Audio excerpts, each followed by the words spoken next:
so we're gonna be getting back into RimWorld. We have our colony Salt Life 4 Life, misspelled life in 2 different ways because that's the way we roll. Where this was originally intended being a whole tile challenge map, and then I came across this like archipelago formation, and the whole tile map thing went right out the window because it's just a really neat map. Like if you look up here, we have this like little sandbar here. Now there's a lot of challenges that this map presents that I haven't had to deal with in a lot of maps. Like, let's look at our growable space. There's no growable space up here. There's just this little bit down here in the bottom edge of the map. Well, let's look where I can build stuff. No, that's a whole lot of red there, isn't it? And then this is water as well, so I can build on it, but it's only medium weight it can carry. So I have heavy weight I can carry on that sand, and then right here. So it's really terrible for building stuff. Well, let's look at what steel I have available on the map. No, there's no rock formations for me to get steel out of. Well, let's check about stone. No? No, not a single stone chunk. You get the idea. It's sand. It's sand. That's what this map is sand. Were you the one I needed to amputate stuff? No, you're fine. That said, so far the run's been going pretty good. We took our first death yesterday. Alpin unfortunately took an arrow to the face. Lost their brain. So we did take our first death yesterday. But otherwise they've been doing pretty good.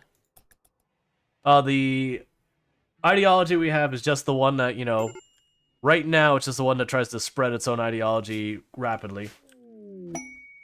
Can we sell glass? I don't believe there's glass as a mechanic in the game.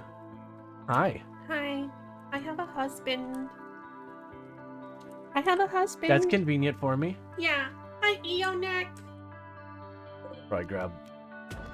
The person who is my husband is you. That works out for me even more. It's a Toomey. It's a Dark Strider.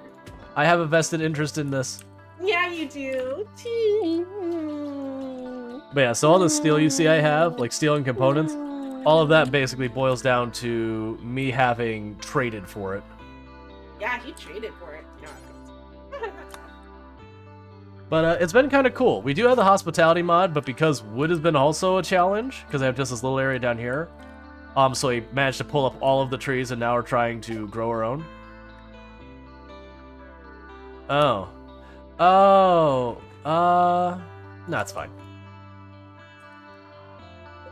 But yeah, so it's been a pretty interesting run so far.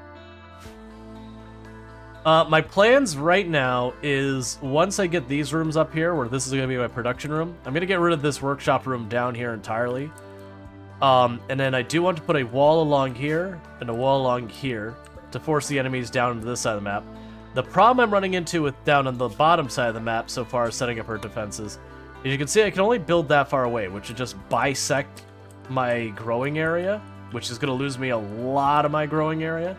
So I'm hesitant to do that for concerns of food, but my hope being that what we'll end up being able to do is either using the dryads, or if we're lucky enough to get hydroponics up here or something, that I will be able to hopefully manage to get it to where I can start moving up here and using this area. Because right now, since this is where the only place I can grow on the map, I'm kind of stuck to the edge of the map. We have been using the dryads as a source of wood. The downside is, unfortunately, this tree was Alpin's tree, who was the one who died. So I have to wait a whole another season and 5 days before we can have someone else connect to that tree. So, hey, Stingray has been recruited. Did we already convert you? Oh no, we didn't. It's fine. It's fine. Alright, so what we're gonna go ahead and do is do giveaway start. And what that's for is to have Stingray named after you. You need to do ! giveaway space enter to have yourself put on here. You have skill in mining, which isn't going to help anything. You're just going to be a basically catch-all kind of person, probably hauling and all that kind of stuff. But you got some scars and all that kind of stuff. You're missing a finger. But otherwise, you're a pretty generic pawn. You got chemical fascination. Oh, one thing I wanted to change was if we look at our one-a-day policy.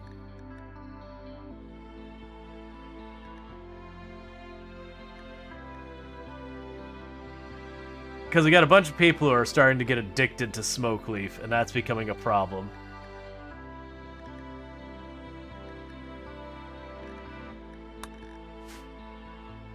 It's fine. We'll let that continue to be a thing.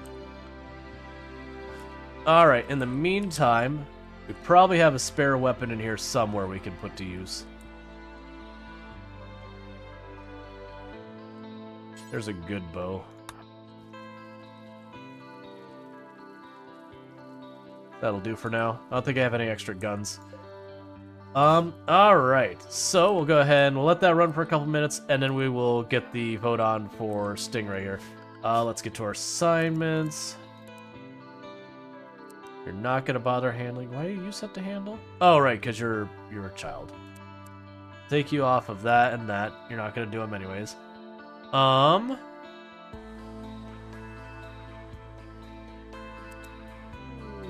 I'll have you hunt. Xenogenetics is the research we got. Okay, sure game. That's the thing we'll definitely get to do. Alright.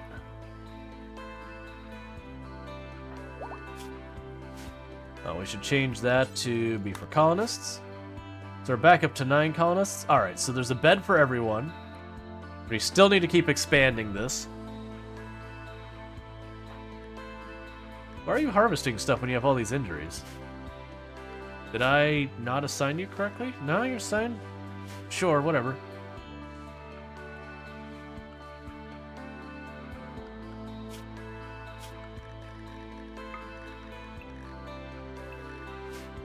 Oh, meanwhile, begin conversion ritual on Stingray, because I meant to convert them and then recruit them, and I actually did it in the wrong order, but that's fine. We'll just bully them into believing in the same stuff we believe in.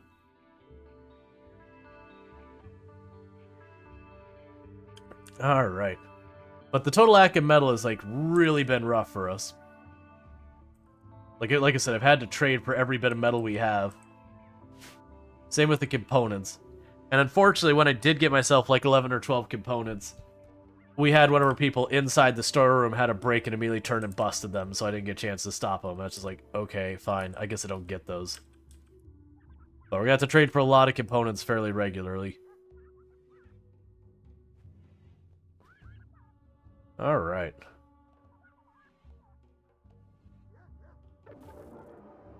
Terrible conversion ritual. Excellent.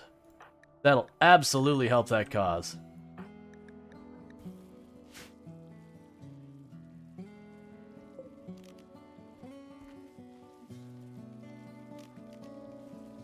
Alright, so the next thing to be checking. Not begin leader speech. Oh, right, the drums was based a certain time, and I can't do the Sky Lantern one because I don't have wood. That's fair. Alright, so we'll just let that keep going and doing its thing. Hopefully soon they'll get that built and we can start building up a decent amount of wood to try and get, you know, more of this construction done.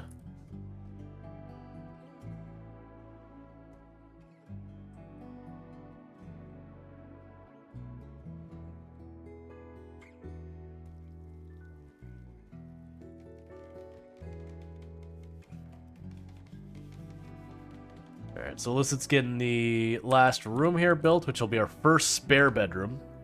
Then I'm going to get the production room going, then we'll get the next set of... What quest? You want me to keep track of 2 prisoners for a whole lot of goodwill. I can absolutely live with that.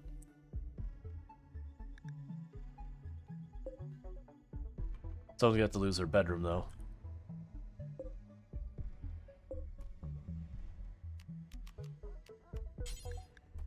Sorry, you're losing your bedroom.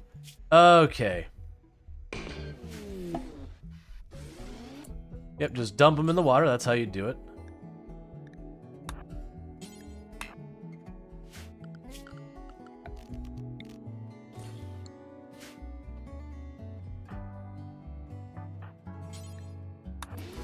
Okay.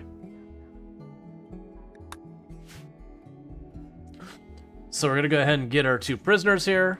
It's gonna give us a third of the way to maxed out reputation. That's good.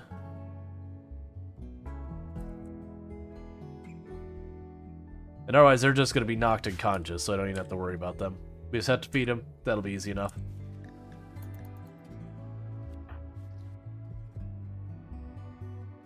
Poor Stingray.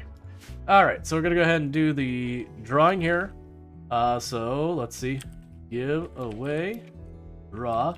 And Kalaria's Star, welcome to the colony. So, here we go here. Bio. Kalaria's Star. Named.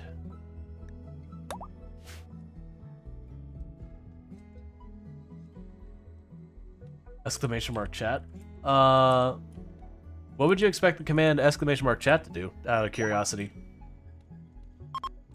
We've actually had a lot of commands that show up that way. Someone will, like, just type in a random command. It's like, what do you expect that to do? And then they'll say something like, oh, that's a good idea.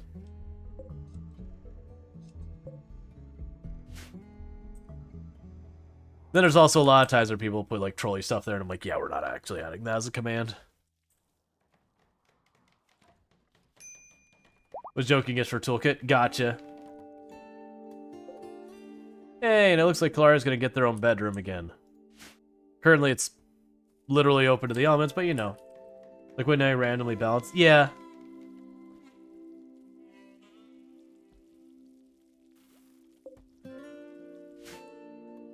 That's interesting that that section of the plan disappeared.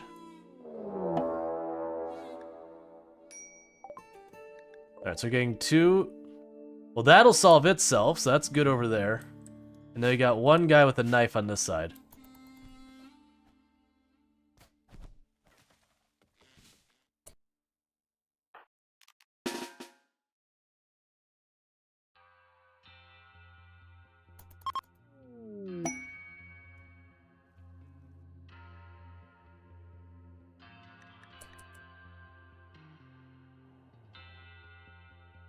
Oh.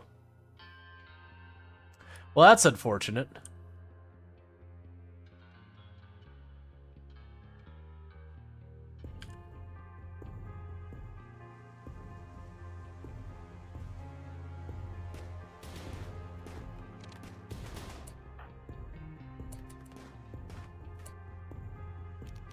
I was sitting there like, oh yeah, that trade caravan, they got that. They don't need help from me. They didn't down any of the bad people and got full wiped. They at least do a decent amount of damage on the way down? Not especially.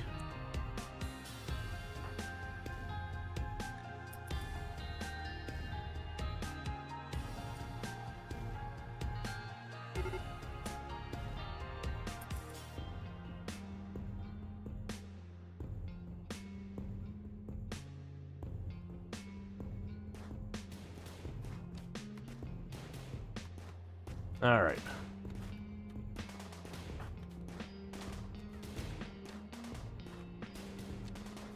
You are durable. You Neanderthals? That's why they're Neanderthals. Okay.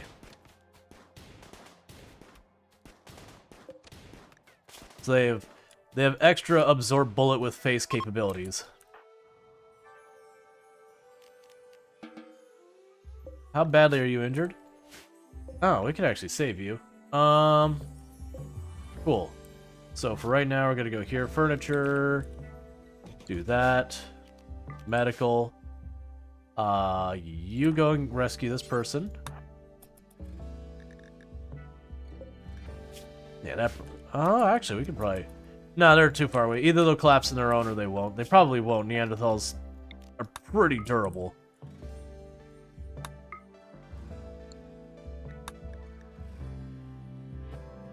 That's why they lost. I didn't realize they were Neanderthals. I was like, man, it's weird that you had a whole trade caravan just get clean sweeped by, you know, a raid that's smaller than them. But yeah, melee range Neanderthals is a rough place to be.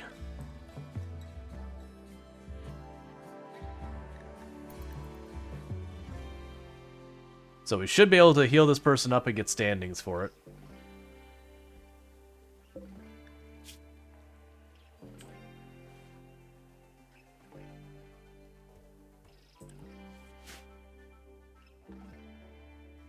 Okay.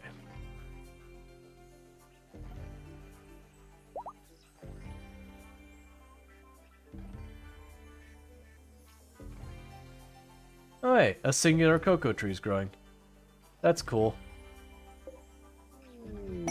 The marriage is on. Dionchek and Illicit NZ. Dionchek told Illicit NZ that she wants to spend her life with him. Illicit NZ agreed, and the two are now engaged. Aww.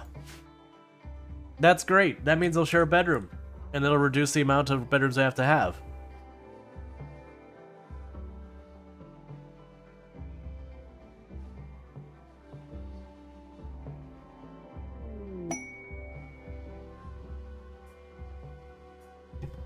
Oh, my nose is being a punk.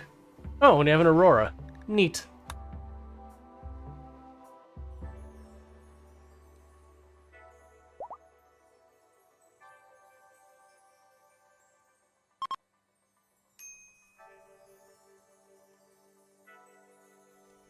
Baby crib time? Soon enough. Well, hopefully. It was just so easy for you.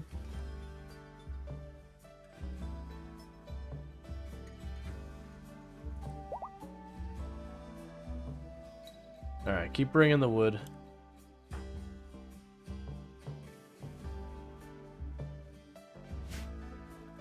Yeah, we're gonna have to figure this kitchen situation out soon enough.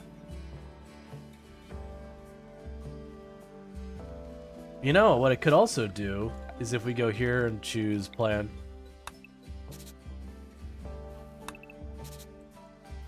We could also sit here and make the kitchen and all that over here. Growth mode for Sniper Spice.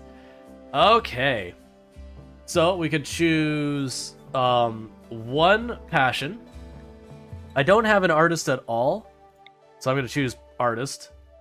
And we can choose great memory, kind.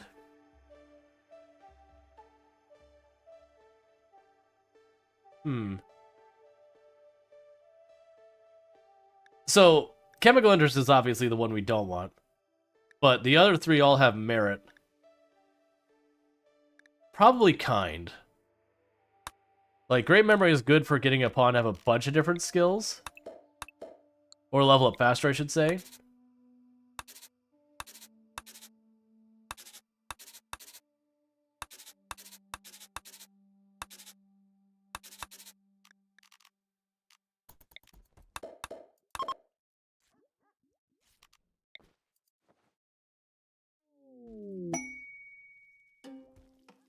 Trying to see how I want to shape this, because I'm looking at making like a tiny little room for cooking and a tiny little room for butchering over here. So effectively have our kitchen, as it were. I have to decide how I want to organize it.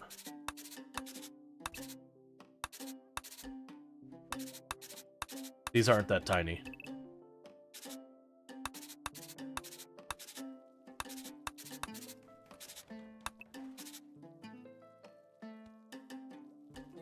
It's not is that centered? No. Go down one more.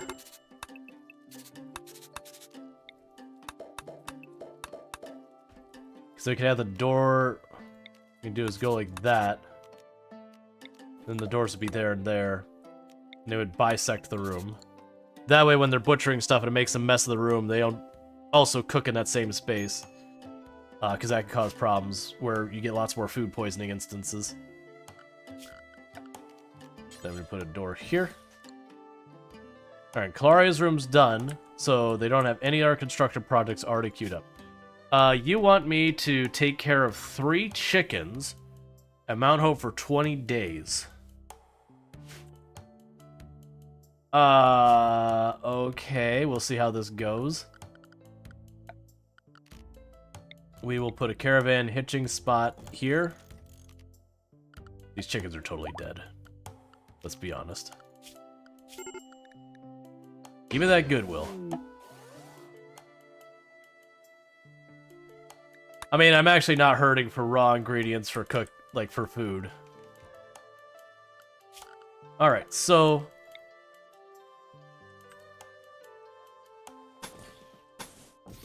you go ahead and do this. Door and door.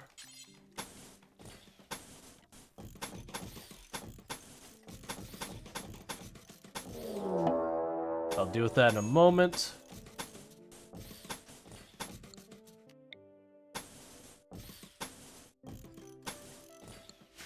Okay. Oh, you're drop potting into the water?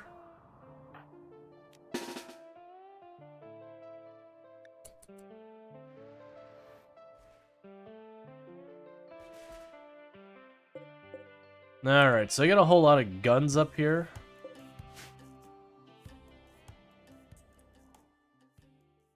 Oh, there's a whole lot of you here.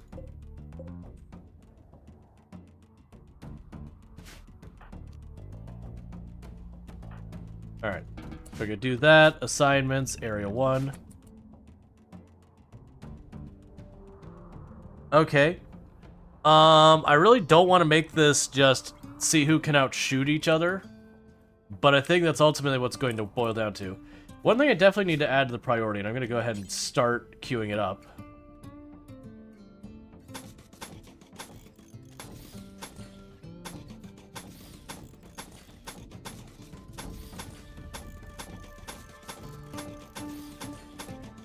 For dealing with future raids, make a defensible point.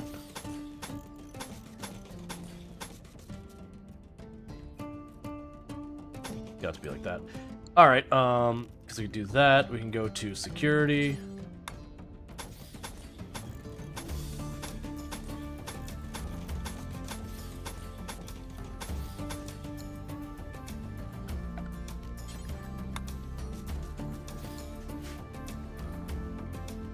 That won't help right now. Alright, so you're mostly... Ooh, EMP grenades, thank you. Alright, so you're mostly ranged and you're mostly melee here. Like, you got a lot of short range stuff. The revolver's the only long range weapon, really.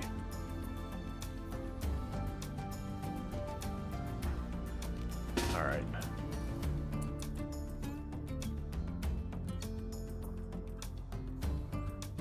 So you try and go over here and bully this group down.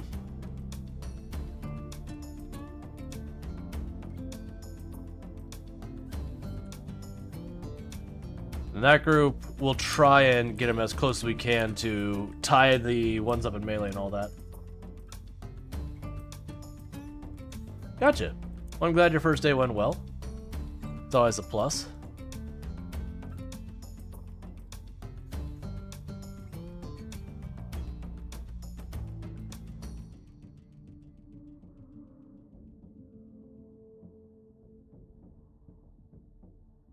Okay, we got the first one who's noticed us.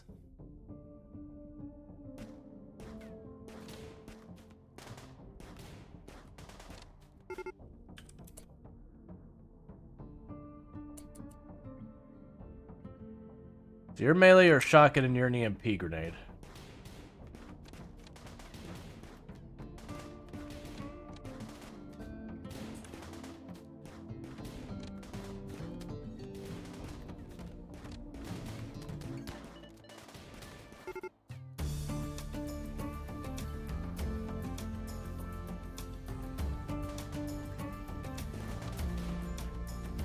Cool. Alright, have everyone retreat back to get their stuff sorted out. That's the reason I bullied that one first, is they had very little they could throw at me. Versus this one, that revolver can hit me at about the same range I can hit it. And then we have to get in close with those submachine guns for them to be dangerous. How do I want to do this? There's like no cover down here to speak of.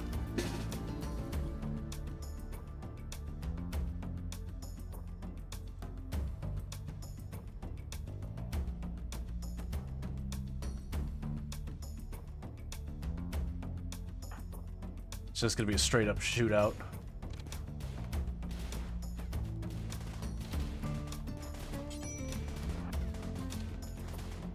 Dangerous game, running in there in melee with your own people shooting you in the back.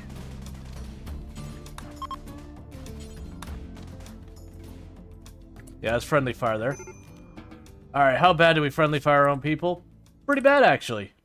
That's admittedly pretty bad. Alright, so we have a slothful, tough, fast walker. Slothful is global work speed minus 1/3, and it's slightly faster movement speed. It's not great, but I could definitely use another melee pawn. Alright, how badly are people hurt? Strider's pretty badly hit. Strider's the only one who's pretty badly hit. Okay. So we'll have Michigander rescue you. You will capture this person. I do not have a bed for you.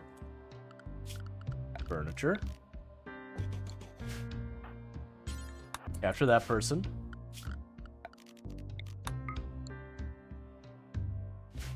Let's get people home and start treating everyone. Let's see. You're planning on gathering all the pieces of armor to the greatest elven exterminator. I have no idea what you're talking. Oh, you're probably talking Skyrim. That's cool.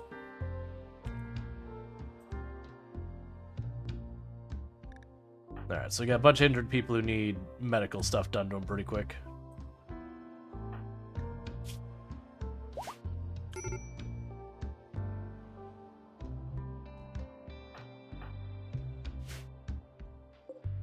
Alright, meanwhile... I mean, you're all injured, so... Well, those are all poor quality. We won't worry about it too much. I do want you to... Oh, 1 second. Grab those EMP grenades. Because we'll end up having to deal with mech clusters later, and that'll be important.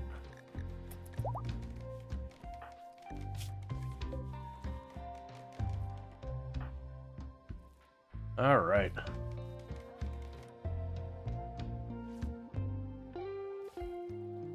I don't know who that is, Strider. I've mentioned a number of times, like, I played Skyrim way back in the day, but I don't keep up with it. It's cool that other people enjoy it, but, you know, for me, it's just like, yeah, I played the game. It was fine. I enjoyed it. How's Strider doing? They'll need bandaging, but they got a bit longer. How's Clara doing?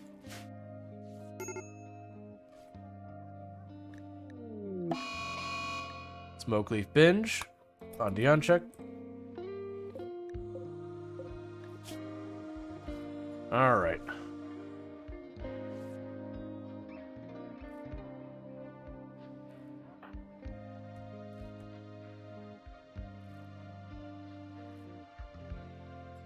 Now we tend to Strider.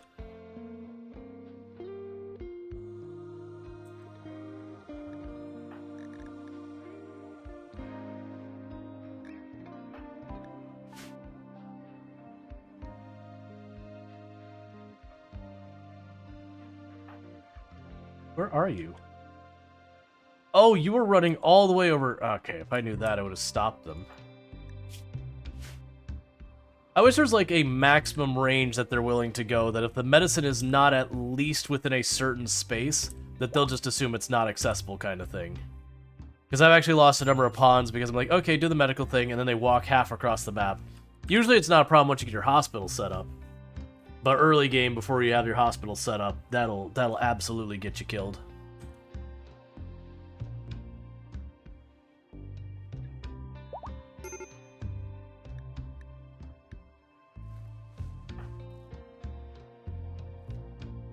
You're trying to get to Rongor.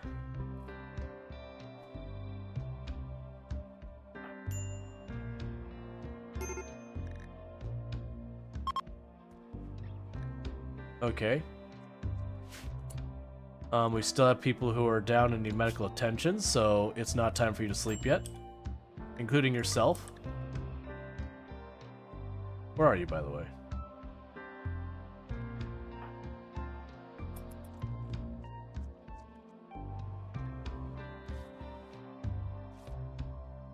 All right.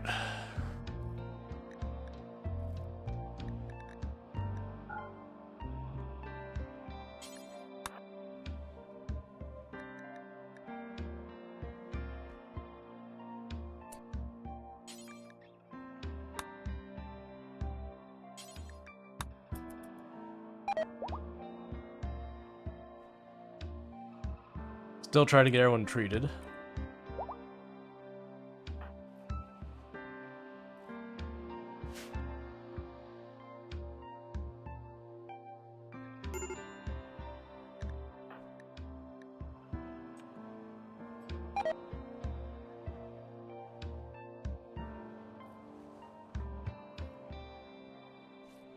And then we have to get your thrombo horn back. Okay, so everyone is treated now. Darkstrider did lose a lot of blood and needs to be fed.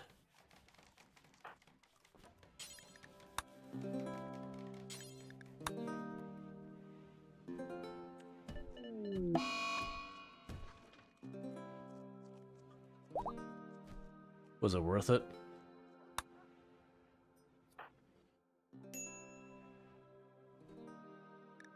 All right. Yeah, so you're in good shape. Cool.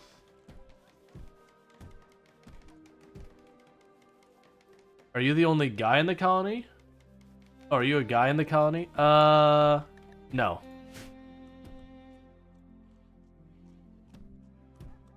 Not that it matters in any way.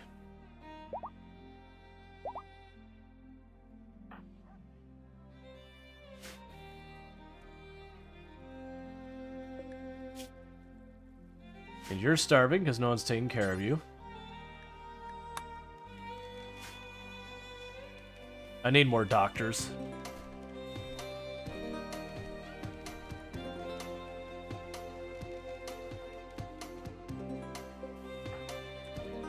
Okay, grab your thrombo horn before it rots away. And you can get back to it.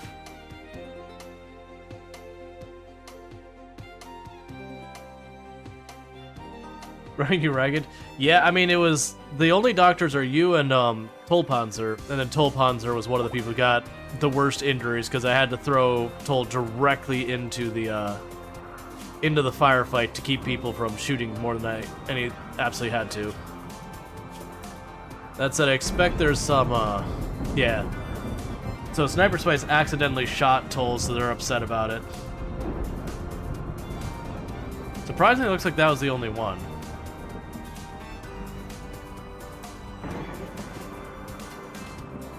Feels like, hey, look, that's the point. That's your job, to get in the middle of it and keep the enemies tied down to keep everyone else safe.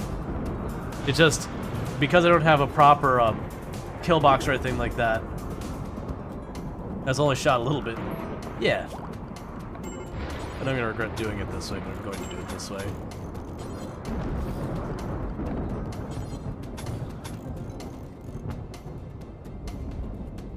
He'll start getting a position where I can actually have the characters run into, so that we could be in a much better fighting situation. It's just gonna take what? Wait. Well, am I a brood in the colony? You shoot stuff. Like, you're an okay shot. You mostly handle the plants. You take care of the tree. That keeps the wood coming.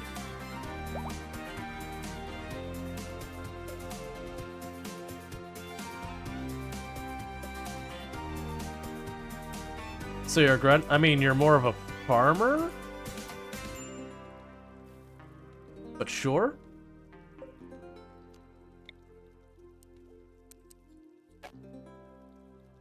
Nah, I have to wait till they build the docks. That's fine.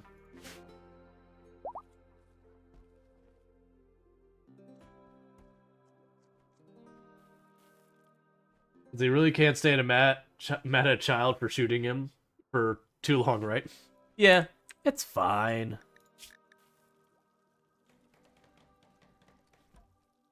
Yeah, like right now, it's just the only opinion they have is the negative from harmed me. They haven't had any conversations recently to give him a bonus. Sniper Spice is cool with Toll, though.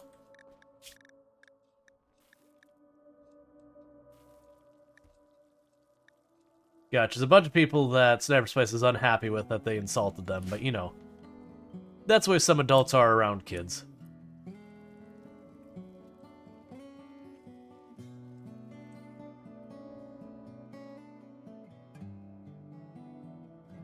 Alright.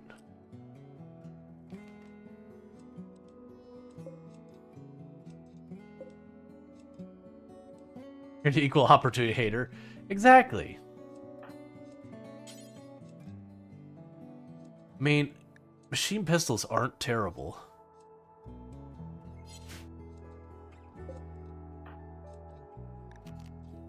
That's a good quality bow. I think we'll stick with the good quality bows. Rip camera.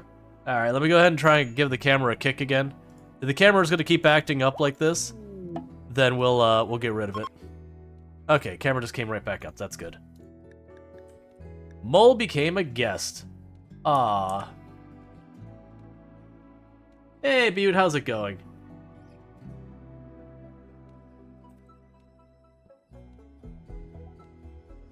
I don't have a guest room.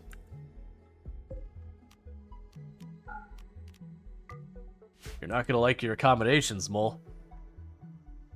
But it is what it is.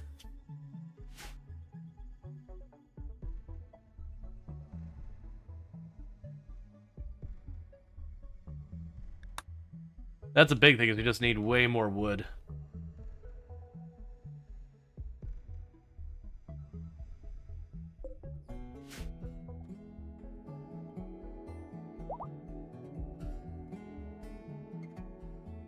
Hey, tiny bits of chocolate. Alright, so we have one person here who, let's see, convert. One of these people we're trying to keep, which is this person, because even though they're slothful, which kind of sucks, fast walker, tough, and a melee pawn, I can live with that.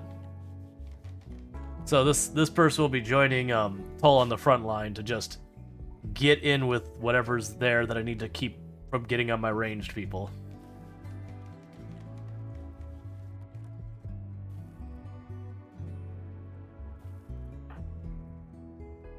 Bot? I do apologize, Sandy Cookie. It looks like the bot's being broken. Let me go ahead and give the bot a kick, too. Alright, so close firebot. It's been a day of just one thing not working after another. So we're going to give the bot a little swift kick here real fast and remind it to be alive. But yeah, so thank you so much for those 100 biddies. Cookie's gonna have a go. Yay, yay, yay, yay, yay, yay, yay.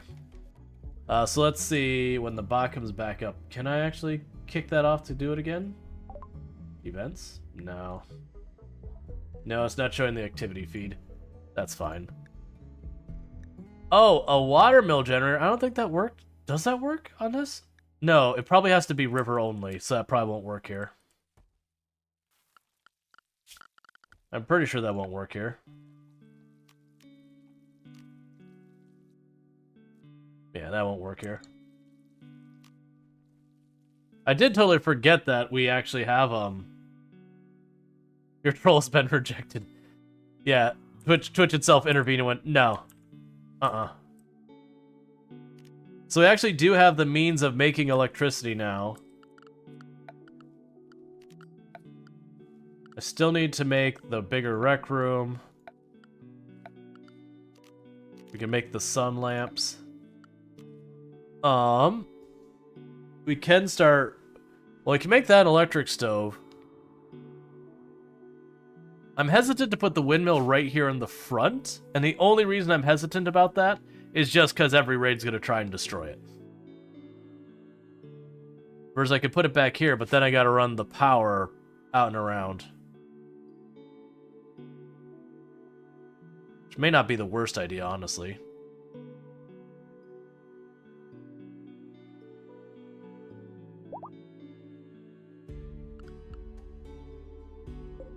Alright, so reinstall this. That should support medium.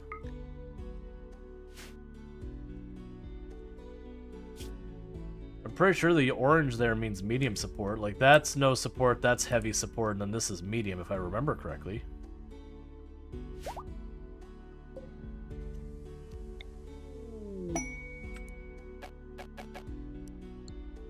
Well, that's a problem. Interestingly enough, though,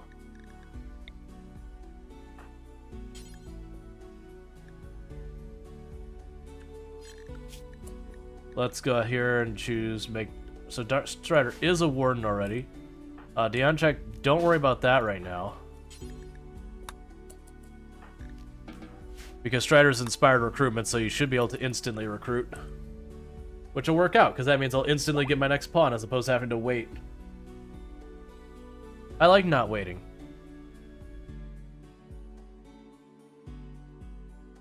Wait. Oh, they went to sleep in the meantime. I see. Never mind. Alright.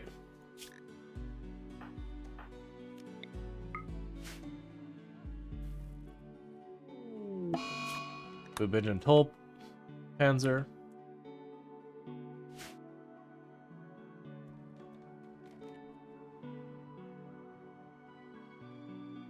I need so much more wood. Ooh. Kalaria Star almost converted, like, one and done there. That's good. Just a random passing conversation or two should get that conversion knocked out. Why are you not planting hardly anything?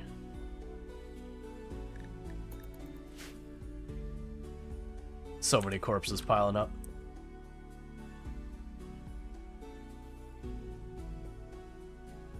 Okay. Sorry, one more.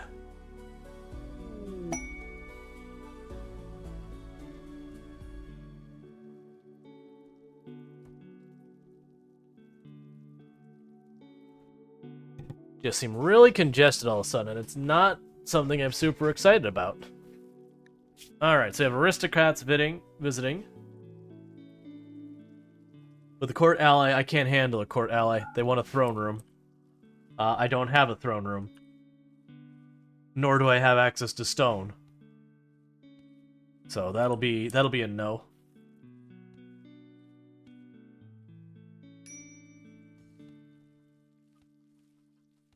Gotta get all the new plants planted, get all that going.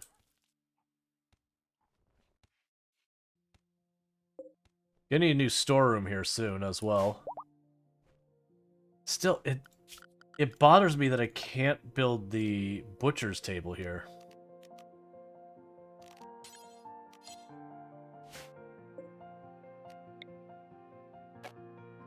Like, I was so certain that Doc could qualify as medium. Because that's the case, and I can't build hardly anything here, because electric stove requires medium, the old stove requires medium, smelter requires medium, brewery requires medium. Which means I'd have to move my production room all the way up here, or leave it down here. It means that I get a moisture pump, this is the first place we put the moisture pump.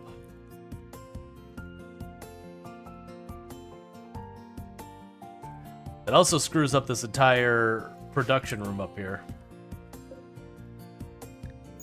You require medium, yep. Could have sworn Doc counted as medium.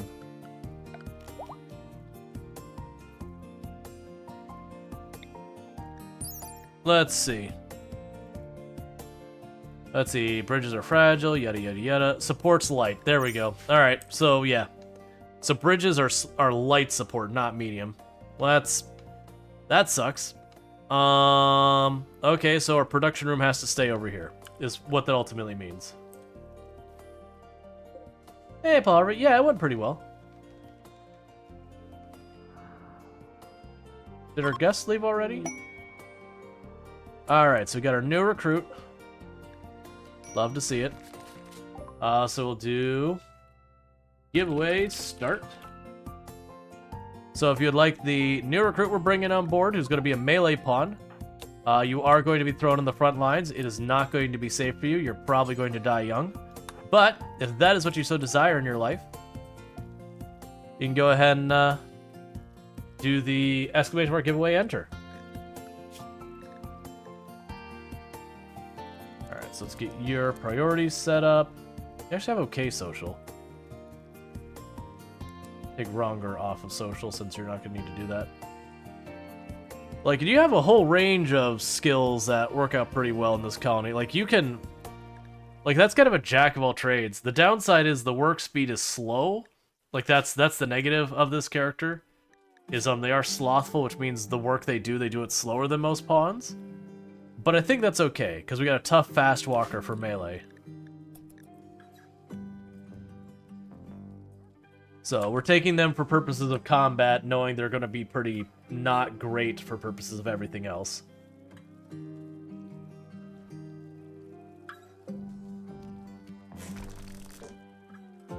In the meantime, production. I guess maybe... Alright, we'll... There's an electric stove.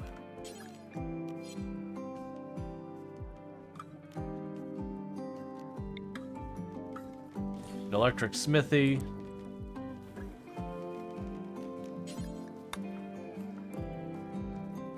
I mean, we're gonna have to upgrade that soon anyways. That's a wait for more supplies. And then we'll go power. Put the wind turbine there. And run that here. The sloth will also make them perform medical slower too? Yes, I believe it's any type of work. I don't believe they're a doctor though. No, they're not good medical wise. I could be wrong in that, but I believe it's literally any kind of work they're slower at.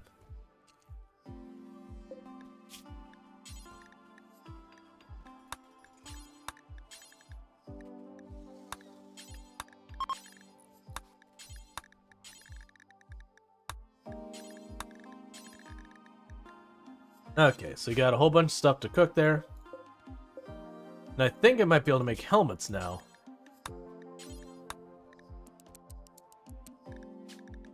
So we can protect our sweet, sweet brains.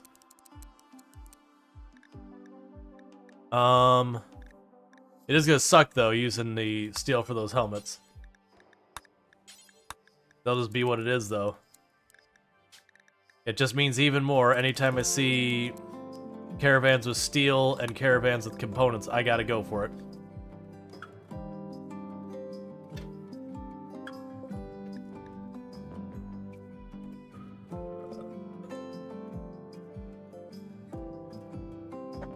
Now, downside, I don't have battery tech, so this is gonna be unreliable. I would try switching it over to like wood or whatever, the wood fire burn, but that's I don't have a reliable supply of wood yet, nor chem fuel, so this is the only one I know I can sustain. It just sometimes it'll be available and sometimes it won't.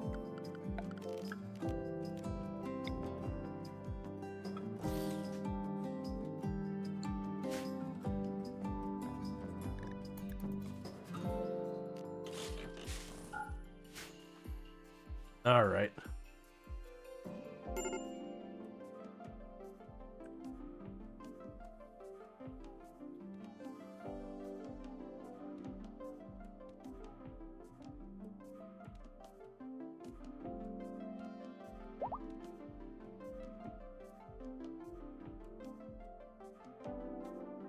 And we're just going to keep letting them build what's already queued up before we worry about adding anything new onto the mix.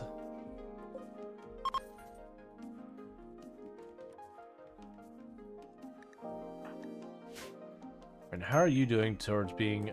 Alright, so no more conversion ritual for a while still. Sad wander due to no conquest recently. That's fine, we'll get there. Not the conquest part, we'll get you converted.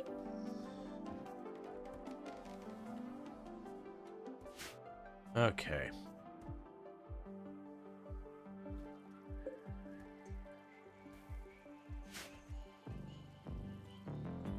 And we got people cooking faster, and they're making helmets.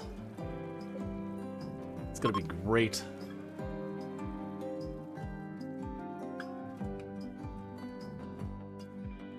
Protect those sweet, sweet brains.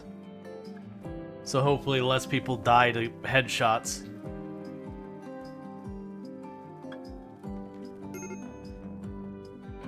Oh, and on. We need to go here and choose zone, clear snow. Because I have that mod that lets me set where we clean. And so anything you see that has the remove snow, that's where I've told them, like, this is an area you take the time to clean.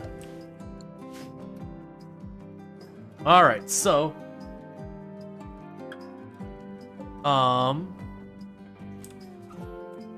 we could do is we can make this into our rec room. Is what we could change that into being. Or the hospital. We can make this the rec room and then this the hospital, maybe. We also need more bedrooms built. All of that, again, just waiting on wood forever.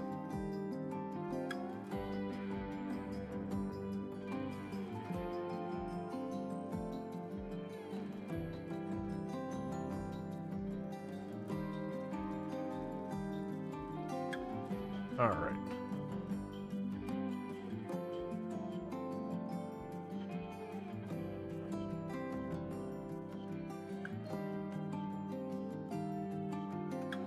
We're honestly probably to the point that...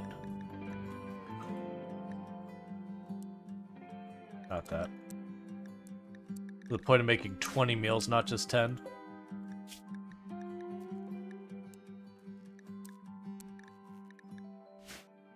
Because we got enough people here that can burn through that many meals pretty quickly. Alright. If we were to look at our neighbor that we can caravan to, like, what will they take from us? I don't know what they have for me to trade for. So this is the nearest person I could trade with. Say we'll buy meat. They will buy great bows and recurve bows. Doesn't look like the regular bows.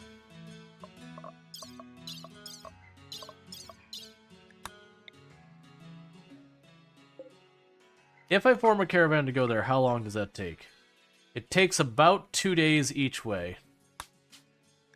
We're really gonna need to get animals for caravanning. Which I'm not looking forward to how I'm gonna deal with that logistically, because there's really not a whole lot of room to build pens. And I don't want to have to manually feed them all the time either.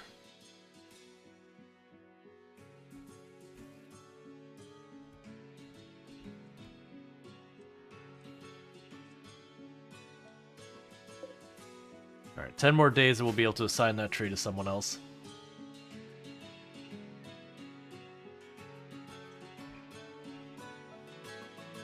Okay.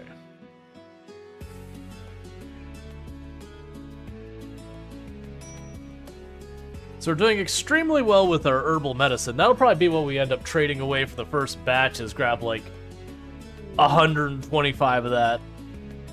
Hydroponics. Oh my goodness. Game. You're the best. Oh no, because I need batteries.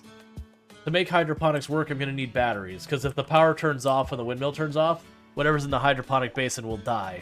But that gives me options.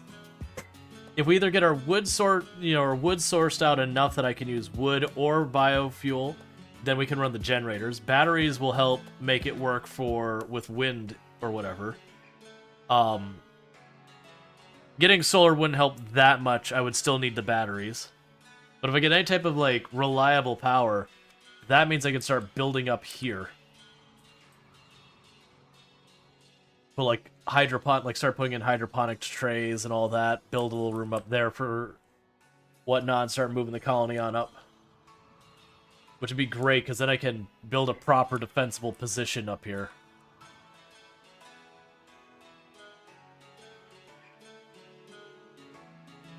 It could even be if I just get like 3 or 4 of these trees, I can switch over to using wood fuel.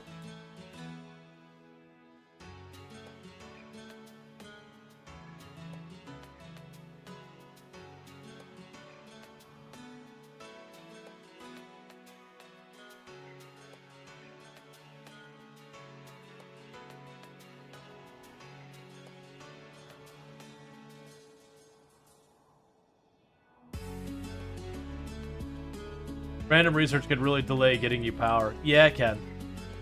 I mean, to be fair, I was like, I'm gonna need hydroponics before I move up here, and it's kind of like low-key in my head going, I'll never get it, so it doesn't matter.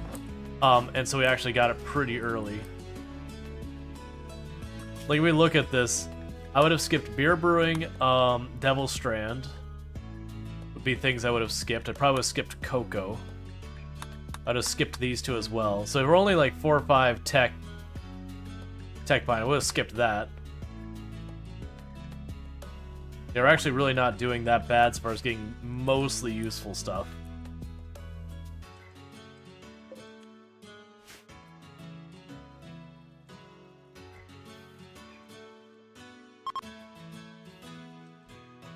Alright, Claria Star is almost converted. Drew over here. Oh, not that one. There you go. And did we actually have anyone enter the test? So yeah, so we do have a where you do the exclamation mark giveaway enter for our melee pawn here. Is available for naming.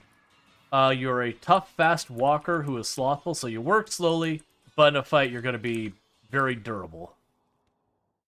Is the way I will state it.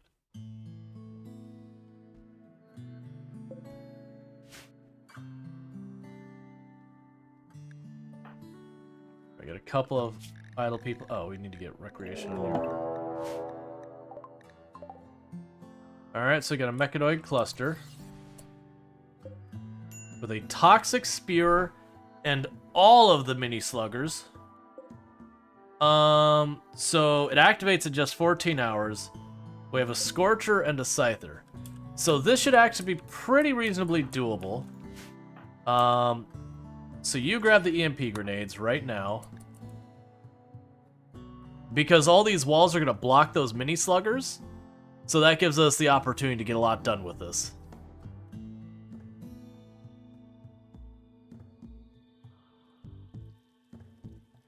And actually, honestly, don't I have regular grenades in here too? I do.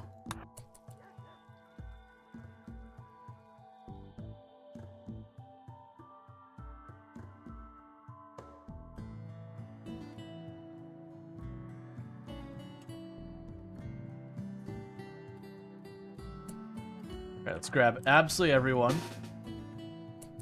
Rush them over here, because that's a very short countdown, so I need to jump on top of it.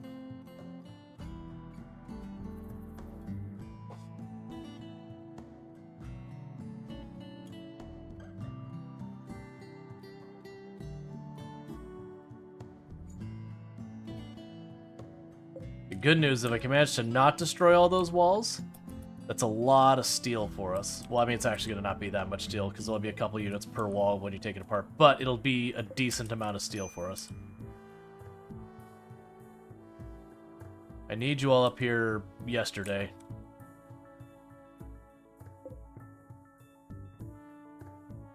So the big danger is probably the Scyther here to start with. Otherwise, as long as I'm careful with these mini sluggers, it shouldn't be too bad.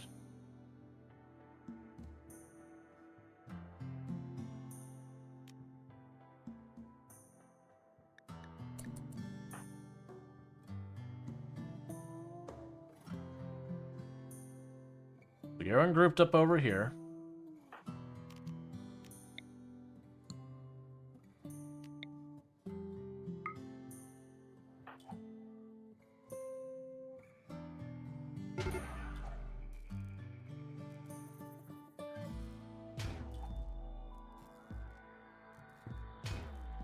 I really want you...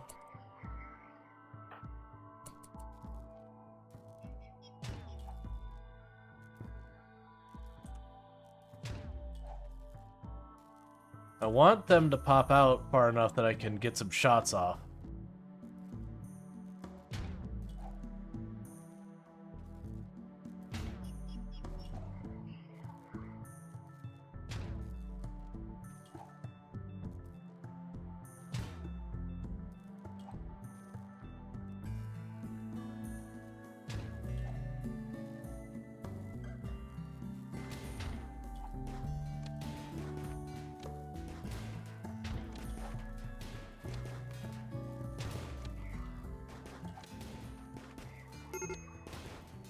Don't major break. Not the time for that.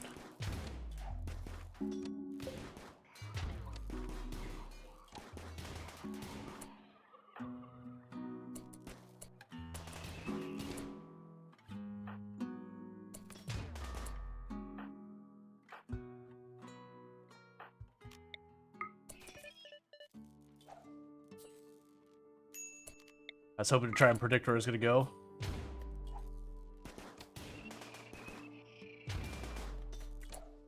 You need to get over here, because then Mace Slayer's going to get unstunned and then start shooting. How badly do you get hit?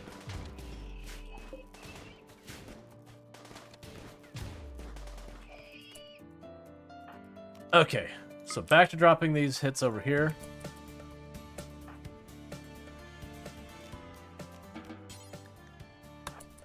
You tend to stratter real fast.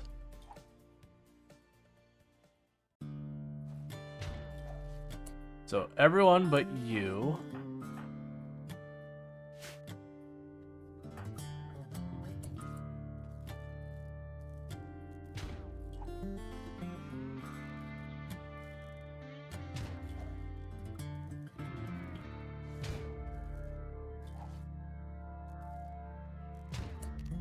Why are you not shooting that?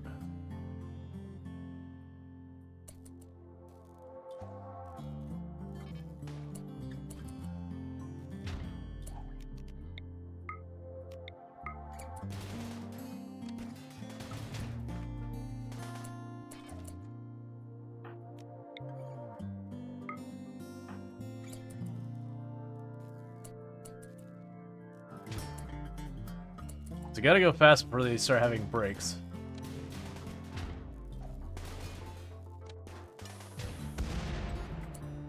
Okay, so that's those two done. Meanwhile, you're gonna go around to this side and start dropping grenades here. The rest of you follow up that way, you follow up this way. Honestly, Toll didn't need to be here.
Trying to get into where I can actually get some hits on that spot. Nope, nope, stop.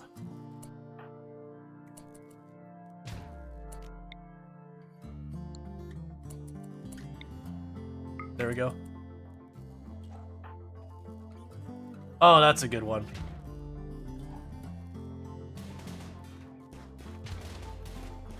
All right.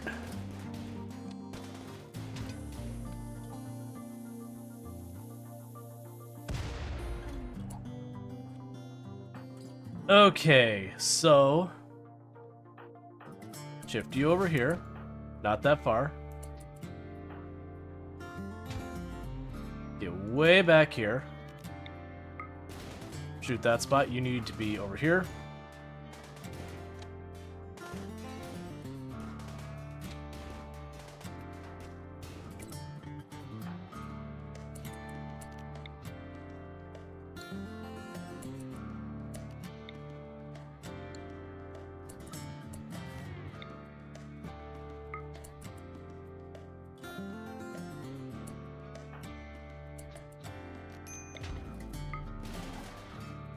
All right.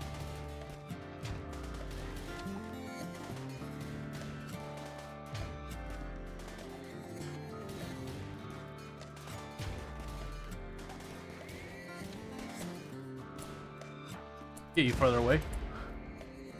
And have you run away entirely now?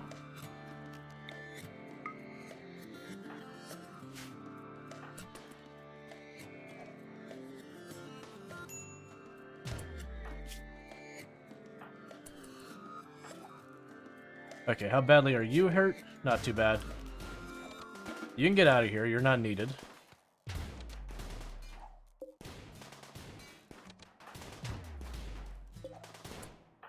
Back up so it doesn't blow up in your face. Okay, everyone back off right now. Get yourselves all sorted out food-wise.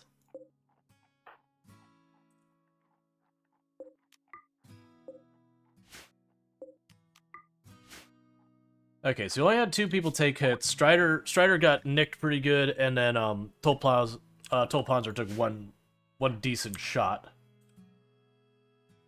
Because they have 11 days till that turns on, so I just can have them all get themselves sorted out. And then I can push in on it. Alright.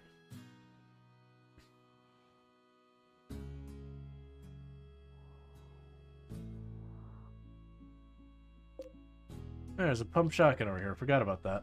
It's actually of a decent quality. It's fine.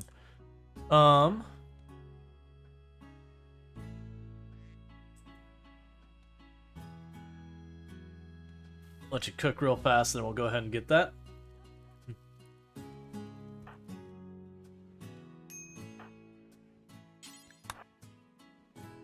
Alright, what do you have?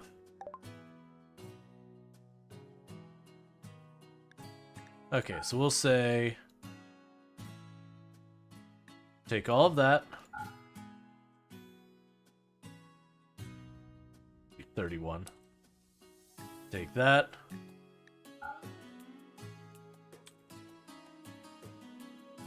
So a whole bunch here. We're gonna just basically queue up a whole bunch of stuff, and then we'll take stuff back.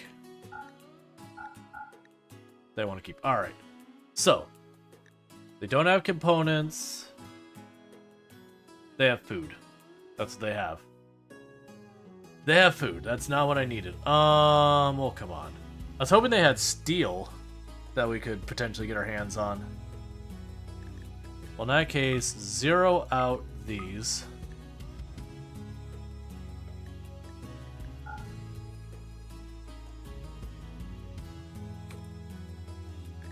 Good enough. Okay.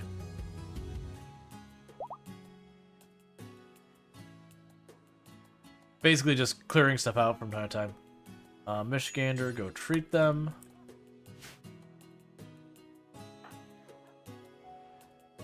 You go grab your spear.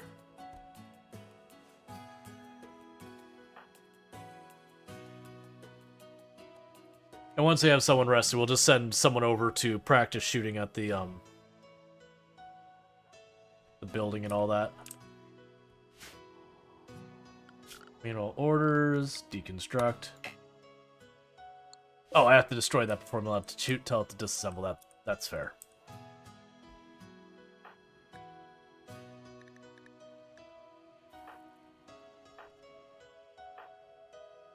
Yeah, we can send Clary to do it.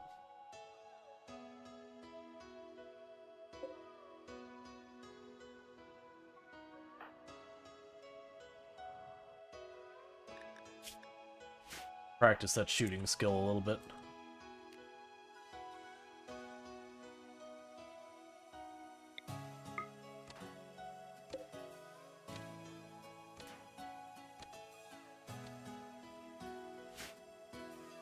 Okay.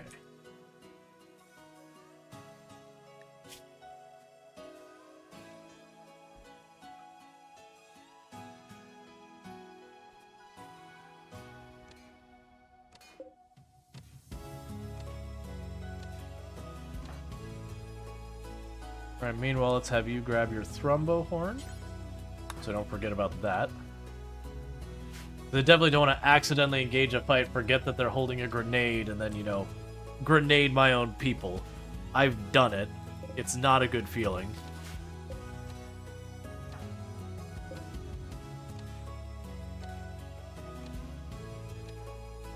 Alright. So, luckily we had that earlier attack with the people who brought us an EMP grenade for free. Because that's very convenient for dealing with mech clusters. Like, this mech cluster, if I didn't have those EMP grenades, would have been absolutely awful to deal with. Like, my best luck would have been trying to, like, swing some grenades around corners, but the danger there is you smack the wall, then you blow up the wall between you and them, and suddenly everyone's being peppered by them. You end up losing a bunch of people that way. I mean, really what we'd do is we'd probably just sit there and say, ignore it until we got close to the end of how long it's going to be here, and then just go, oh god, what do we do?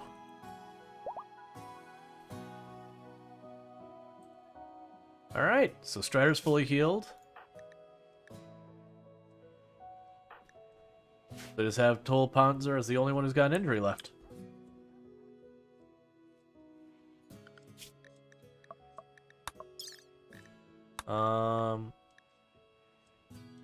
Right, but these... Oh, this is so I don't need a farming one.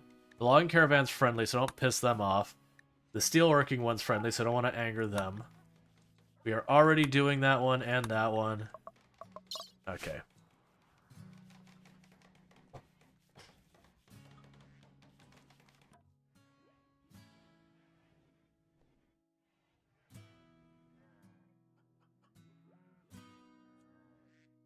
Yeah, so I definitely need some caravan animals for hauling stuff back and forth and get trade going.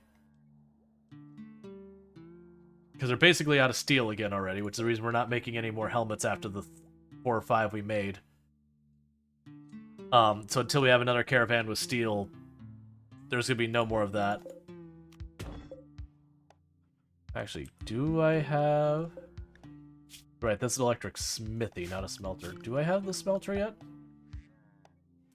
That's the crematorium electric smelter. There we go. So I can't build it yet, but if I get enough, I'll be able to start turning that slag into steel. That'll at least be something.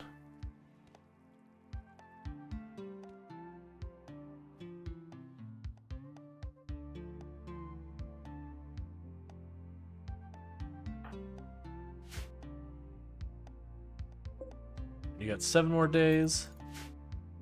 Cool, cool, cool.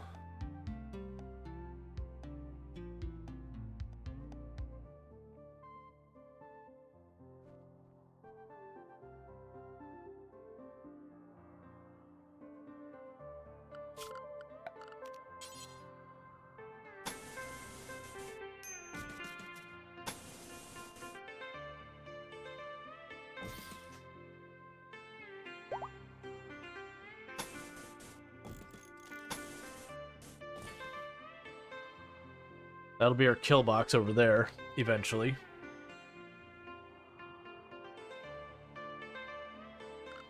Speaking of which, let's get this started. Which is to put a wall solid up that side of the map. And that side of the map. We'll end up splitting those later, but... It is, I eventually want to force them to all go through the kill box. They'll end up burning down my fields regularly, but if I get enough of a advantage in food, I shouldn't have to worry too much about that.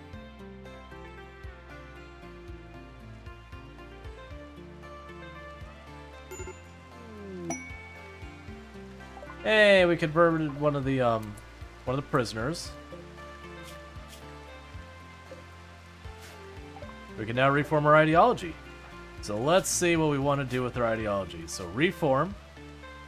I don't think we have much we want to do for adding memes. There's no trees nearby, so those don't make sense. I'm not going to worry about pain as a virtue. Tunneler, there's no mountains. Transhumanist, we don't have the tech. High life ends up being almost a meme of just dealing with other people being high half the time, so not working as hard. Human primacy works out pretty well. But I don't think we're going to go with that. Instead, we're going to go over... here, I think. And usually the rule I give myself is I may only change one thing per time. So, Tunneler in the middle of nowhere, yeah. So I can't do anything here. I shouldn't be able to choose very fast. Can I? I thought to have research very fast you had to be, That's fine. I thought to choose research very fast you had to be transhumanist. Oh no, it was if you wanted them to desire having body modification as like a perk, you had to be transhumanist. That's right. Yeah, we'll just have it so research is extra fast.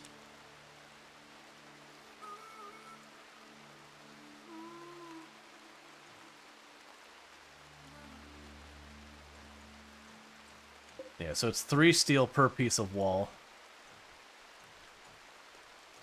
It's not a lot, but it does add up.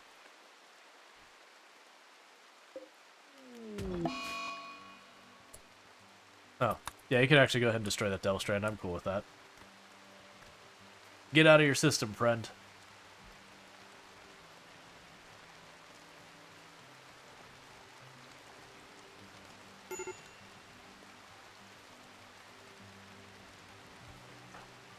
I'd actually have you grab that revolver.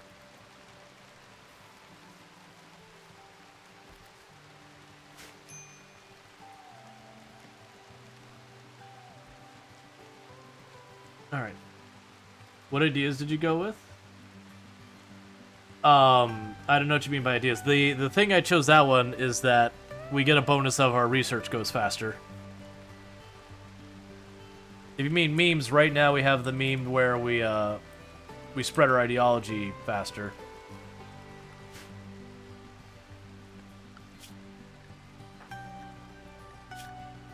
You're still not quite converted. How are you doing?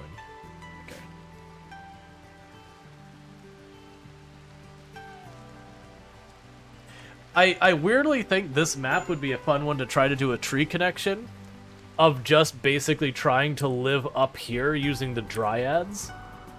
Early game would be rough because you wouldn't have enough trees, so it'd be all upset about not being around trees. But I could actually see you having, like... This would be an incredibly defensible position later on. So I could see, like, literally, you know, using a box here, have your kill box across the water, put the dryad trees in here, and then they become your food source as well as your source of wood. But the early game would be rough just because people would be like, there's no trees. We want the trees.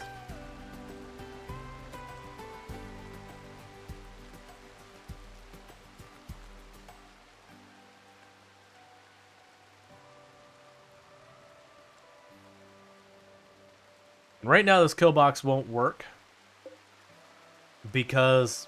Here. Let's actually change this. Because the enemies will just go through the backside of this thing. But get rid of those and I wall it off, though. They'll try and go through the main door.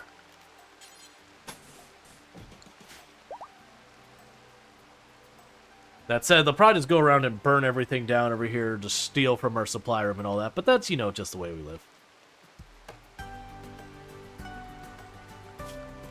Yeah, honestly...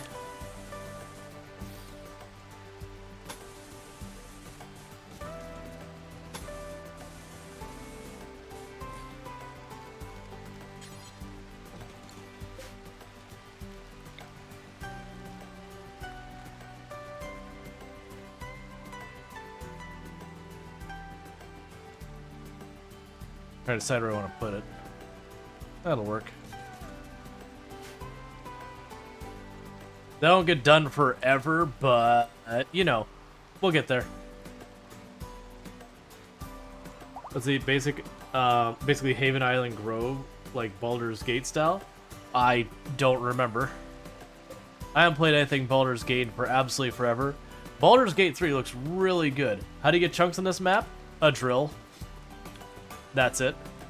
A drill. Oh, a drill, and when the very, very rare meteor drops. We've had only one so far the whole map that gave us silver.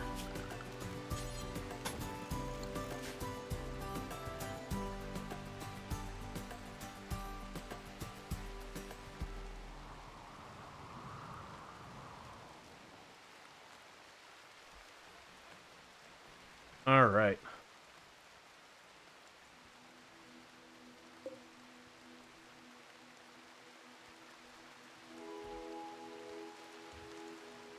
So it definitely feels like I want to move this back here. Like, if this gets destroyed, maybe we don't rebuild the wind turbine and we try and move our production back here in the ring. And just deal with the fact that there's going to be a commute time on our plants. Because this farming on the edge of the map is my only growable space, is the real pain point right now. And you can see how far, this is the maximum I could go far down, so I would cut right across the field if I try and enclose that. So, it is kind of is what it is.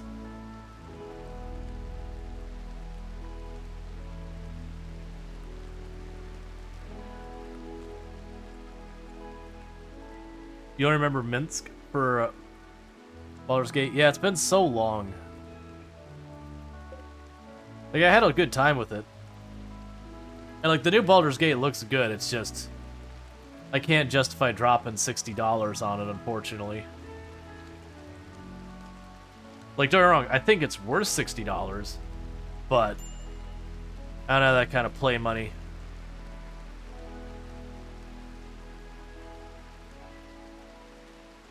Finally got to Solitude and was greeted by a guy with foot shorter. Let's talk to that. Okay. I don't need the play-by-play of everything you do in Skyrim.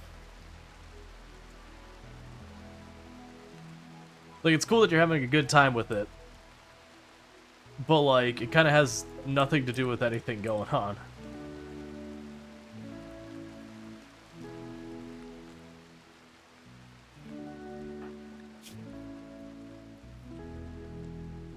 Of course, our two medics beat each other up. That's how that works.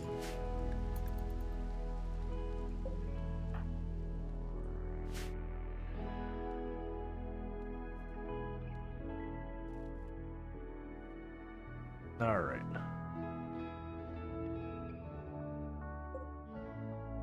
Five more days until we get a new person on that tree. Which the good news is it does still seem to have 2 dryads available.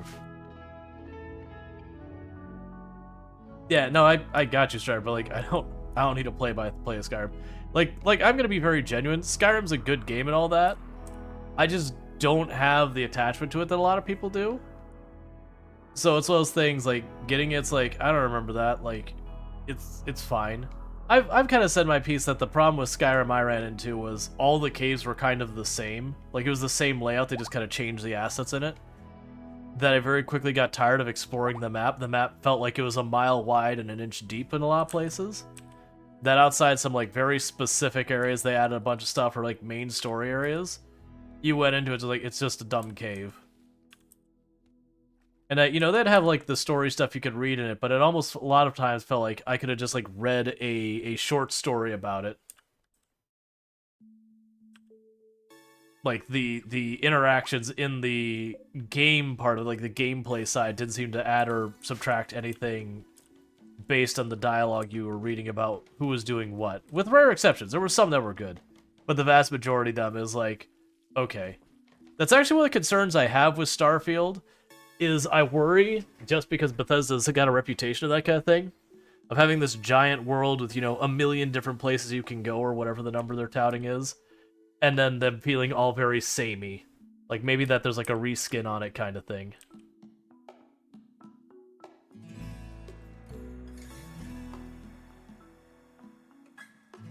Alright, so get all that picked up. Getting new cactuses planted for more wood. Skyrim caves are like Fallout's metros.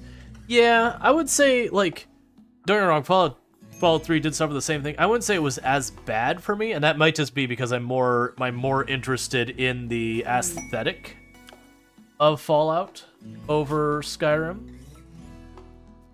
Alright, so put a toxic spear with 3 manhunting Yorkshire Terriers, which would be no problem to handle. They will give us a psychic harmonizer, uranium, luciferum. I'm gonna like the Yorkshire Terriers aren't a thing, but I don't want to have luciferum laying around my base if I'm not using it. And then the other stuff I don't care about. Let's just get it out of here. I just need to keep the base going, and when we can, get a caravan going to do a trade run. Get ourselves some more steel in here.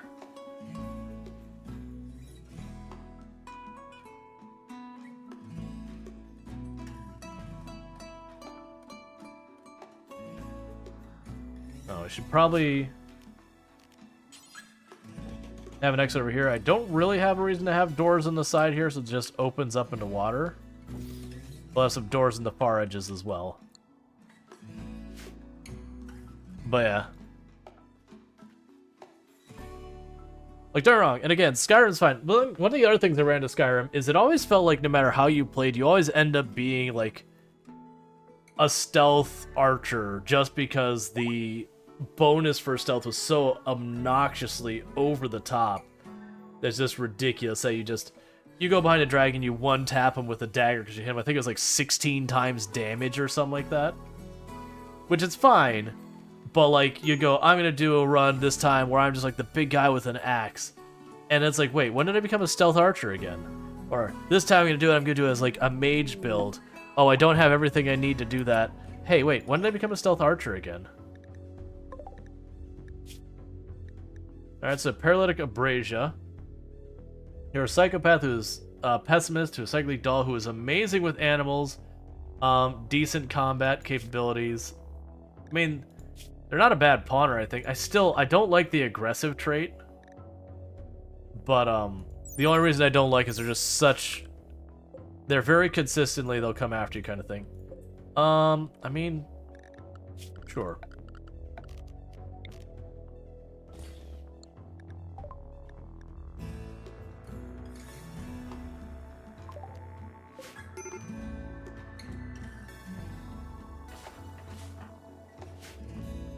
Alright, so...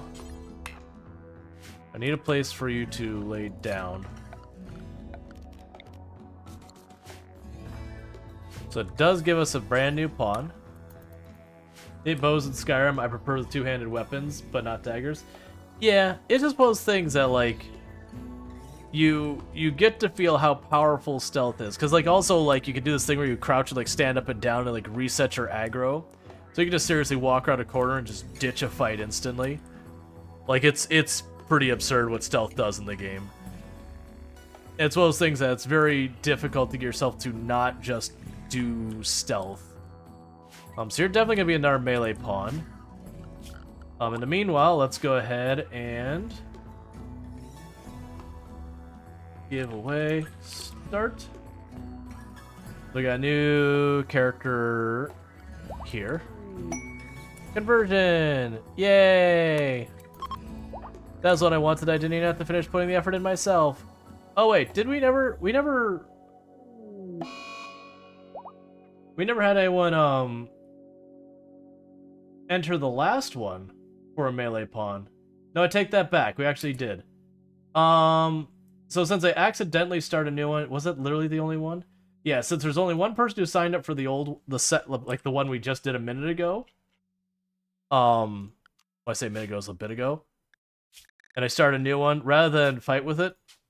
Congratulations. Why didn't it copy paste?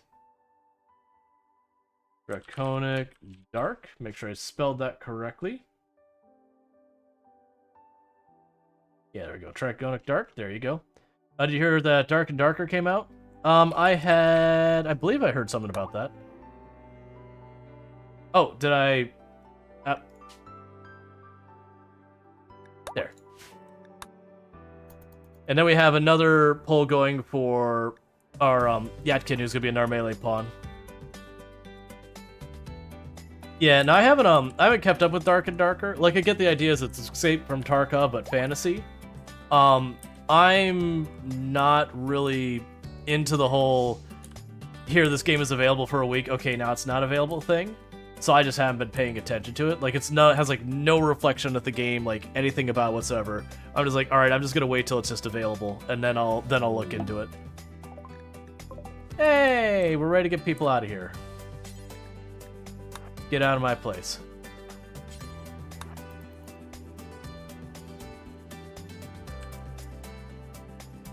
It's early access, no more playtest? Yeah, so I haven't kept up with it.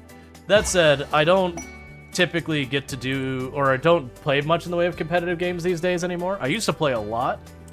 I guess got burned out dealing with, like, every other time I play a game and you see, like, the person fly across the map at, like, Mach 10, I'm like, alright, it's not even, like, it's not in that that was a suspicious death. Was this person cheating? It's you watch the person zip across the map at Mach 5 and then like just watch like the head hit, you know, the headshots just like tiggering down. You're like, oh, okay, I see how it is.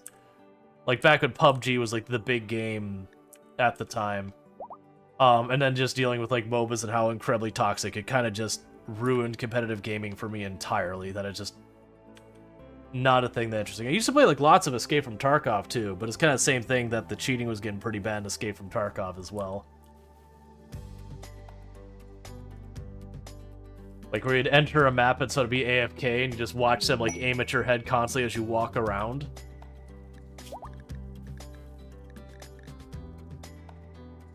Okay, we have a group of travelers that are popping through. Alright. They just want money. That's easy enough.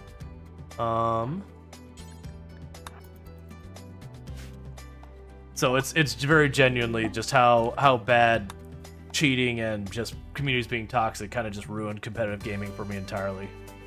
I just don't even want to do it. It looks like a cool game, for the record. So when you're playing PUBG and you see a lobby all dying to the same guy and you're the last one left, yep.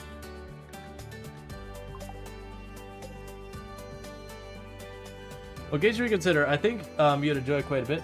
There aren't really any cheaters. Yeah, well, I mean, let me rephrase that. There aren't any cheaters yet.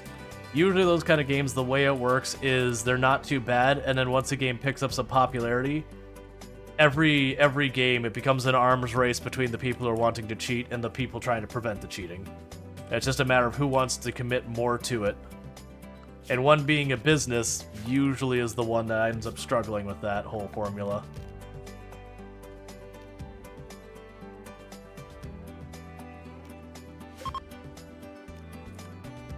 That's fine. Won't worry about the machining table till we get this thing done.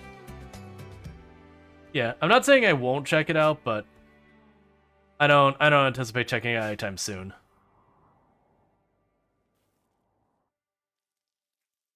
It's the same thing I have a lot of people who bring up competitive games that I try and like repeat that same thing. They'll be like, "Oh, you should play this like team on team competitive game. Oh, you should play this MOBA. Oh, you should play this like World of Warships. You should play World of Tanks. You should play, you know, these." And it's like, but those aren't the games I normally play.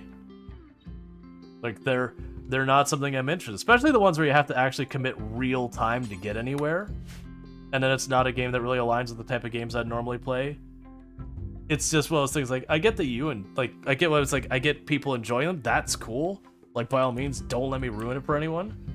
But at the same time, like, but I've never implied that's the kind of game I'm even interested in. When someone has a reason to write a bot for it, they're all over. In fairness, the game looks fun. It should be hard to have cheating programs with medieval weapons. Yeah, but no, there's ways, because it all depends on like how you manage like health and all that stuff. If it's managed peer-to-peer or whatever, then that's a problem. If it's managed client-side, that's a problem. Like, it's a whole thing. And if you make everything server-side, then usually your game has performance issues. So there's always that juggle of how much do you have the server handle versus how much do you have the client handle. The more the server handles, the more hardened it can be against cheating. However, the more the server handles, the more latency issues you run into. You guys thinking of feature variety day? Yeah, maybe. I mean, obviously, if someone does the point redeem where they can make me play, like, that'll absolutely happen. But generally speaking, competitive games, I don't think I've played a single competitive game on the channel at all. It's not free anymore? Gotcha. Yeah, I mean, I'm definitely not going to spend money on a game I don't even think I'm going to play.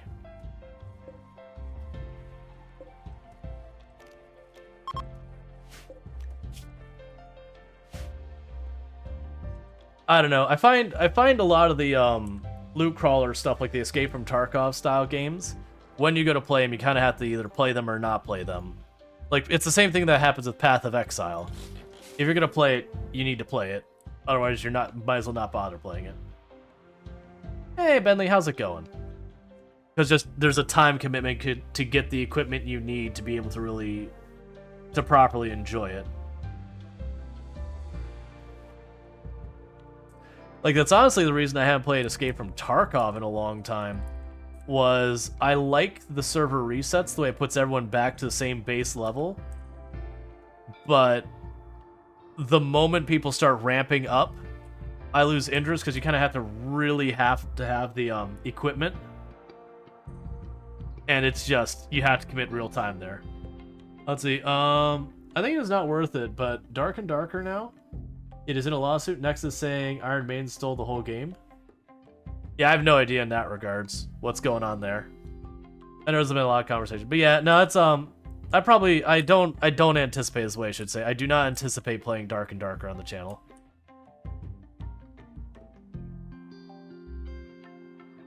Like, if it comes down to buying any games to play, there's a lot of games I'd put before that one, so far as it better fits the format of the channel, that kind of thing. DFT has way too many cheaters. Yeah, that was... Like, I stopped playing before the cheating got real bad. And that was, again, is like, you do the reset and then have to, like, redo all the quests. While that was nice in the fact that it delayed the speed you could get to the better gear, you would have people who, you know, they play 18 hours a day for the first week and they're fully kitted and running around with the absolute best kit and having a great time, like, just knocking over everyone who's still running around with, like, the basic body armor. So if you don't play that hard, you just end up in a bunch of maps at disadvantage. Now, granted, I still had fun with it because I would roll around with a shotgun and just take their equipment. But even then, it got, like, when it gets to late league or late reset, and everyone starts getting really well kitted, that's actually my least favorite time to play. Because everyone's running around with all of the best gear, and it's just like, look, man, I'm not looking to get, like, the sweatiest tryhard. I like when everyone's kind of just dealing with, okay, I got good armor, but the rest of my gear is garbage, and let's just see if I can't make it work.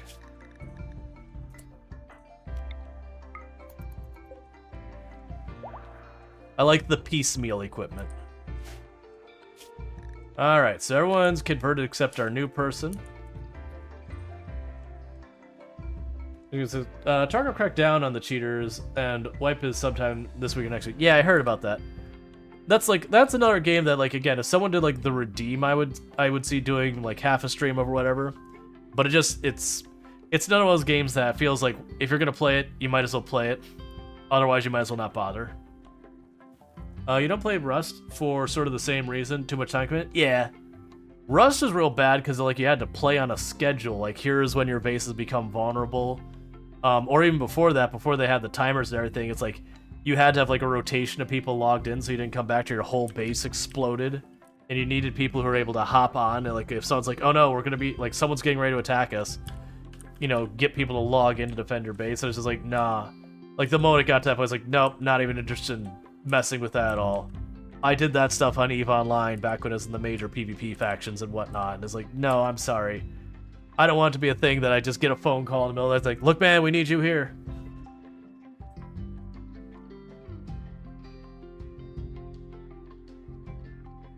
We need you here. There's a fleet foreman who thinks they're heading our way. Like, nah, man. I'm sorry. I like my variety of games. I like being able to hop in and out of games. Games that I feel like I have to play or else. Nah. Nah. Man, it is just... Why is the... No, we literally just worked on this. Why is the AC not on? Give me 1 second, chat. I'm trying to figure out why my air conditioner is being dumb. So give me 2 seconds, because it is way too hot in here, and I'll be right back.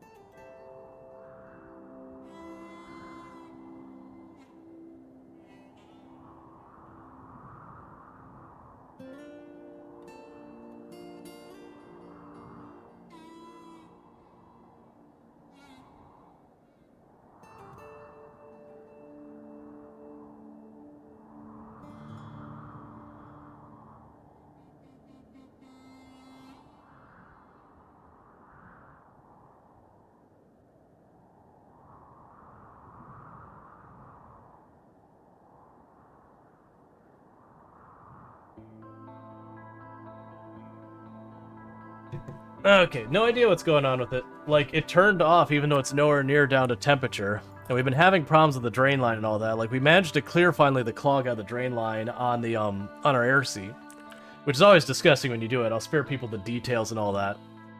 Just so you vacuum out and you get all the gunk out of it, which is what I won't describe as the gunk. It's gross. And that's just a thing that happens when you're in warm, humid climates. When you look at the AC line for a house, if we were to... I cleared it. It was me. No, I'm teasing. We were to look at, so like, here's our house. We'll just pretend there. And in this case, there's a second floor. So we have your AC handler up here.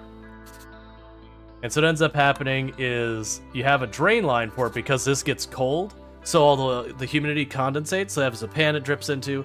And that goes in a drain line. It goes out to your outer wall. It drops down. It goes slightly below the ground, comes out, and comes back up. And they kind of do this design. And the reason they do that is because if you have it just go out here and then like drop, then critters will come into your house because it's just an open tube. So they do that so that way there's a little water trap right here that keeps the critters from getting in. But the problem is because it's warm and it's humid, this is basically just mildew right here. Is just a mildew farm. So you have to do stuff like put vinegar in that down your line to prevent the mildew from going in. But yeah, so we keep getting clogs in like this area down here from that. And that's just a normal thing. Like that's not like we're having a weird situation. That's just a normal thing that happens. Yeah, it's a bacteria. Well, it's not the bacteria as much. I mean, that's certainly true. But it's the mildew that's the problem because it gets like this clumpy stuff that, you know, then it blocks the pipe and then the water can't drain out. So then it backs up into your air conditioner and there's a little floating thing that when the water gets to a point, it pushes it up, that shuts off your AC. So I've been trying to watch that, because that's what's been happening. But yeah, it is effectively a water lock. It's just, it keeps the critters from wanting to go into the pipe to try and go into your home. And then what few critters would be willing to live in that water aren't the same kind of critters that could fly up or go up your pipe the other way. But it's a big pain point you deal with in warm, humid areas. That's just not a thing you worry about at the same level in like a colder climate and all that. But we've been having problems with it getting clogged, and we got that sorted out. But it's like the AC's just not been able to keep up, and I noticed it turned off. Even though it's not, you know, it's still 4 degrees from the temperature we want it set to, so I'm not sure what's happening with it. So I'm just trying to keep a little bit of an eye on it. So it'll show me when it turns on and off. Yeah. Like, to give you an idea of the difference, what happens when it's getting backed up. So this is a thing that shows, like, the history of the AC. So if you notice those ones were just, like, little stripes, that's where that line was clogged, and it was just triggering on, off, on, off, on, off, which is really bad for your AC. It'll wear it out early. Versus you can see when we fixed it, where it's, like, it's on just trying to play catch-up.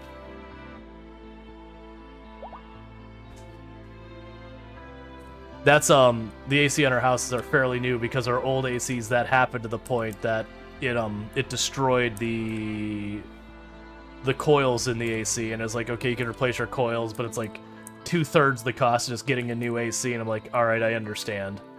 And then the ACs, like, they're supposed to only be good for like 15 years or whatever, and those ACs were like 20 something years, so it's like, all right, I get it.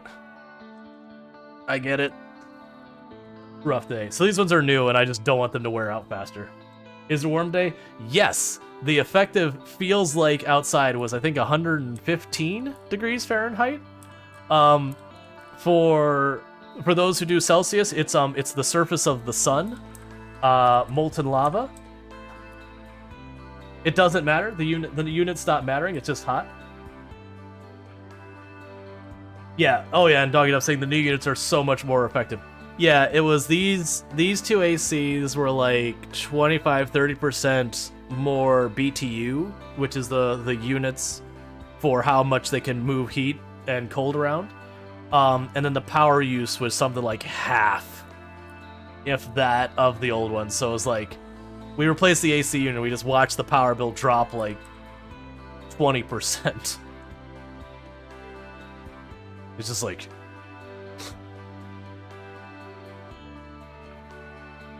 Even though it'll take it 10 years for it to make up for the price of buying air conditioners.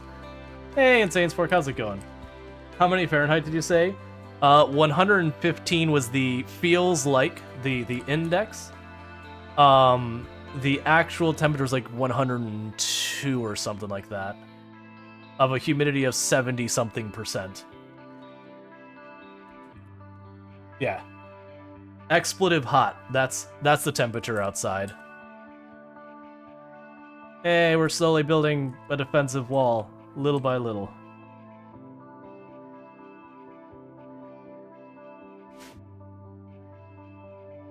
That's brutal. Yeah, it was, and that was like the thing, like right before stream, because you know we went to where the water had started to back up, which was causing flooding in our laundry room, which wasn't bad, like it didn't damage anything, but that's what I was like, oh crap, we need to deal with this now.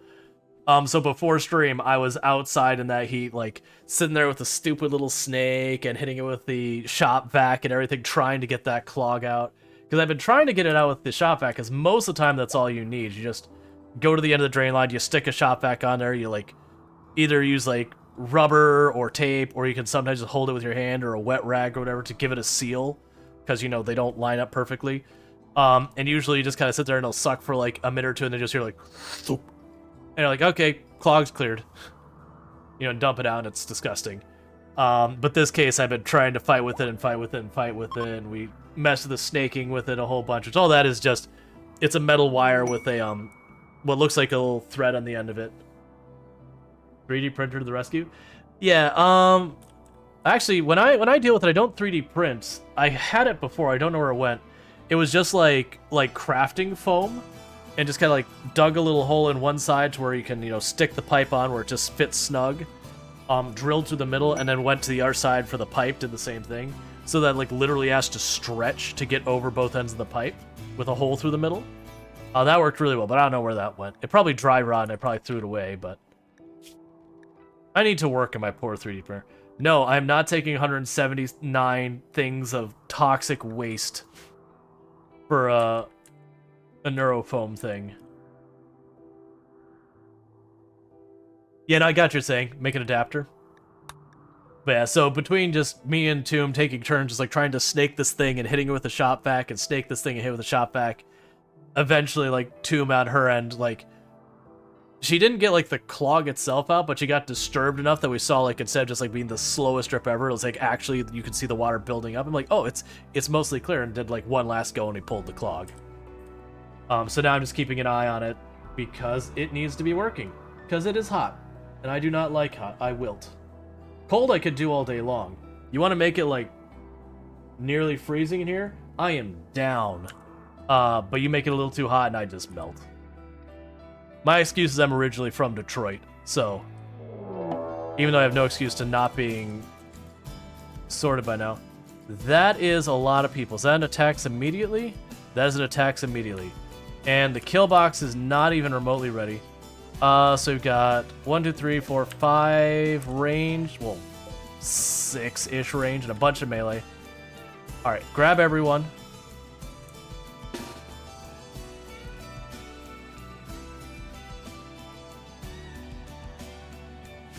And for right now, you're going over here too.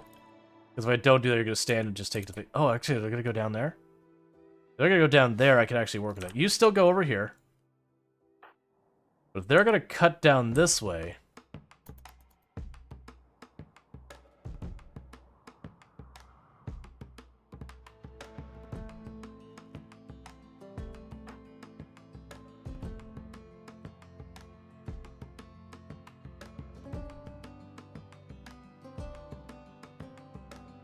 I need you to not try and take the most efficient route. I need you to rally with the rest of the team.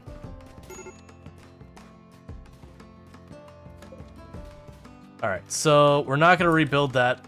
That's what I knew was going to happen anyways.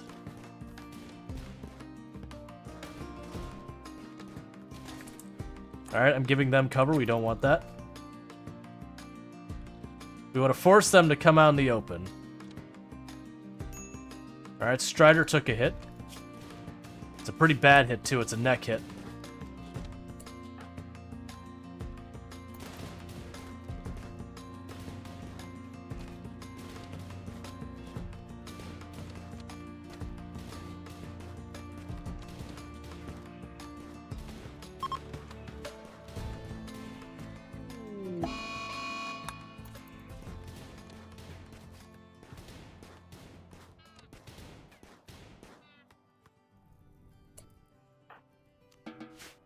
Alright, so Strider took a hit, and Clara took a hit. Neither hit is super bad. The Strider's neck hit is not great, but all things considered, that's not too bad. I need them putting out those fires now.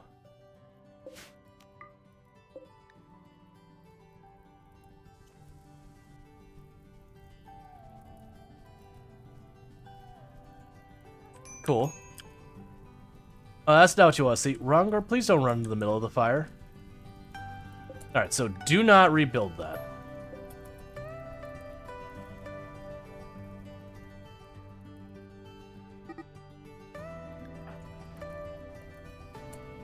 What?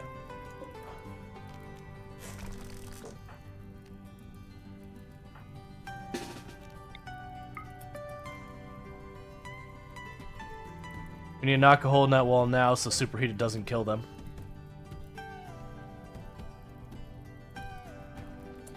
Okay.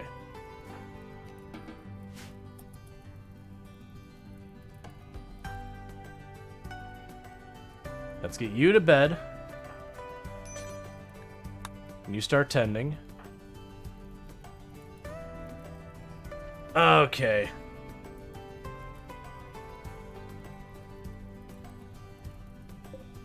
Cancel building that there. Cancel building that again. Because we're going to move this room.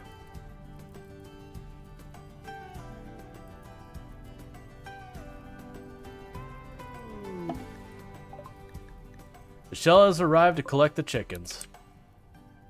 I am surprised those chickens are alive.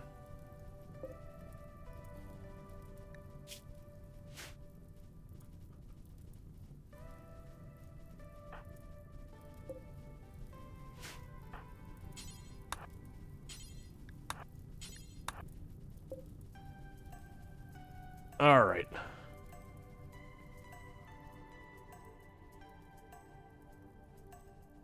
Look at Dion check. Someone I know? Yep.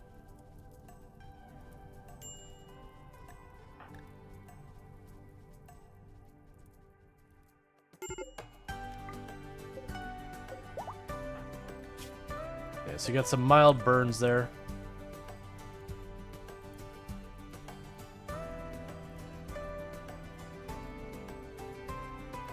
How's the world been treating you? Pretty good. So far we've only lost one colonist, which was yesterday. We lost Alpin to basically getting headshot. Like, just one and done shot. You know, which does happen.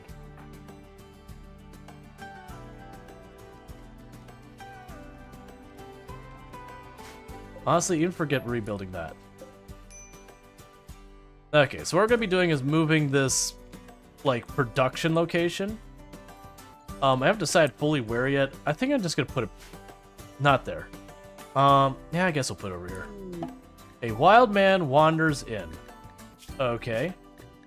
An optimist with great memory and annoying voice who's an incredibly good doctor. Tame this person. I don't want to hear any excuses. Tame this person. Alright, Mishgander's already treating you. And you're already treated.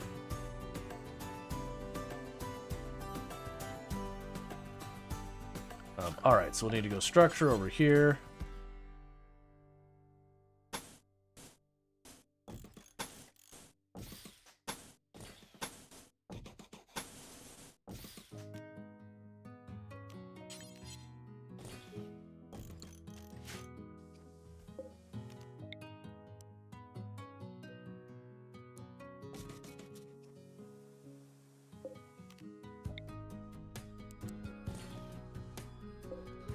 I'm gonna head and start moving all these things. And I know they're gonna take a penalty until they're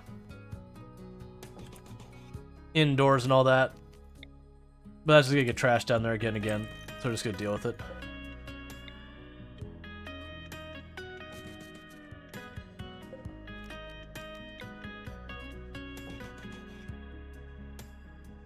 Okay.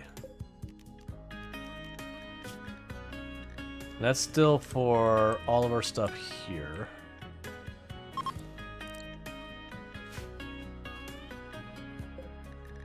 Can I copy all your stuff? I don't think I can. Boo. Alright, Smash Mechanoid, do it forever. Smokely forever. Oh, you can make a harp? Okay. I thought the harp required the blacksmith. Kids tribal wear.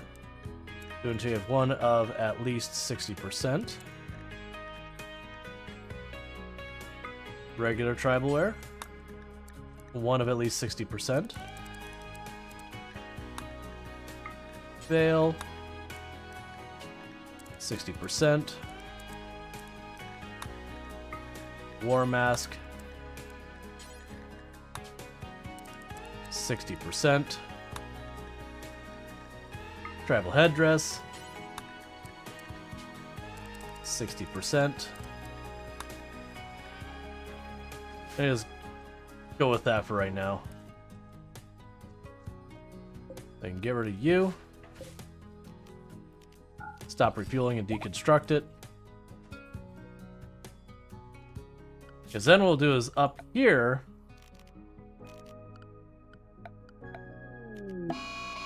Human revenge.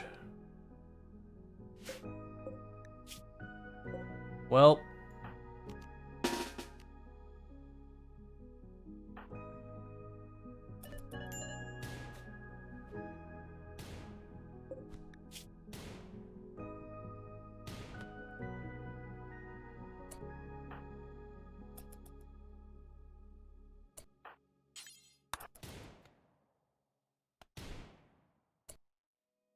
I didn't want to hurt you, but, you know, you had to be a jerk about it. So I'm trying to remember. I know I still have to tame them if they're a wild man or not. Did we have an extra room? Yeah, we have an extra room now.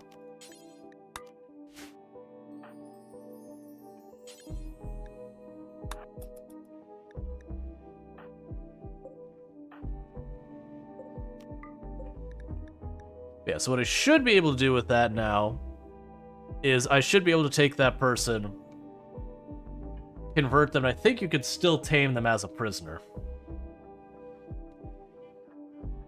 I can't remember. Oh, you're stargazing, that's fine. Yeah, so you're still trying to tame. It's fine.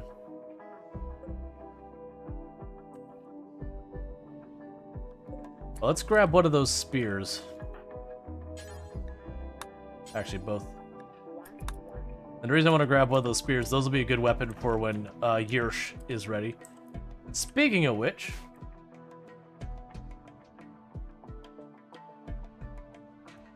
you don't have your own dedicated room right now. For a moment, I'll just put this wall back. But, alright, so let me go ahead and... One last reminder, we do have Yersh who's available. It's going to be a melee pawn for the group. If you want Yersh to be named after you... Oh! You've been sitting here bleeding out this whole time. Well, you're probably dead. Toll Panzer's already dealing with it. But, if you want Yersh to be named after you, you need to ! giveaway space enter. So let's see if Tolpanzer could save Randall. I'm not actually that invested if they don't.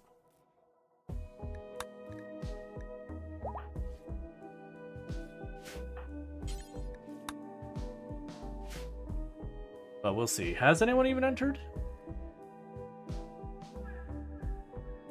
Let's see what happens if I do.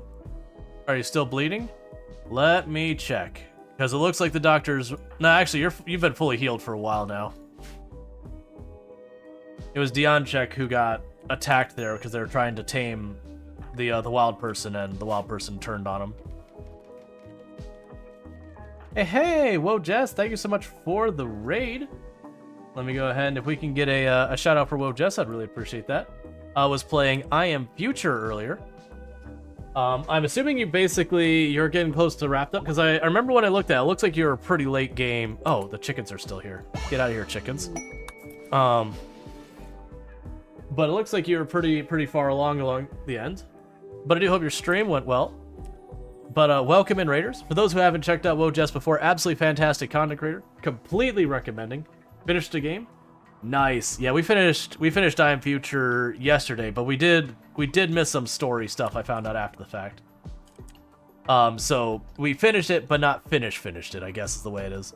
Finished it for now. But did you not pick up that spear? Oh, there's no storage, that's fine. It's super early access, so yeah.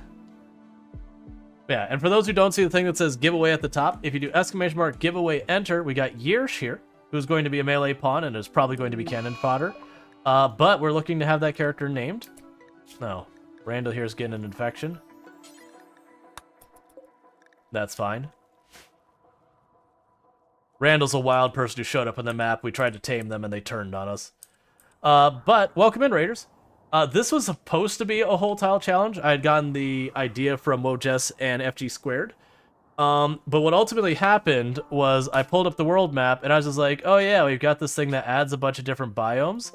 And then I saw this, I'm like, okay, I'll do this tile. That's a weird tile.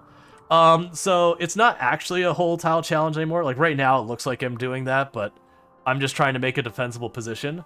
It's kind of its own thing in that here's where I can actually build. Thank you, Lornold, for subscribing for 4 months. Thank you, The map looks weird. Yep. Thank you, Lornold, for the Prime Gaming sub. That's one Prime Gaming sub a month you get, and you used it here, and I really do appreciate that. So, thank you so much for the Prime Gaming sub. I really do appreciate that. It does mean a lot. I hope you enjoy advertising free viewing as well as access to emotes. So yeah, so I have the problem of most of this area up here isn't buildable. Like I can do light, cover here. I can build heavy on that. I can never ever build on the red. So that's one problem. If we look at our growable area, I don't see any. Oh, just the very edge of the map. So that's a rough thing. There is no steel and there is no stone on the map to speak of until I get a drill. Wood has been very limited. I've had to be growing my own wood, so like we're making ourselves like a little beach resort kind of thing. But yeah. No problem, Jess. Thank you again for the raid. You go get yourself some nummy nums. Must find nums. Yeah, you go get your food and do your self-care. AKA death by lack of resources. Man. You're being okay, so it's ranged almost entirely and one melee. Same kind of over there. And that was not attacks immediately. So I can bully. So the downside is I haven't had a chance to build any proper defenses. Like we're trying to make some kind of defense, but because I'm desperate for wood, we're just making do. So half of these fights are literally stand in open, who can outshoot who.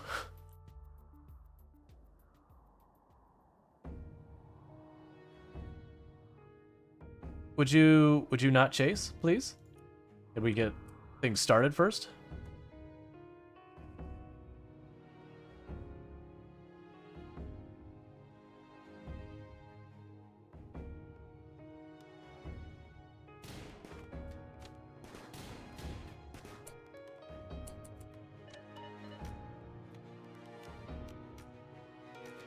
Come on, follow me.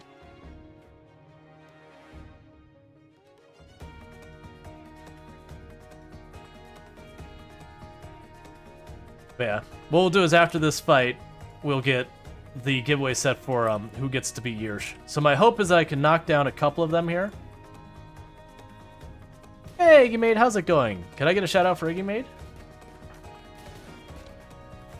Oh, they do get cover there. Hang on, I forgot about all that debris. I didn't have a lot of steel debris to use for defense. Yep, so Iggy Maid is a VTuber on the platform. Fantastic content creator, plays a variety of games, so if that is your jam, check it out. Alright, so we don't want to fight them where they're going to get an advantage of cover. Now, if they're far enough back, I might be able to grab the cover from them.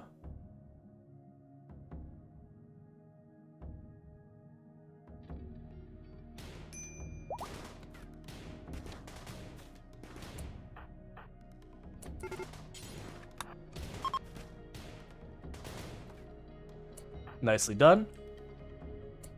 Next group. How are you, by the way? Undergrounder with Bloodlust, who has ridiculously high mining, which is not going to be super helpful. Oh. Your birthday's today, as of 20 minutes ago? Nice, happy birthday. And it's not even a meme. That never happens on Twitch. Oh, unwaveringly loyal. Gross. Here. You get to die in the sand for your unwaveringly loyal. The beach will be your final resting place. Oh, and the name of our faction is Salt Life for Life, with life misspelled in 2 different ways. Because that's the way we roll. And I don't remember what we named the colony. Oh yeah, it was Mount Hope. Because, you know, there's definitely a mountain here.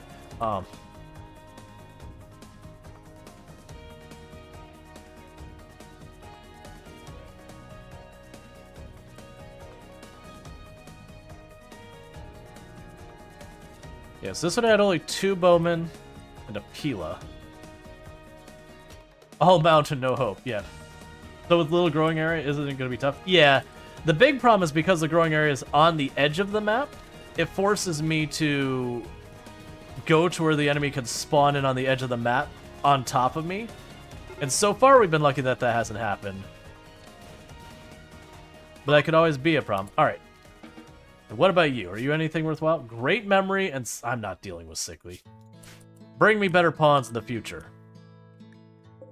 Medical emergency on Randall. Medical emergency on Randall? Oh, because you're still at blood loss extreme. That's fair.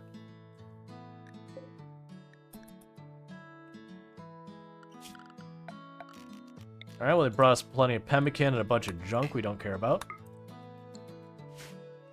Alright. Okay, so it is time.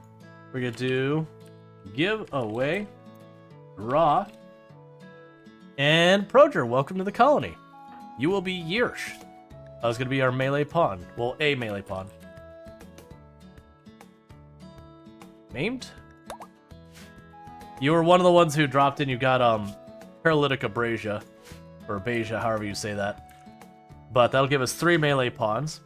We've got Neanderthal. We've got, was it Yatkin? Is that what you're called? Yatkin? Yeah, Yatkin, or Yatkin, however you say it.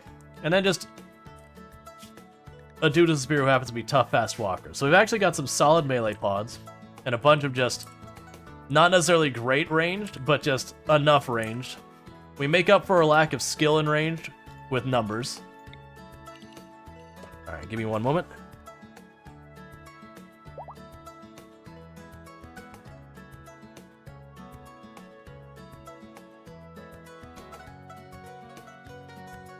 Just been dealing with something's got my sinuses all pissed off and just living that life. We are in the middle of moving. This was our production room, and I'm just moving it back here so that we don't get caught out again and again from stuff attacking us. Oh, please don't let the person who can't take care of themselves starve to death. But as you can see, they did burn down a bunch of my field, but that's okay. We do actually already have hydroponics. Oh, and I also have the no research and the random research mods. So I started with no research whatsoever. You'll notice I was like, hey, I really want batteries, which is something I actually want. Oh, there's no button. So they'll just research this. In practice, what this has actually done is it's randomly chosen something I'm eligible for, but it doesn't tell me what that is until about 95%. Right now, what we're working on is just trying to get this perimeter up so I can force them to fight me where I actually have some defensibility. And then the other thing I want to actually go and get happening over here is I need to get more rooms for people to sleep in. We're also trying to recruit Randall here.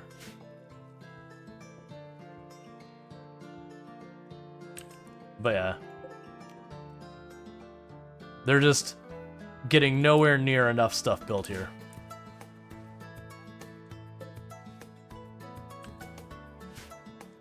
Oh, we also need to go up here. Okay, so I've got that built.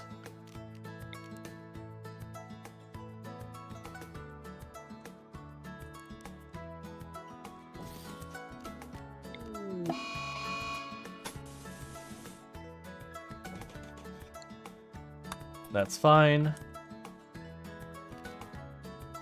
So get our power back online. And then for production, we'll wait to do the electric smelter. Yeah, since I have no source of steel, I have to trade for it. Oh, good, you're ready. So who is one of our farmers that can start cutting plants? Draconic Dork can do that.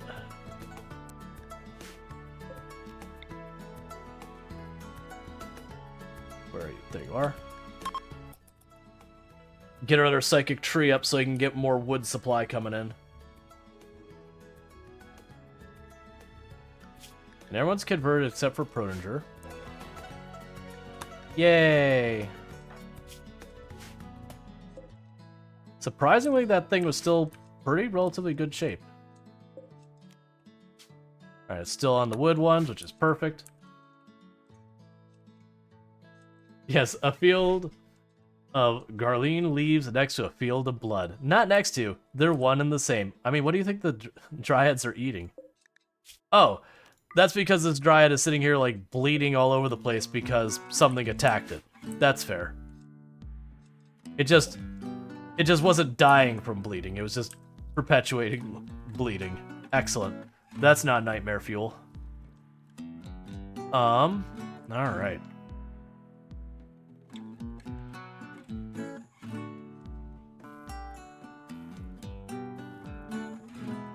Yeah, no, this has been slag building up over time. I've got once I get the power back on, we're gonna get we're gonna get the thing for smelting it, but because we had built the power out here, it got attacked immediately, which is the whole thing I knew was gonna happen, which is why I was sitting there going I shouldn't have done this, but it is what it is.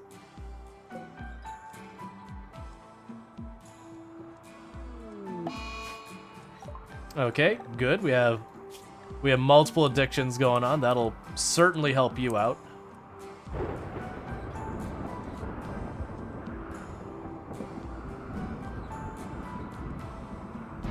All right.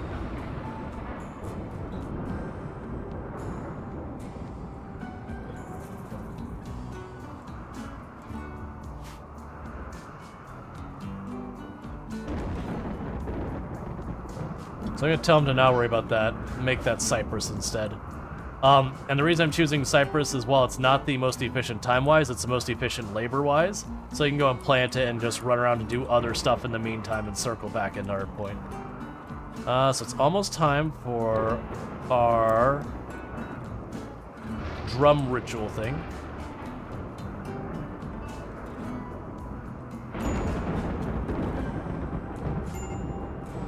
Why are you not feeding the person who's starving?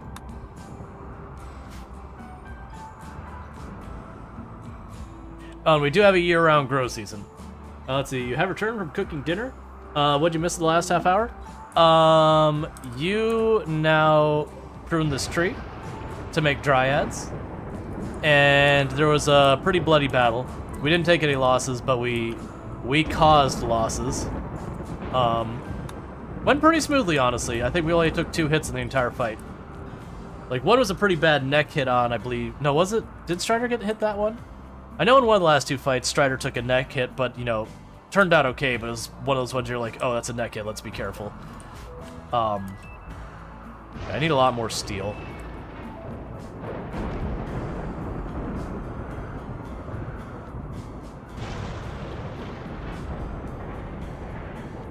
But that'll be good, because once we get these druids switching over to the tree ones...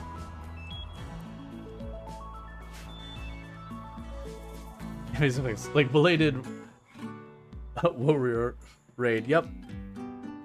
It's always appreciated when people drop raids. Oh, and I never did the thing I should do on my end, which is, for those who are new here, I am Rual Storge. I do play a variety of games here on Twitch. I'm most known for my exploits in Project Zomboid, where I used to hold the world record for the highest kill count run ever streamed on 135,121 zombies killed on one character, on one life, on harder than apocalypse settings, with no mods to change itemization or vehicles. That said, that record has been beaten, but I'm a variety streamer and I do play a very large range of games. Why is no one putting out the fire? Why am I watching all of my wood burn? Why is it not a home zone anymore? Normally I don't like them running that far to deal with fire, but in this particular case I desperately need that wood, so I do actually want them to run over and deal with it.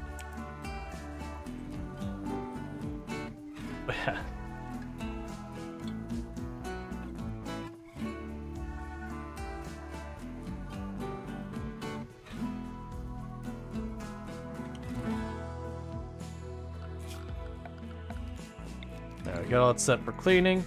This was intended to being my kitchen and butcher room, and then I realized that the dock is light carry weight, not medium like I thought it was, because I don't end up building docks very often, which means I can't use it as a production room. A boom rat has self-tamed. No. No, it has not.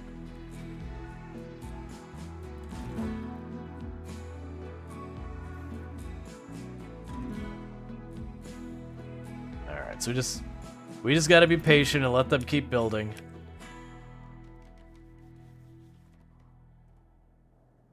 Like, I instinctively want them to be like, oh, we need to get our break room, like our better break room built. Oh, we need to get more of these rooms built. Oh, we need to get all this stuff built. It's like, no, I need to just give them a chance to catch up building things. Could you make a seaport? Yeah, so the plan will be that eventually I want to start moving up here more. But until I can get reliable power for my hydroponics and be able to actually have the materials to build them, there's no food in this entire up area of the map. So I can't really do much up here. But once I get hydroponics, I can move up here. And this would actually be a very defensive position since no enemies can ever come in from these sides. And that's the reason. That's the idea behind this. We'd have the wall. We'd have our kill box here, and then this would lead into the base proper. And then we could just build any of this out here we want. So I kind of think for like, we have the hospitality mod, even though I've done literally nothing with it in this run so far. I could see having like all of this be like beachfront resort type thing, and then the base be back here doing base stuff. Hydroponics is a power hog. Yup. And right now I do not have battery tech or anything that's super reliable. I could do wood if I can get my wood production up, but as you can see from the fact that this base is just sitting here waiting desperately for wood to show up, my wood is nowhere near high enough productivity for me to keep that going. There's also literally no geothermal on the entire map. Not a single node. Not a single usable node. I mean, literally there is not a single node on the map. So it's gonna be, power is gonna be a pain, is what it boils down to.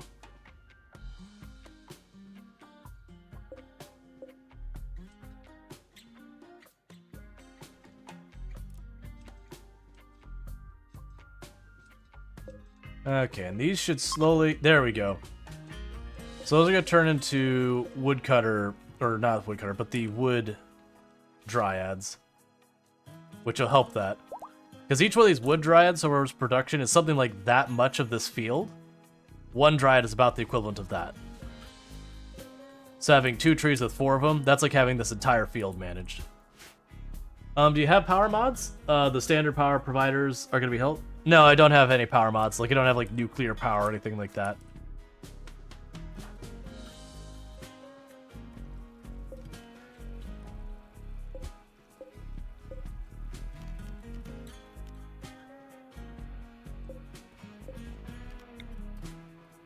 So that's for Randall, and I cannot do it for Brunder. That's fine. Can I actually talk to you while you're laying down? Does that work? Yep, slowly work you into being one of us. You see over half the map going to power production? Yep, and then figuring out how on earth we're going to get that. I mean, honestly, it might even boil down to trying to engage mech clusters to get the little power nodes that are limitless power forever. And then just having like a thing up here. I've done it before, and when I've done long playthroughs, where we go up here and they'll do something like this. You'll have like, and then that'd be a door, and you just kind of do like this type deal. It's like a prison architect style prison thing, with each one of those having like the power nodes in it. That way, if something goes wrong with one, it does only destroys one. Oh, it's 250 power. I don't think it's 200. Was it 250? It was. I know it wasn't a lot, but it's limitless power forever. It's a small amount, and if they get damaged, they explode. But if you get a handful of those, you can actually power a lot. It's just the danger is you find yourself tempted to put them together to try and protect them. But that means it's kind of, you know, the whole all your eggs in one basket, where if any of them take damage, it takes them all out. So I remember building areas where like I'd have the walls in between them, so if one blew, it shouldn't spill over to the next one. And then just having like a single power cable just shooting through the middle of that room.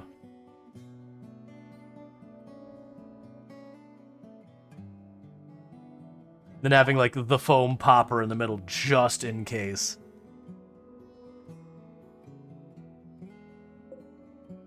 Alright, so you have 4 days until you become a woodmaker, and then you'll probably have another 5 after that.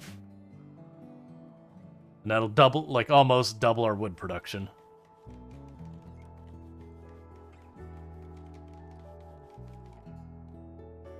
Alright. It'd be nice if I get another one of those trees up.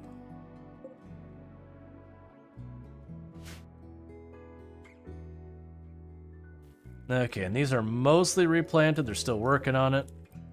Because unfortunately, as I'm putting more and more people on cutting up here, they're not as getting as much time into actually doing the farming.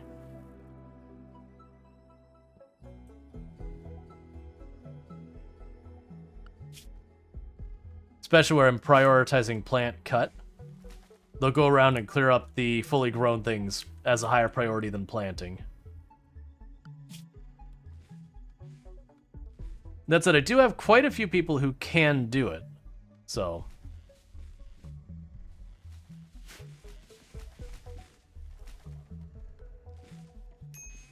There we go, get some decent wood.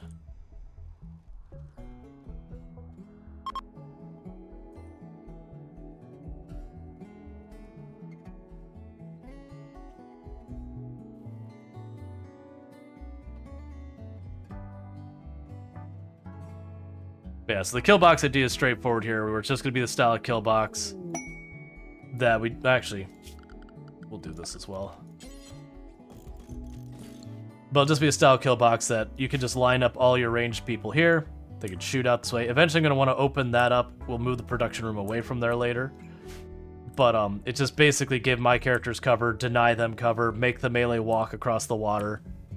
And just kind of go with that. I'd put my melee in these little side areas so that if, you know, people start closing in, I can run them through. I literally don't have access to stone, so I can't build any of those structures. Like, surprisingly, I got stone cutting with my random research. It just... I don't have anything I could use it with.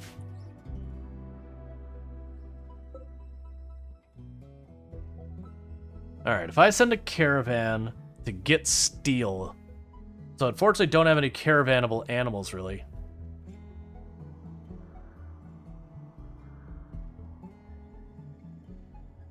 Nor do I have a place I can really... Because there's nowhere I can put a field up here for them. So if I put a pen up here, I have to manually feed them. Which is going to be a huge pain. We'll see. We'll figure it out. Like, once I get moisture pumps, I think my plan is literally just put the moisture pumps up here and just let them go. Okay. So, you're converted now.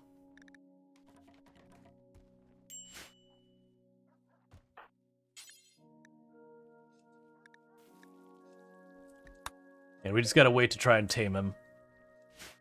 Because he's a wild man.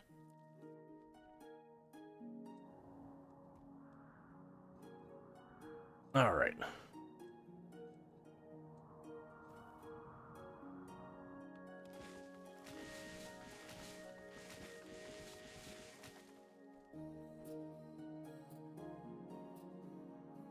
Okay, so let's double check. So with the saguaro cactus, the growing time is 5 days. It really takes about double that, so 10 days to get a full thing. If we do cypress, it's 35 days. Again, it's next typically double. So the cypress takes about a full year to grow, versus those take about just over half a season. The difference being these give some like 15 and these give like 60. So you set and forget it with those ones. It's like most time efficient, most labor efficient.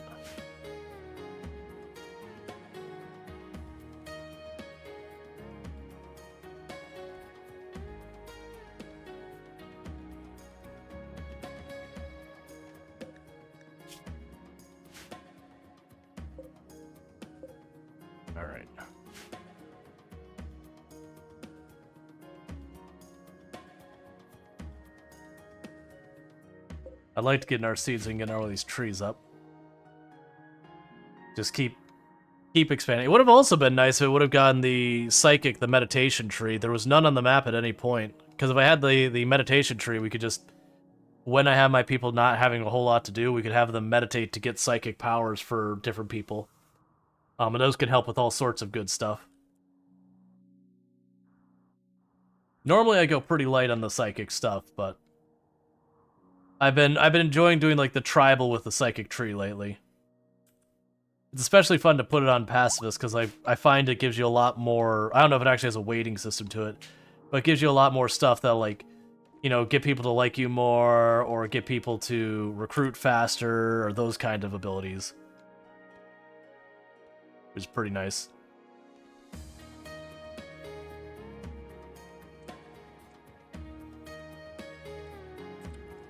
I can also use some ship parts. New recruit Randall. Welcome aboard. And with that, we do exclamation mark giveaway start. So if you would like Randall be named after you, then you'll want to do that. Randall is an optimist with a great memory and an annoying voice. They're going to be a doctor. That's what they're going to do here. Is they're going to doctor. Meanwhile, we will switch that to colonists. All right. Let's start getting our assignments set on here. Thank goodness a new doctor. We've been hurting for a doctor for a while.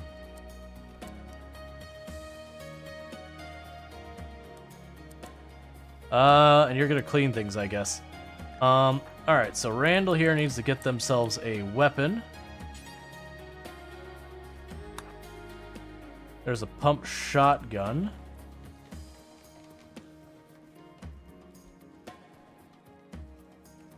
We'll go with that for now. An optimist? Never mind.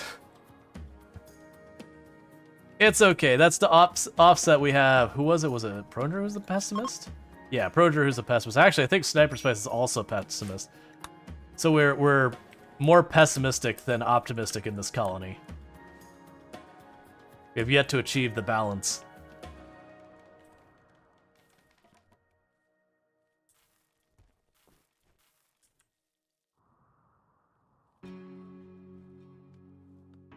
Okay.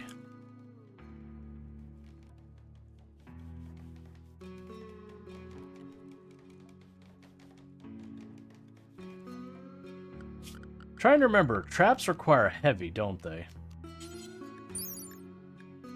Oh, terrain requirement light. Interesting. So I can make this even more of a death trap and just chuck it full of traps too. Oh, good. Food poisoning. Everyone's favorite.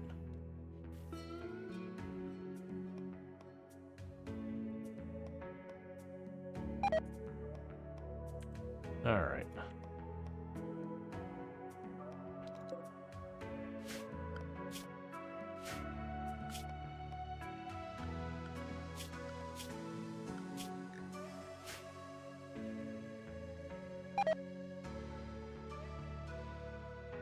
You get a food poisoning, and you get a food poisoning, and you get a food poisoning. What? Why are so many? Did I have so like... well, no, I mean, Calaria Star's still... Let's undesign that. Calaria Star's still 7 cooking. Shouldn't be that bad at the food poisoning.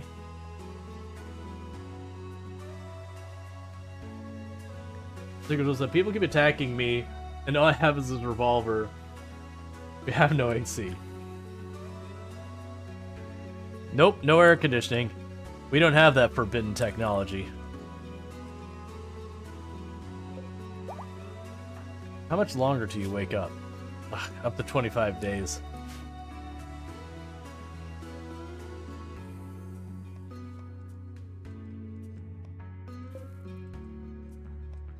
Hey, an excellent quality harp. Right now you can go in there. Let's see, if you make them in 4, if 1 is made food poisoning, the entire 4 stack is food poisoning? Yes, you are correct.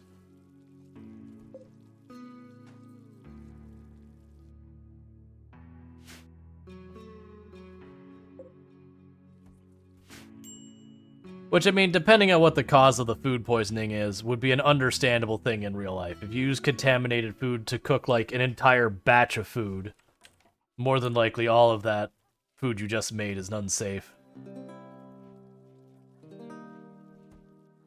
I could really use a combat supplier to come through. I got a whole lot of junk weapons I can get rid of.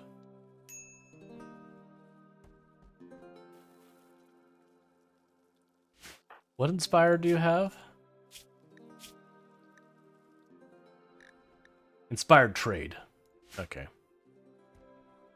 If we have inspired surgery on a doctor, we still have a bionic arm we can potentially put to use. I was like, well, if you get that smelter up, you can smelt all his metal weapons. Yep. The problem is they don't have enough metal to build the turbine. Alright, so I have a climate adjuster mech cluster over there in the mountains. Alright, well, let's go get some metal. Okay. So, Draconic. EMP time.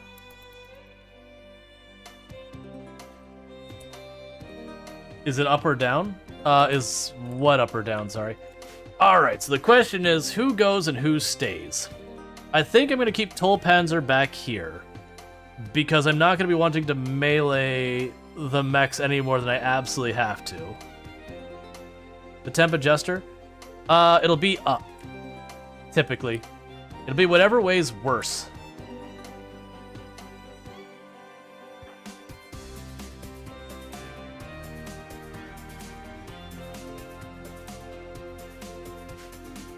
Alright, let's get this caravan going. Form caravan. There's the climate adjuster. 1 day there, 1 day back, except... Alright, so EMPs are going.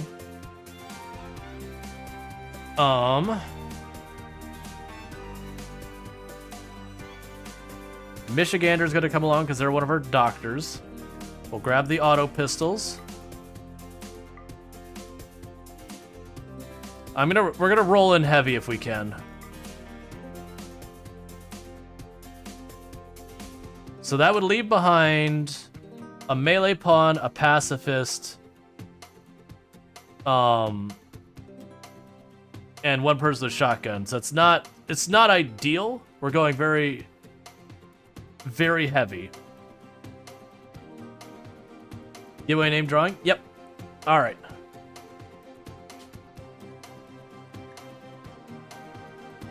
So it's Illicit and Dion Chuck need to be together. So Alyssa is coming. Where's Neon Chuck? Neon Chuck. So you stay back and you tag along. Alright, so that should be everyone. They should already be assigned with travel supplies. Confirm. Okay, now before they go off the map, I don't even remember who we were drawing for. Randall, that's right. It was Randall. So we'll do give away. Draw. And that goes to Donkey Duff. Do we? I always lose track of who we do and don't have. Okay. Randall. Bio. Do this. Donkey Duff. Named.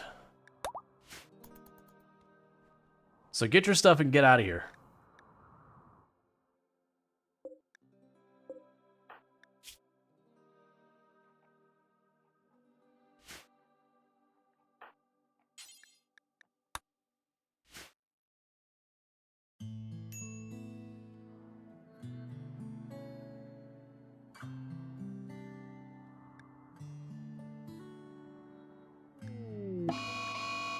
A mad boomerang has shown up. Okay. So, where's our ranged person? So, Sniper Spice is still here. And... where's the other ranged person? An Illicit.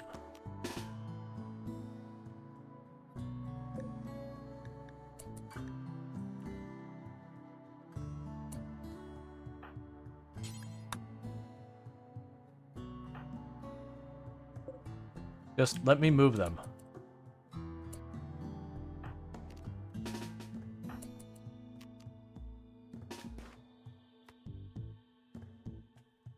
Oh, you have food poisoning, so you're not moving as fast. Please hit it. Please hit it.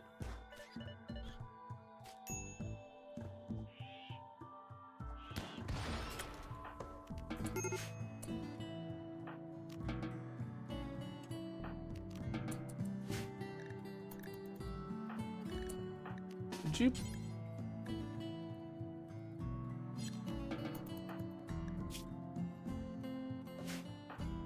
Did you lose your lung to that?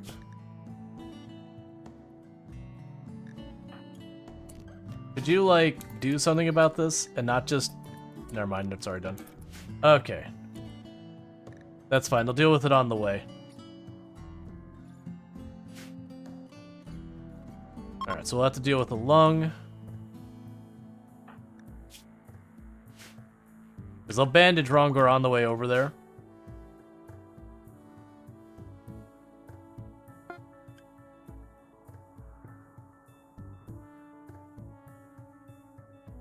Alright.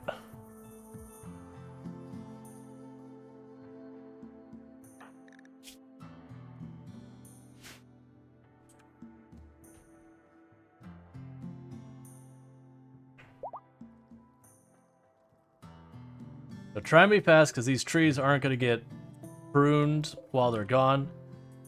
Because both the people who pruned them have left.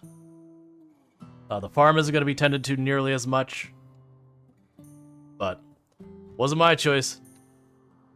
Cassandra was like, alright, we're going to go ahead and just dump this temperature deal on you. Okay. It begins when the bad events happen while your colonists are on a trip. Always. It's always how it goes. I'll have a rate of like 20 people show up here. Alright, so we're going to go ahead and delete that bed because you're going to have problems with overheating otherwise. So for the moment, I'm going to move your sleeping spot up there. So that way you're in with a passive cooler.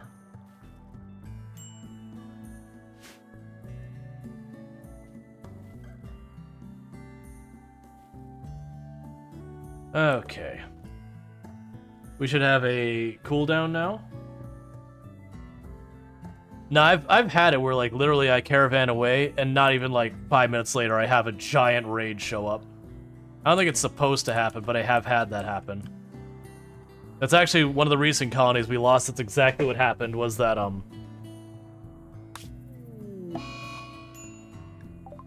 let's run over. Okay.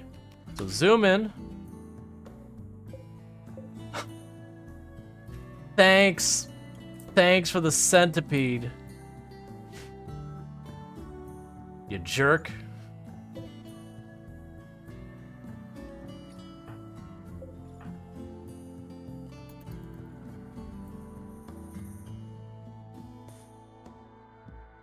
So they're all asleep for the moment.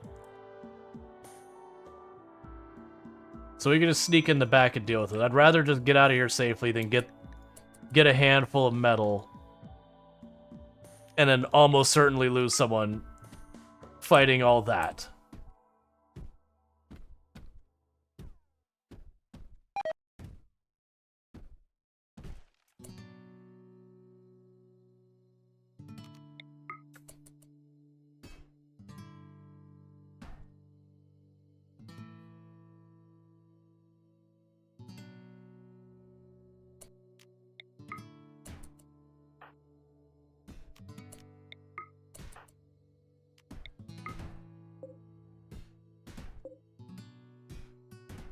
So who collapsed and where?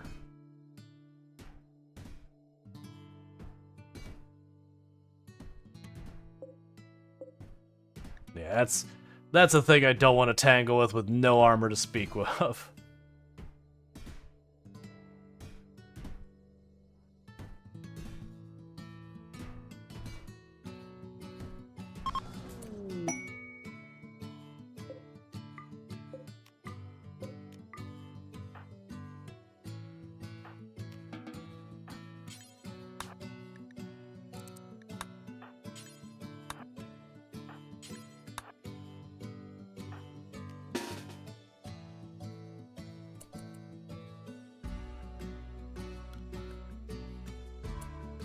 Alright, and run you off the map. Oh, I see what you're saying. Miss 10.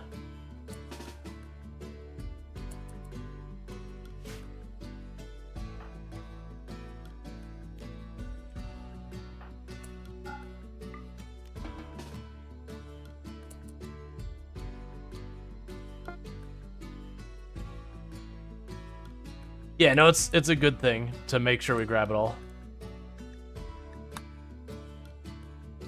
I'm not gonna worry about those though. Fighting a centipede with some low caliber guns, and no body armor is not something we want to do. Especially when we're leaving this colony mostly defenseless in the meantime. Ooh, heck yeah. Harvest that right now. Oh, and you need all bolts, SMGs, or shotguns. Yeah, no, there's a whole bunch of options, but yeah. Or like a Zeus hammer, or something pretty properly good for fighting mechs.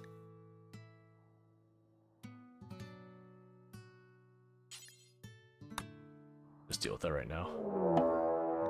Caravan was ambushed by man-hunting squirrels. Oh no.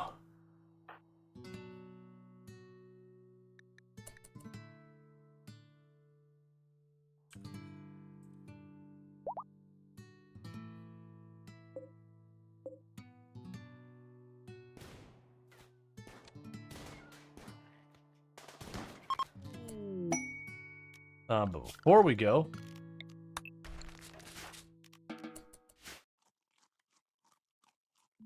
gotta get them to take apart that wall real fast.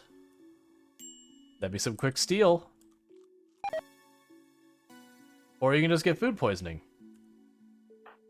You know what, never mind.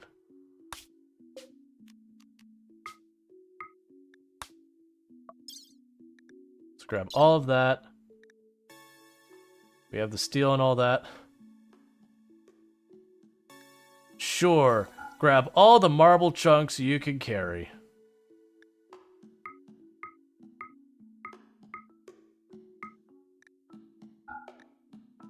I wish I could see.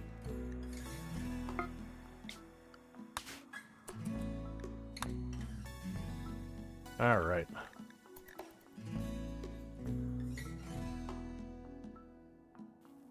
We're gonna get our first chunks of stone that we can cut. So production. Where's our stone cutting table? The stone cutting table has a minor wood or metal requirement, so we won't worry about it right now.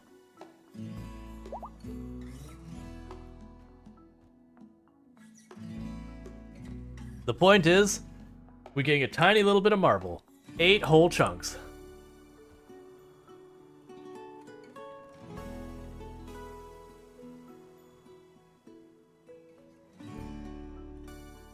Yeah, so 160 stone. Yep, which is like what? Is that 32 blocks? Or 32 pieces of wall? Maybe less than that? It's not much. There's 16 or 32, which is still not much. 5 per wall. Yeah, so 32.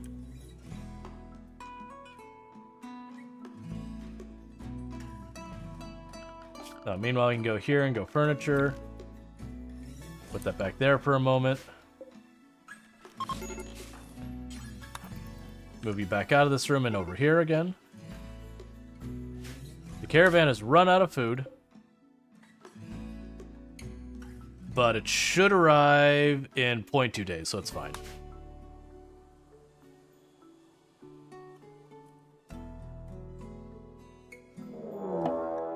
Manhunter pack. There we are.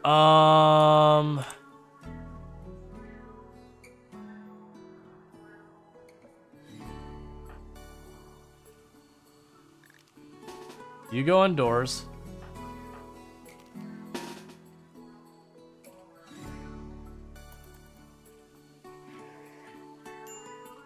You say that, but there's a hell of a lot of those rabbits.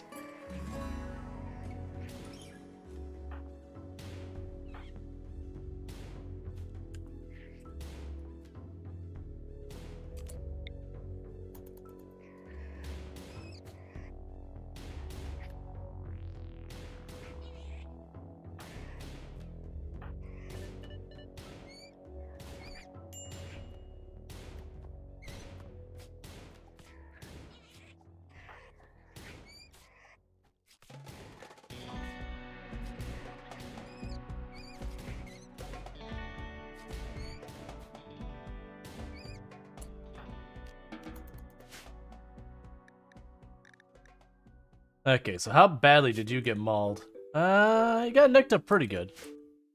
Okay, and you can go back to being free to do what you need to do.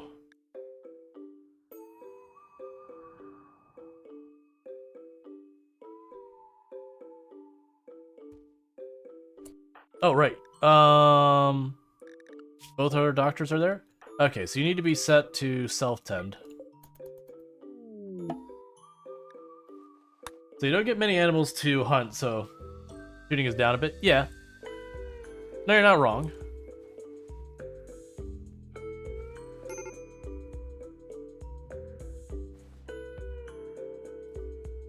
Are you bandaged? Yes, you are, so turn off self-tend. Why are you not being treated? Why must I always manually intervene? Where are you? Your scander.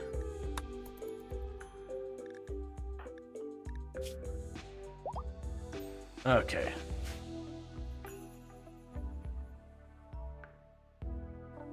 Yep, now I noticed a couple different places you can do it.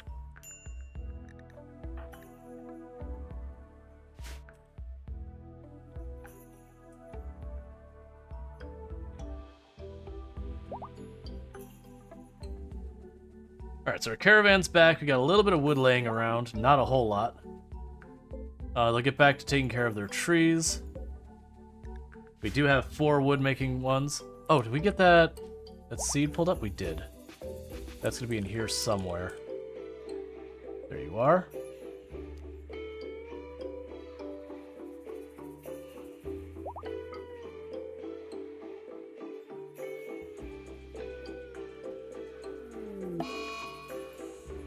Sad wander. And we are out of food. Okay.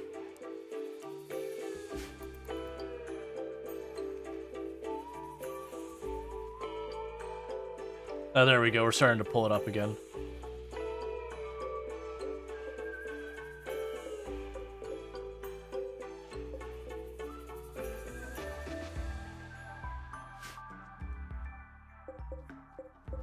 Alright. We switch that to being another food source. We won't worry about any of the drug stuff at all. That's a lot of dye. It is a lot of dye. Yeah, we can go ahead and...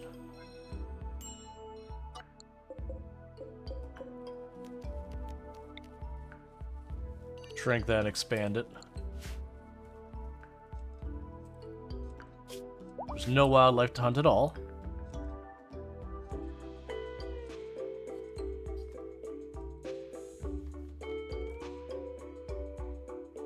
Okay. Wood's hot, you could do hops. Yeah, no, I could do the hops. Like right now I just need food. Hey Rhetorical, how's it going? We're gonna run into some problems. Oh, ritual soon? Okay, so 1.2 days before I can.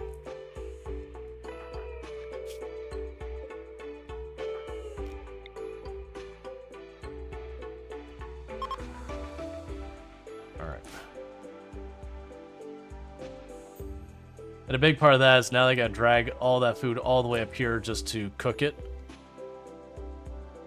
As opposed to it was down here. Yeah. They prize the little one and waiting for them to come out of the oven. The forever wait of smelling amazing. How's ExoCon? I had a good time. I really enjoyed it. I ended up getting sick while I was over there, but thankfully that was like after everything else. So we didn't end up missing a whole lot. Actually, they're still gonna be cooking on that fire, I think about it. Because that's not gonna have power.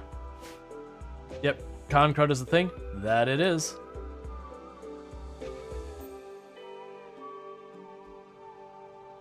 Alright.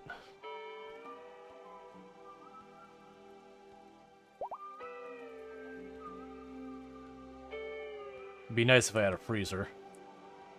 But I don't have air conditioning, so that's not going to happen.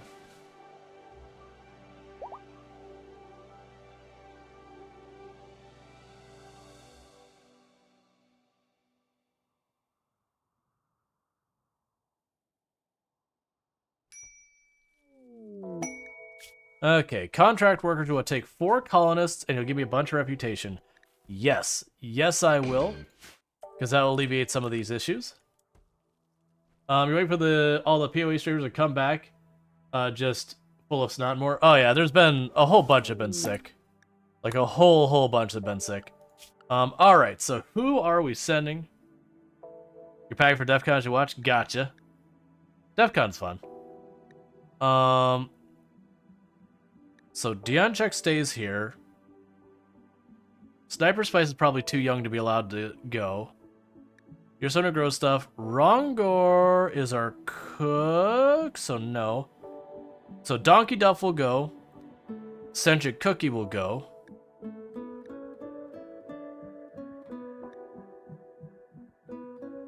Yeah, so Donkey Duff will go. Centric Cookie will go.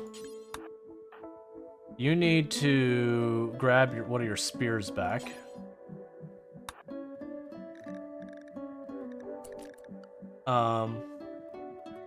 Hey, Smoker Silver, how's it going? Alright, so we still need 2 more people to go over.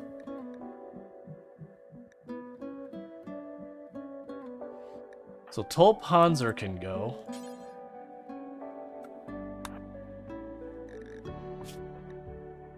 We need 1 more to go. I'm debating Dianchek, but I'm not... No, if I send Illicit or Dianchek, they both need to go.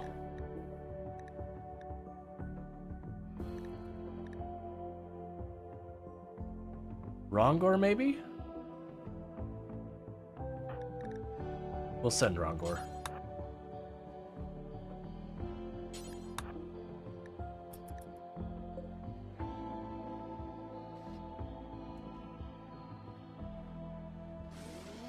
I didn't even check to see how long I'm sending him, by the way.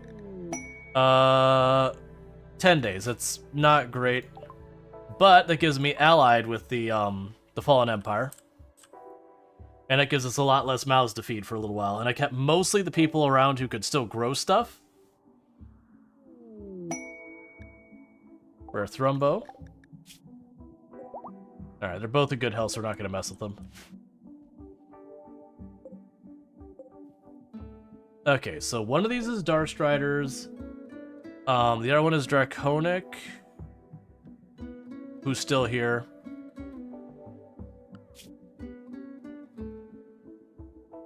And then Illicit would be the next one.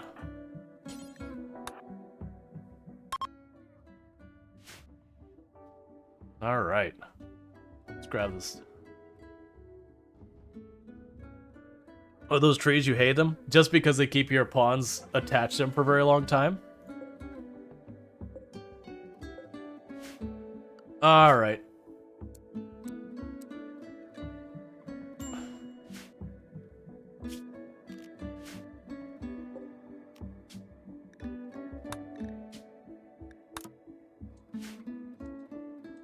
Then they add a ridiculous amount of wealth? Do they? I hadn't noticed them adding a lot of wealth. I wish I could just click on this and tell me the value of this right from the go. Nah, it doesn't say. Maybe it's because the tree plus the pair, like all the dryads you get. So good news is with this many dryads, I could probably stop worrying about this field over here. Instead make that cypress. So it's very low level of labor intensive.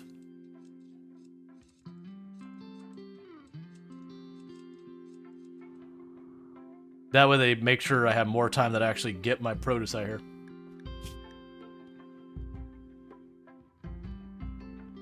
Okay.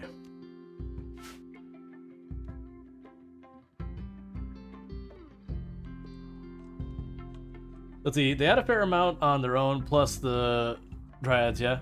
But they also increase the beauty of the surrounding area a lot. Fair enough.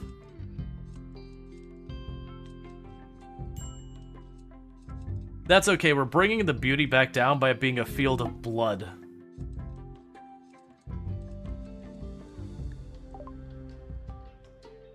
Let's see, every year on the 14th of April May, Beasters have a special celebration. Oh, that's I don't care about that. That's the that's Protoger.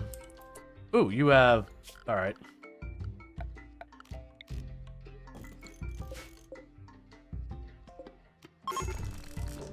Deal with that real fast.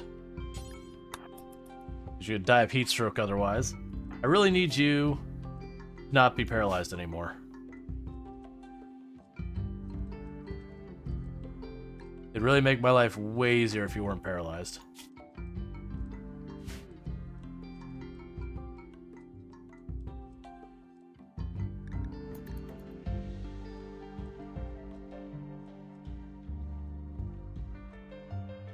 Okay.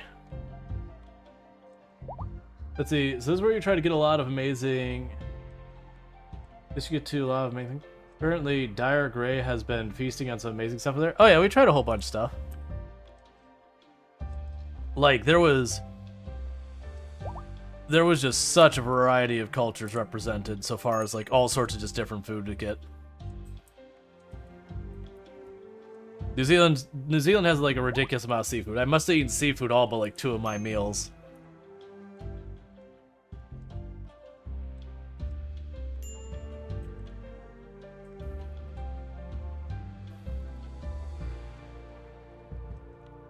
Okay.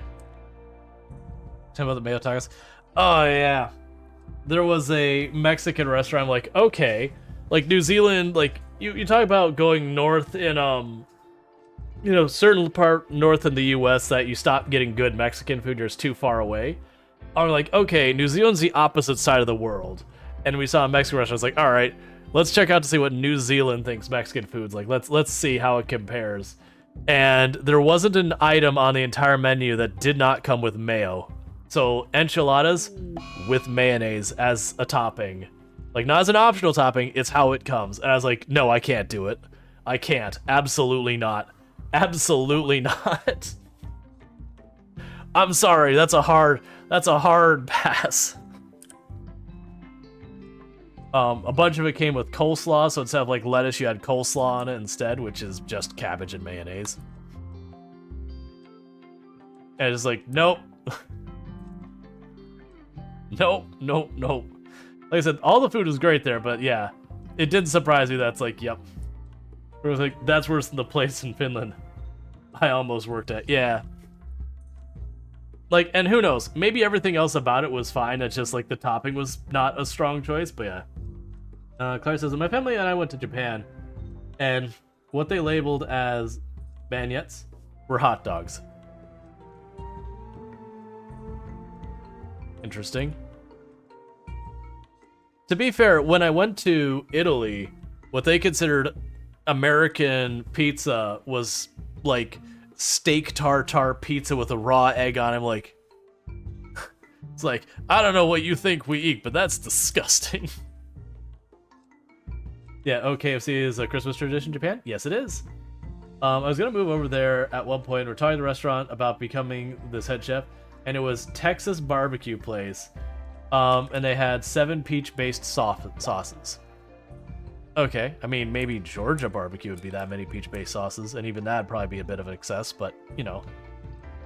I come from Louisiana as my delicious fried bread with powdered sugar in it. That was not it. Yeah. Yup. It is fun to go to other places and then see what their perspective on your food is. Because, like, sometimes, like, okay, you know, maybe that's not right, but I can at least see it. And then there's some just going, what? Oh, and it says, quick question. Are you done playing I Am Future? Fell asleep the last time you played, so I didn't see your progress. Yeah, so we're probably done playing I Am Future for right now. We did basically unlock all the equipment, unlock all the areas, and all of that during the stream. I did realize I missed some story stuff, but it's kind of one of those things of, okay, I don't think I'm gonna go back and spend like an hour or two to like get that last handful of story stuff. And while it would be fun to do like the achievement hunting thing, generally speaking, the times I've messed with achievement hunting have not been great for the channel. But they also served a lot of fries with breakfast as part. More Western style breakfasts.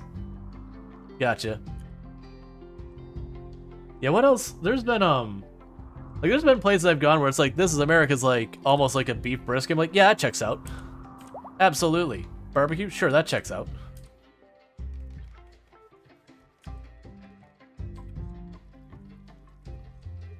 Japanese pizza has mayo. Right, one of the things with a lot of Japanese mayo, though, is usually it's a spicy mayo, not just like mayo, typically, from what I've found. Or, like, that's pseudo-related to that. There's, almost every culture has their kind of catch-all food. So, you know, it's the, I have a bunch of random stuff in my house, let me make a food. So, like, here in the U.S., a lot of places, we'll make, like, a casserole, which all it is just a glass dish that you go, here's a protein, here's a veg, here's a whatever, you toss it in there, make it into this big thing, and you eat it. A lot of European countries will do, like, stews and all that kind of stuff. Same idea. You got your pot, you put in some water, whatever your broth is, and you chuck a whole bunch of, like, what you got scraps in there to, you know, put your leftovers to use. But the one I found interesting was with Japan, it's a pancake.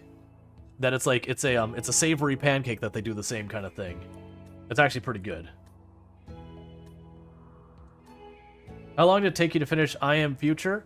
In the current version, it would have been, what, like 6-7 hours? Something like that ballpark? But again, that's missing a bunch of the story, and that's just, like, quickly going around. I do think when it comes out, like, full release, I would expect to get quite a bit more out of that. But I don't think it's a game you're going to put hundreds and hundreds and hundreds of hours into it. But also, it costs only, like, $15, so, you know. Set your expectations accordingly. I'm not unhappy. If I would have spent the $15 to get it, they gave me a key, to be clear. But if I had to buy it for $15, I wouldn't have been unhappy with it.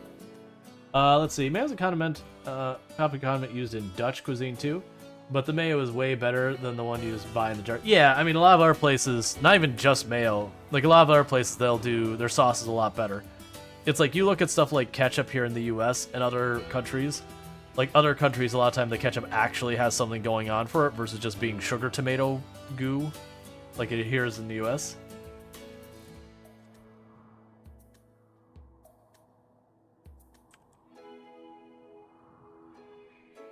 Just like when you talk, like, the mustard we're known for in the U.S. is just, like, straight-up yellow mustard, which is the worst mustard there is. Fight me. Versus a lot of other places, a lot of, like, Dijon mustard or, like, spiced mustard or all that. Sorry, but I like sugar tomato. That's fine. Well, there is mayo and Miracle Whip. One's from egg and the other's from egg white, I think. I don't know the difference. I don't actually personally like mayonnaise. Just not my thing. Part of it's because if you get something with mayonnaise on it, it's usually never a little mayonnaise. It's either no mayonnaise or all the mayonnaise. And nah. I don't want my piece of chicken with my mayonnaise.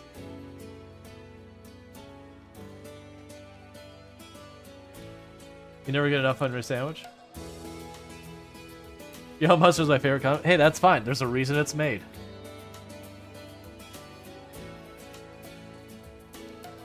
I mean, yeah, most places get way too much. Yeah, that's like the whole thing is where you sit there and you scrape it off and you've got like half your plate is covered in mayonnaise. You still look at this like this thing is still sopping in mayonnaise. You're like, look, man, it's cool if you want that many, but like your baseline should be a reasonable amount, and then you can work your way up to it if you want. You can go to the counter and grab like the 10 packets that you so desire in your heart.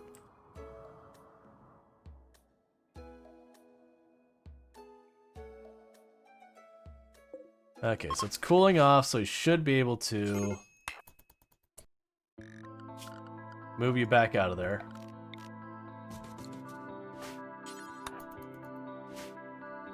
I find the opposite. Usually there's never a good amount, and the packets are not the same. That's fine.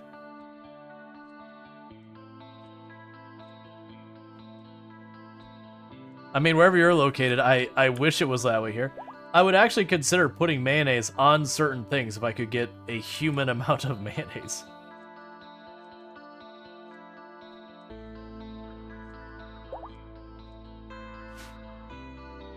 You eat hot dogs plain? I'm mostly the same way. Like, I'll put stuff like, if there's cheese there, I'll put it. Chili, I'll put it on there. But A lot of the normal condiments you find over here, I'm not big on. Like, I'm not big on ketchup, I'm not big on mustard, I'm not big on relish, I'm not big on mayonnaise. Stuff like barbecue sauce and hot sauce, I'm on board. I much prefer spicy stuff over sweet stuff. Which is probably the reason half those other things I mentioned I'm not that into. You know, if I get a sub, I'll do stuff like oil and vinegar on it.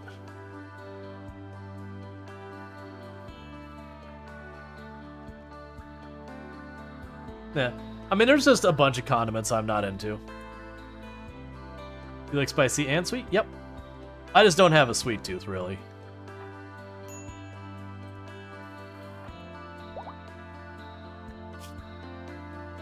Please wake up already. Spicy and sweet is better than salty and sweet? I mean, I'd agree to that. I'd prefer spicy and salty, though. Yeah, barbecue sauce I'm down with. And, like, it's... Like, barbecue sauce, well, as ones has a wide spectrum. You have, like, you have the vinegar-based ones, you have the water-based ones. You have all sorts of different style ones. There's, like, the whole gambit. I enjoy most of it. I definitely prefer spicy over sweet, though, even in barbecue sauce. I'm just not much of a sweet tooth. It's just the way it's always been for me.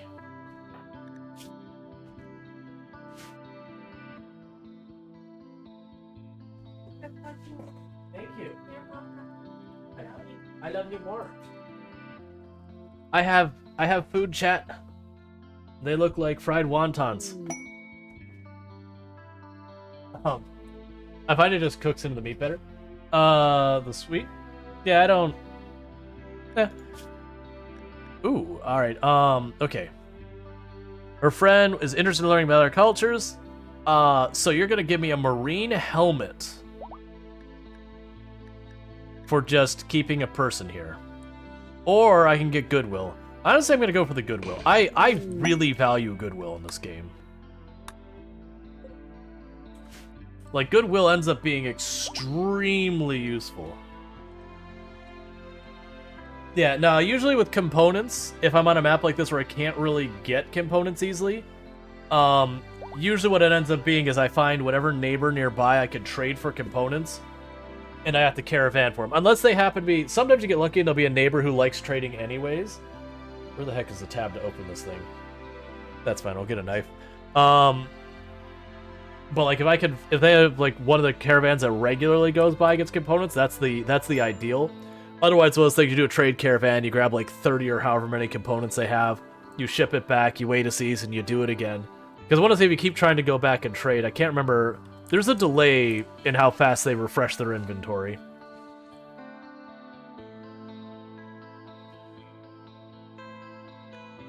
And I do have some components. It's right now we're starved in steel. This map is awful that it's 121 degrees Fahrenheit out and it's not even a heat wave. That's just, it's 121 degrees Fahrenheit out as like just the normal temperature.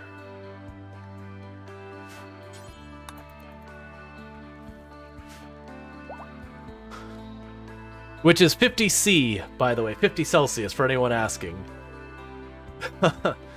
So just the regular outdoor temperature in this place is 50 degrees Celsius for the summer. No heat wave or anything. That is just the base temperature. We are in the summer. We're at the worst time of year, but and who knows what the feels like is. It was like I'll never forget the time I had a mountain colony and I just finished my entryway kill box. And someone came to trade, and they had so much more than I could afford to buy in 3 years. I traded them a lot of bullets for their goods. Geothermal power. Normally I'd be very excited about that, but there's no geothermal vents on this entire map. So that's a whole lot of research time to get nothing. 15 days, you believe? I lost context to what the 15 days was referring to, sorry.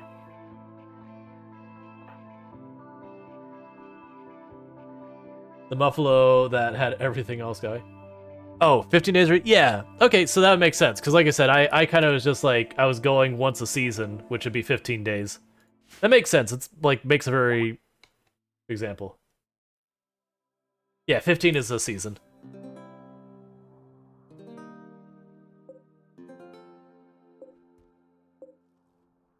Thank you sentient_cookie for subscribing for no. 19 months. Oh no. Yay, yay, yay, Mhm. yay, Yep. yay, yay, yay, yay, yay, yay, Yep. yay, yay, Mhm. yay, yay. I yay, understand. Yay, yay, yay. Excellent. Yay, Yep. Yay, yay. A solid Subby point. wubby, Yay, yay. Thank you, Sentient Cookie, for the T1 sub. That's 19 months you've been subbed to the channel, which is a heckin' long time to be supporting the channel, and I really do appreciate that continued support. I hope you're enjoying your advertising free viewing, as well as access to the emotes. So thank you again for that. Just checking the time. I still don't know what we're doing for the second half of the stream. I still do the split up the stream, like, long story short, yay. And uwu. Don't forget uwu. So I don't know what we're doing for the second half of the stream game-wise. So I started like, which reminds me, I'm curious if it's going to be more of the Guild Wars 2, because I know you said, are you able to like give me to play the same game twice? Yep, Guild Wars 2. All right, I'll write that down. So Guild Wars 2, and yeah, go ahead and leave that one on the Make Me Play. Leave that on the activity feed. Don't clear that one. I still write it down just in case the activity feed ever gets cleared out. It has happened to me before, which is deeply upsetting when I'm trying to keep track of stuff. Now you can follow you around. But yeah, so I'll promise you half a stream of that. We'll figure out when a good time to do that is. Which that reminds me, tomorrow I'm meeting with someone to discuss a potential charity stream some point in the future. And as a reminder, I haven't put it on like the announcements channel yet in Discord, just because I'm still trying to get the details. I am planning on doing our 2-year subiversary streamathon on Monday is when we'll start that. Because the 2-year streamiversary, like 2 years since I first started streaming, happened while I was in New Zealand. And I'm like, well, obviously I can't start the streamathon while I'm traveling. Yeah, let's see. So in a game, or are you just in your library? So the rules with getting me to, like, forcing me to play a game, for 100,000 points, you can make me play a game, and the promise is I will play at a minimum of 1 hour. Usually it'll be half a stream unless I'm really not jamming with it, at which point then I'll play an hour and I'll cut it off. Is one, I either need to own the game, someone needs to be willing to gift me the game, or the game needs to be free. And that's just because otherwise people could sit there and be like, play the $70 game, play the $70 game, play the $70 game, and going, why am I, like, I'm literally working and losing money, hang on a second. So that's just to protect me financially. And then the second rule around it is it can't break TOS. And then, you know, it can't be like something that I am not cool with myself. And what I mean by that is, like, if there was a game about enslaving people, as in, like, not like RimWorld where it is a mechanic you could do if you want, but you don't have to do, but, like, if that was the game, or, like, some other thing, I'm like, I don't want to touch this with a 100-foot pole, like, I want to be, like, here's that game, and here's where I want to be, that's the thing. That doesn't mean, like, if you want me to play some cringy visual novel, again, as long as it's not TOS, or, like, whatever, that's fine. If you want to make me play a horror game, that's fine. If you want me to play, like, getting over with Bennett Foddy, that's fine. If you want to play, like, some really weird, bizarre game like Frog Fractions, that's fine. Yeah, like the school shooting game. I'm pretty sure that's banned on Twitch. You're not allowed to play that, if I remember correctly. Or you're not allowed to stream it. Alright, so you're all bows over here.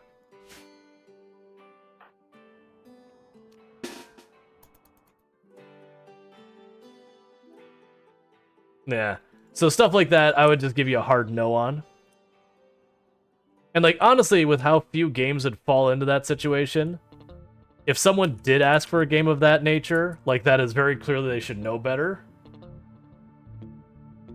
Like, that's going to negatively impact things. Like, you know, it's kind of those things that if you knowingly ask me to play something that, even if it's not banned on Twitch, very obviously is not okay, like, that's going to be a problem.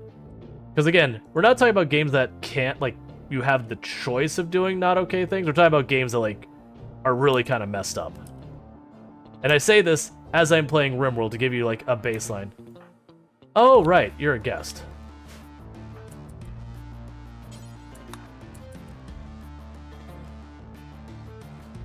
Why are you continuing to walk?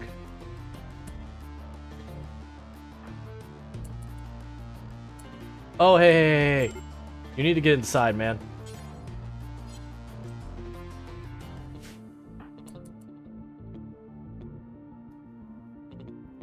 Okay, I would hope anyone who's watched enough to get 100,000 points would do that at least. Yeah, no, that's the reason I'm like, if someone was asking for a game that very clearly is not okay, and they're willing to burn 100,000 points, it'd be like, eek. Oh, and the other thing is you can't tell me, like, how I play the game or whatever. Like, you can't be like, oh, you need to play it with this mod. Dogs, could you not?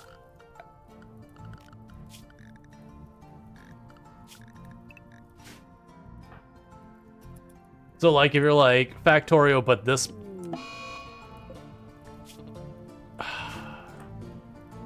They killed the dog.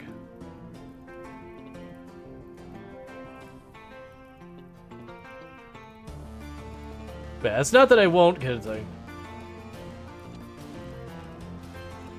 it's kind of one of those things. Because I don't... Like, the idea is it's supposed to be a fun thing for me to do for the channel and all that kind of thing. If it gets to the point that I have to spend, you know, 2-3 hours prepping for the stream, just trying to get the various mods all working together, that ends up being no fun for me to deal with at all. So I just won't.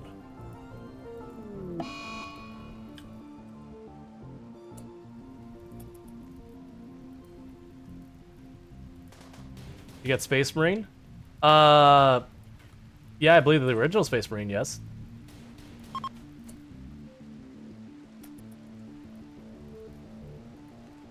That'd be a surprising one to play a channel. I'd have no problems with playing that.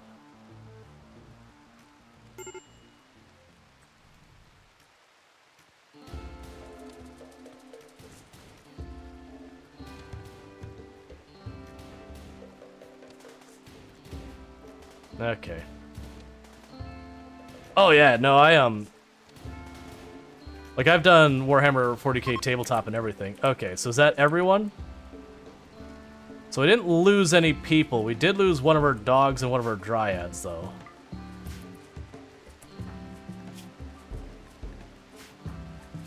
And we got 2 people took hits.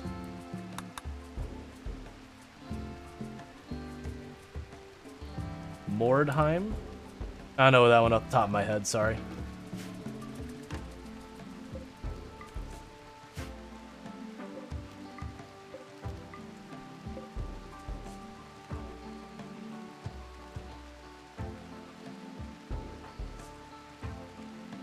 But yeah. But no, that's the whole thing. And like I said, the promise is I will play... it was a fantasy turn-based game based off the TTD. I didn't do it justice? Gotcha. Like, the promise is that I'll play, where are you going with that? Where are you going? Oh, you're butchering because the dog died, right? Because the dog got 1 tapped, and that was just it. But, the promise is I'll play at least 1 hour.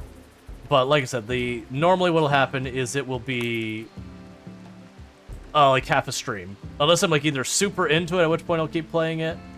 Or, like, again, it's one of those things that, like, I'm playing the game, I'm really just not having a good time with it kind of thing.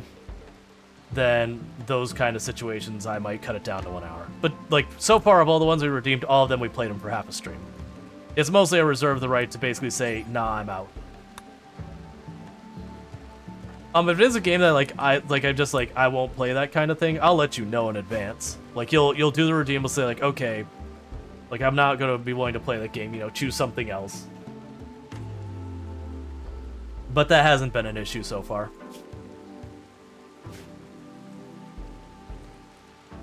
Soulstorm would make you love-hate? I don't know that one off the top of my head either. Some of these, like, if I saw the game, I'd be like, oh yeah, I totally know that game.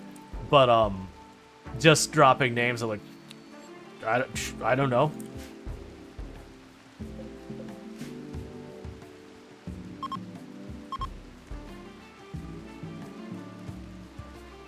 Real-time strategy game, Warhammer 40k expansion, Dawn of War. Oh yeah, yeah. I played those. That means I probably have it already. Like, I probably already had it, beat it. Because I played Dawn of War 1, 2, and 3. 3 was a bit underwhelming for me, sadly.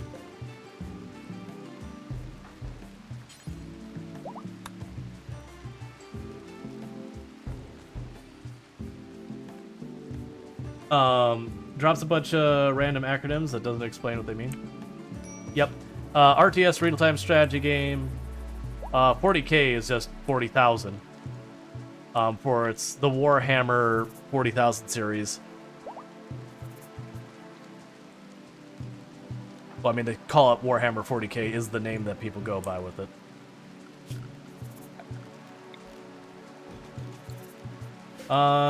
Do you know an indie game called Carrion? I've heard of it before.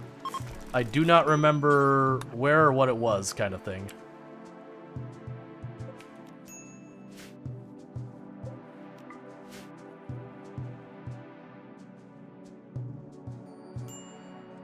I'm joking. I'll drop a bunch of other ones and no to know. Yup. Why are you laying on the ground? You're supposed to be being rescued. Hey, good, there's a geothermal power I can't put to any kind of use.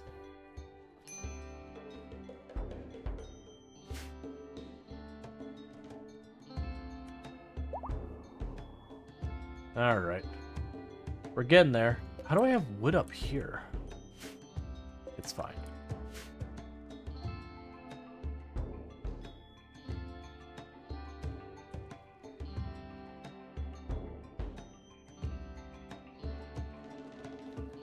Let's see, what games have people redeemed for the past?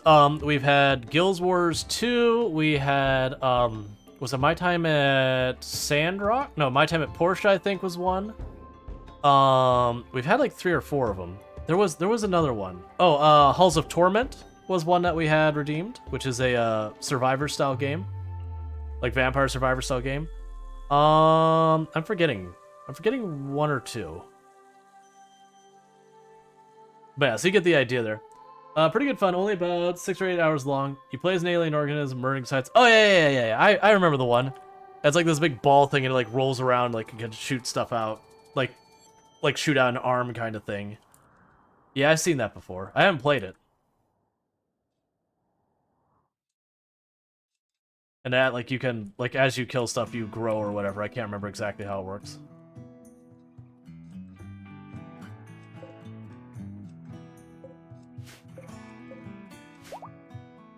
Alright. Would you wake up already?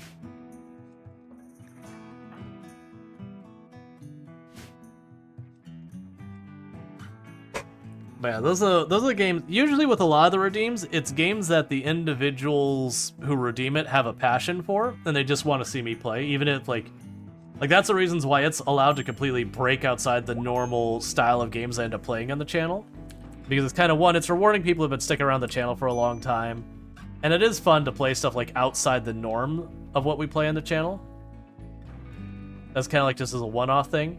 But that's also why I do kind of limit it down to that I only guarantee 1 hour / half a stream.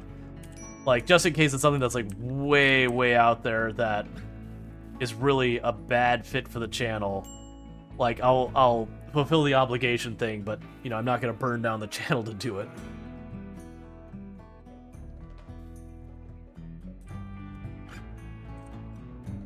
Alright, so Sparrow's the guests are going to be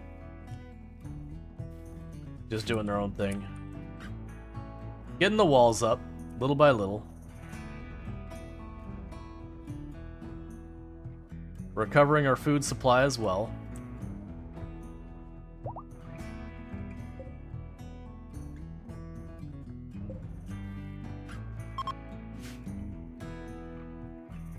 Okay. I keep being surprised that with honestly with half the time I keep waiting for people to do redeems again for like trolley stuff like horror games or getting over it with Bennett Foddy or Jump King or you know the typical ones you hear about. I do know one of like the things that people are gonna run into, and no one's done it yet, is I keep waiting for someone to redeem like, you know, Baldur's Gate or Undertale or you know one of these games that like takes for like or Kenshi, one of these games that takes forever to play through kind of thing. Which is fine, except I only guarantee like half a thing or half a stream. And if I'm playing Kenshi and like the turnout is only like 30 people or whatever, that's kind of the viewership has spoken that I don't get to keep going with it. Now granted, we've done Kenshi, like that isn't bad mouthing Kenshi. We've done Kenshi on the channel and it's done all right. He usually does good for like a stream or two, and then after that, like the viewership kind of slowly starts dipping off, and there's eventually a point where you go, okay, I have to stop. Kenshi's a fun game, very janky. Very janky. It's as well as games that almost no one searches for on Twitch. Someone could redeem Alt F4? Is there a game called... I mean, there's gotta be a game called Alt F4. But yeah. Or the other thing I wouldn't do is if the game, like, setting up to play the game is gonna be an absolute nightmare, that would be another thing where it's like, if the setting up of the game is too major of a project. Like that, a lot of VR games will fall in that one, that me getting this whole set, like this area set up to do VR would be way too much. Do you have any console systems? Playing like Super Mario 64 or something else? I do technically have, I think it's an Xbox 360, but like I play pretty much no console games at all. The way I look at it is I could play, like, I could spend the money to play games on a computer or on console, and I need a good computer for doing my software dev, so I already have it. So I don't want to drop, like, I'd rather take the money I would buy another console with and use that on games. Isn't there a Rage Game 3D platformer where you throw chickens? No one requesting Bad Rats. I am familiar with what Bad Rats is, yes. Our guest beating up Deonjek, because that's what our guest does, apparently.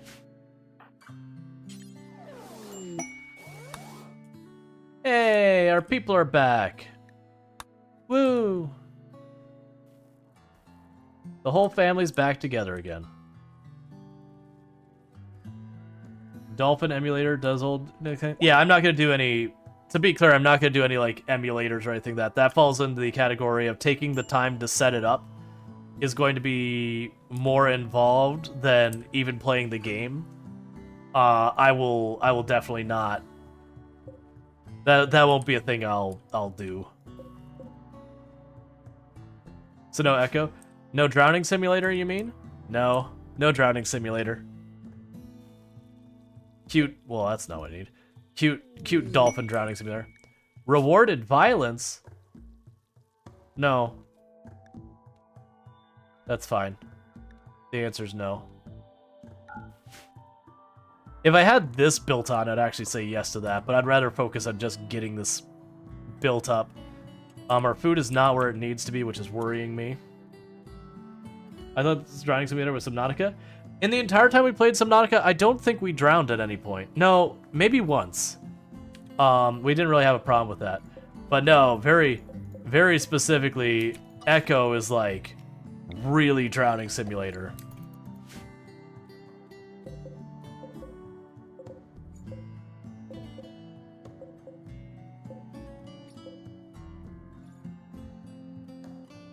I don't really want to move on to making this into more farm field. Or fast getting there.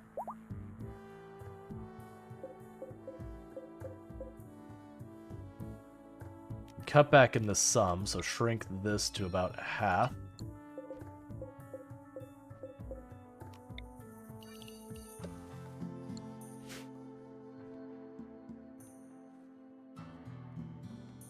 Let's see.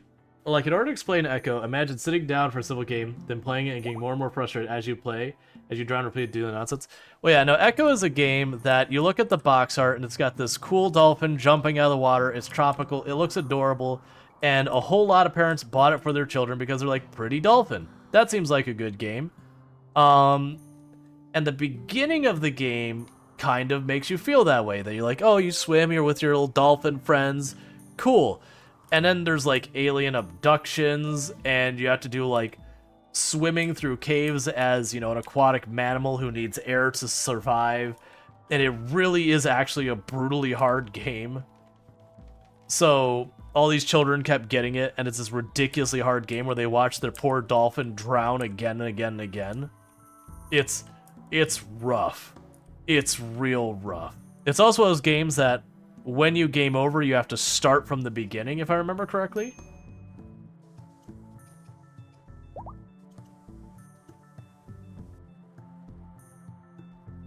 Echo's developed in the rental games period where devs made games too hard to be beaten in one rental and make you want to buy it. Yep.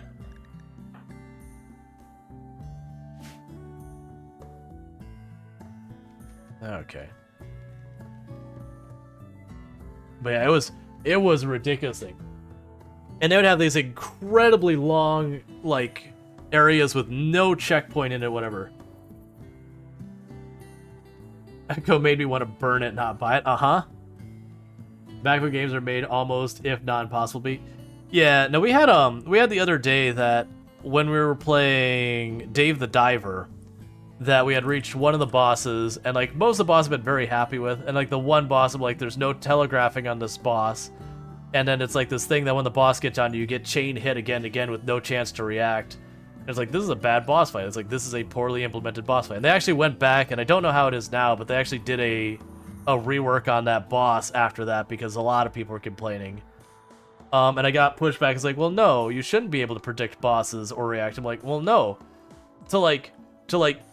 To enjoy an encounter, either A, you need to be predictive, and it can have both. You need to be predictive where, okay, I'm recognizing the pattern of this boss so that I can learn the boss and get better at it. Or it needs to be reactive where, like, you know, the boss turns its leg in a certain way and you go, oh, he's about to do that big smash. And the tells can be minor things. But if you don't have either of those situations, it's just straight up mash the buttons RNG. Like, you have to be able to do one or the other.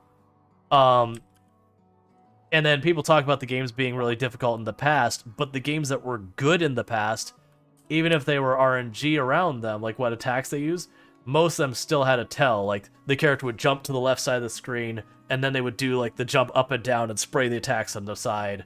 Or, you know, they'd run to the middle of the screen and then they'd slam the ground or whatever. Like, it could be RNG, but it's like, you'd see him start running towards the middle, and you go, oh, they're running towards the middle. It's time for me to, you know, like, this is the area that's about to get dangerous. I need to reposition. Mario is a classic. No one ever complains about it being unbeatable. Right.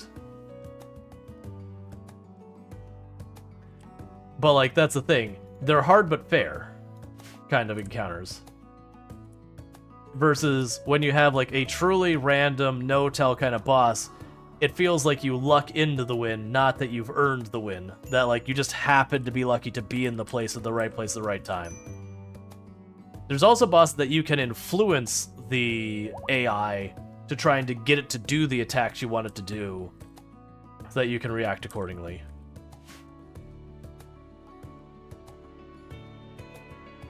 But, like, if it doesn't have one or the other, it's like, okay, well, what is the feeling of progress you have in the game? There is none, because it's genuinely just, you know, choose the one spot on the map least likely to get attacked, stand there, and just hope you win the fight. Like, you want to play around difficulty. That there is something to be learned, to be mastered, all that. The Revolution X was the game using Aerosmith as a selling point, and it was so notorious that people practically avoided it, and as it just ate money. Oh yeah, there was a handful of our old arcade games that was like, there was especially a whole lot of the arcade games where they'd have like the little plastic gun you'd take out and you'd shoot the stuff on the screen. That there was actually kind of not an algebra to it,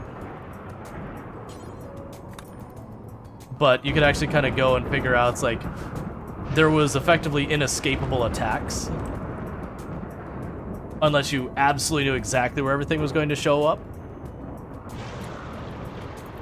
Would you put out these fires before they burn down the tree? Oh, well, that's cool. The Dryads will put out the fires themselves. I didn't know, well, other than that one that just ran into the fire, I guess, cool. But yeah, there was a lot of them. And also the beat 'em up style games, like the old Simpsons. Oh my god, please stop having everything on fire for 2 seconds. Like the old Simpsons arcade game or the X-Men one and all that. There were a lot of them that were designed that there was a certain attrition level where they'd have nearly full screen attacks that had no projecting to it. And the entire idea was to cause the player to die to make you put more coins in the machine. And if you mastered the game, you could like learn the way the AI worked to minimize the number of attacks or whatever, but they weren't like hitless games kind of thing. Or if you did it with hitless, it's because you could like bug your character off the side of the screen or whatever. But that was when arcades were where you played your video games. And so the idea is they needed to get as many quarters out of you as possible.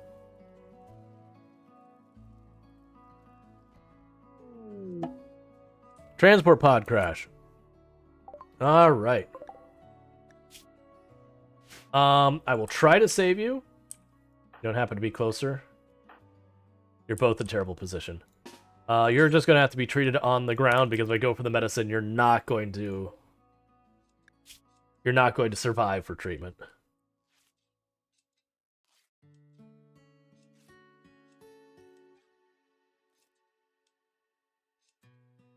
But yeah. Now the X-Men's like it's the way I would put it is a lot of games like those X-Men games back in the day. You had to like literally memorize the patterns of the enemies, that there wasn't a realistic way you sat down, you played, and you just succeeded. Oh, looks like my camera's broken. We'll do this one more time. If the camera continues acting up, we'll get rid of it for the day. So it is one of those things that you like literally just had to keep playing till you mastered everyone. And the thing you had to keep in mind is every time you played, you were shoving, 25, 50 cents into the machine or whatever it ran at your local arcade. But since there's certain bosses that are practical, just practically would hit you if you were anywhere. Yep.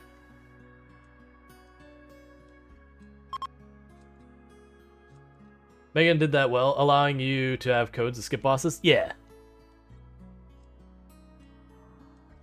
Mega Man also did it well in that the bosses in Mega Man were really good about telegraphing. And some of them were still brutally hard, but they were really good about, like, again, you'd see, like, the character would jump to the left side of the screen, they would do this attack, they'd jump to the middle screen, they'd do that attack. They'd run back and forth and just do an attack that was, like, very easy to predict kind of thing. But, and then you had to be, like, on top of your positioning and all that. They're really good about punishing you for being greedy, for going too many attacks. So they have an armor skin gland. No, 217 toxic waste, no. And some bosses, you'd get destroyed if you tried to do it first. You snowball if you did the right order. Yeah. Mega Man is also one of those ones that almost every boss had a weakness of another boss's power-up. So it's kind of learning to figure out, and they thematically try and make them make sense, and sometimes it made more sense than others. But you'd be like, oh, it's the fire guy. Oh, look, I got the ice beam. And you use it on the fire guy, and the fire guy's like, and he would just keep getting stunned really long. So it made the boss go from really hard to really trivial. They did a lot of that kind of stuff. So there's a certain puzzle aspect of it, of figuring out which power-ups to use on which things. I wish it would stop being hot outside. Both in real life and in game, for the record.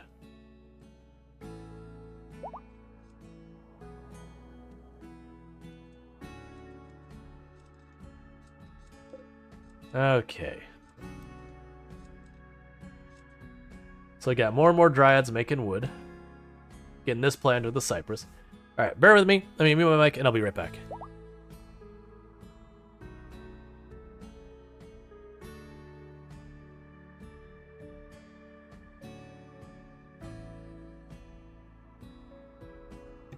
And honestly, when you look at the old Mega Man games back in the day, they're some of the ones who I feel do the best on teaching you the game without doing the whole, pop up the dialogue, push the LR left-right button to jump, hit the A button to use your attack. They would, literally sit there, you'd have a screen that there's nothing but, a ledge. No pit or anything you can die, just a ledge.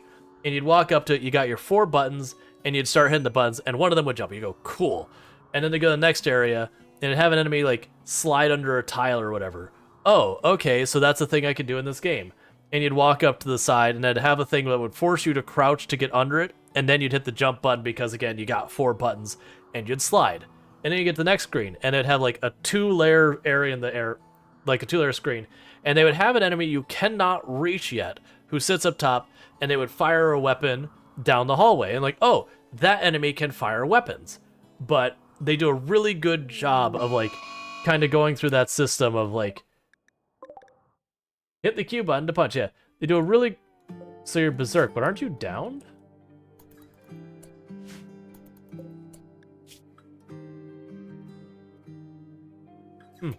Well, you're about to get like punched in the everything, so you know. Let's not send her melee pawns because they'll probably kill her.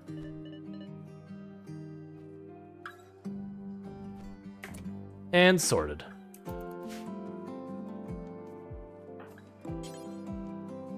Dole's already on it, cool. But she's too old to wear those figures. No, you can still have pigtails as an adult. Don't shame people for their hairstyle choices. You're allowed to be old and adorable. Baldur's Gate 3 didn't give me much of the way of what to do. Yeah, and that's, nowadays, you kind of fall into a couple different things you see a lot. One is so like I said, there's that kind of teaching the game where, like, they kind of put the mechanic in front of you, let you see how it works, and then have you try it. And with simpler games like platformers, that's a lot easier to set up versus like RPGs and that it's a little bit more involved, but you can do it to a certain degree.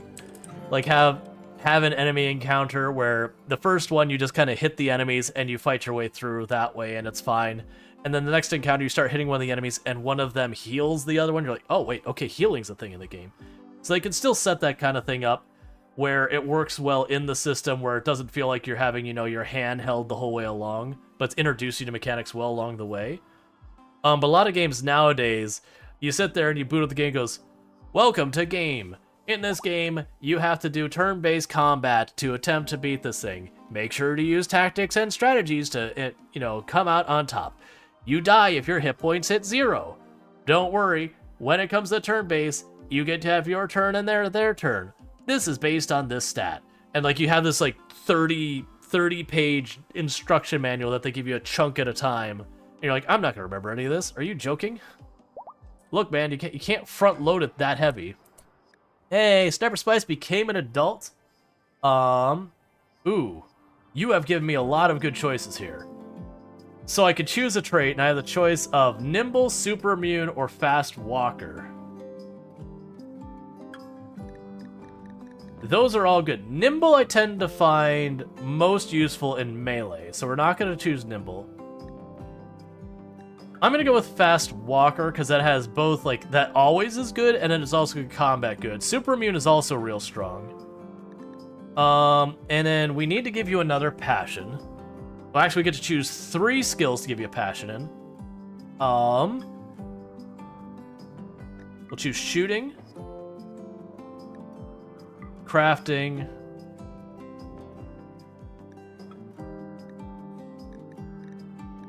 I'll have another one for plants. Cool. Intellectual. I debated that, but we're gonna get to the point where I'm gonna need to have the advanced bench, and it's gonna be very difficult for me to get the supplies to have 2 advanced benches. So I think I would rather have them focus on that. So let's go ahead and choose Sniper Spice, because now you do all of these things. You do everything now, Sniper. Literally everything that exists is your cup of tea.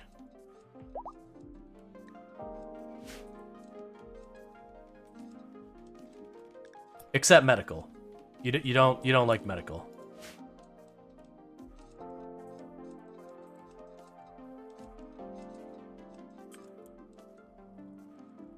Fast Walker is 100% good, but immune is the only good part of the time. Yeah.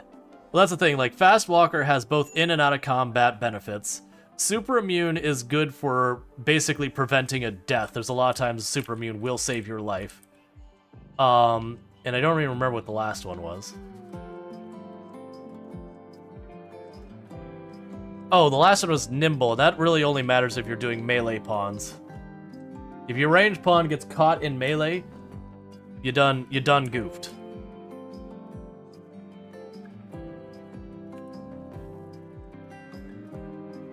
Alright. So I keep meaning to eat these, and I need to open this packet.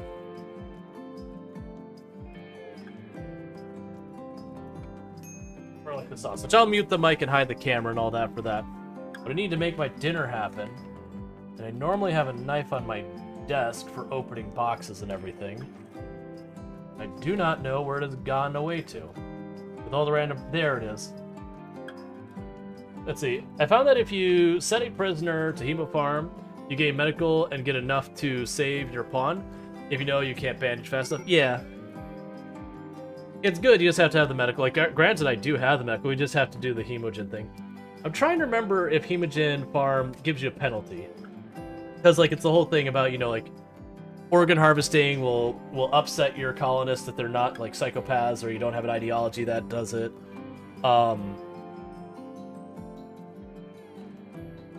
You know, killing your prisoners will upset people again, unless you have things that make it okay for them. And I generally don't take those as a rule. Not that I'll never do that, but, like, for me, if I'm gonna take someone's lung, I want to make sure... Like, there's a cost.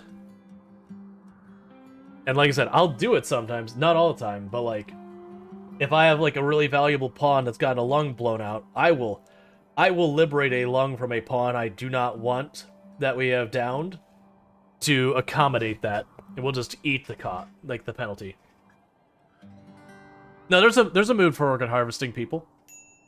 Again, unless you have, like, psychopath or something like that.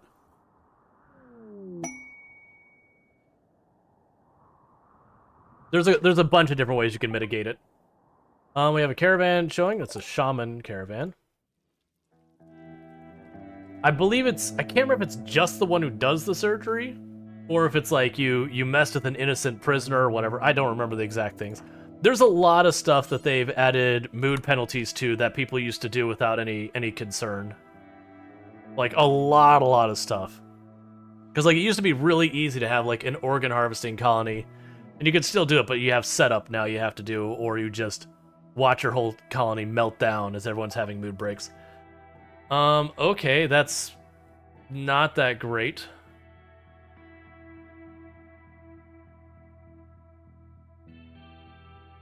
So I don't want any of those.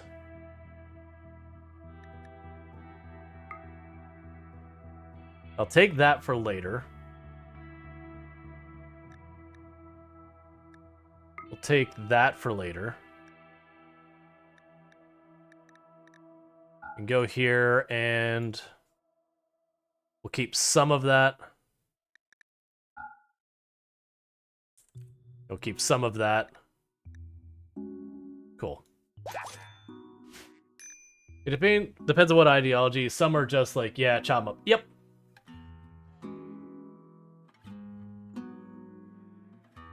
Yeah, that's the thing is I have no idea about hemo farming because I've never like, the only time I usually hemo farm is strictly when I'm doing like a vampire colony kind of thing.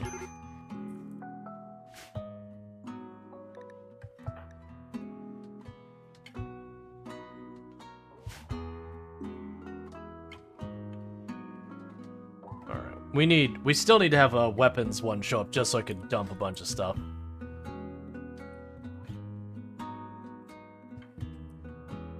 Or a bulk goods one so I can buy a bunch of steel.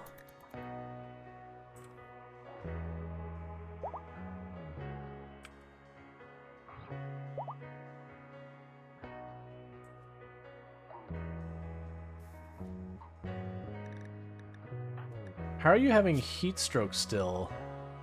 Well, it's like 70 degrees outside. Alright, it's going down, that's fine. I think having a stack on hand is great. Gets wounded back up and going instead of waiting for the blood to generate. Yeah. Downsides it can take a swing. I actually have a bunch of hemo from just having it show up. I always forget about that, because, like, chemo is a fairly new thing. You're seeking aid. Of course you are.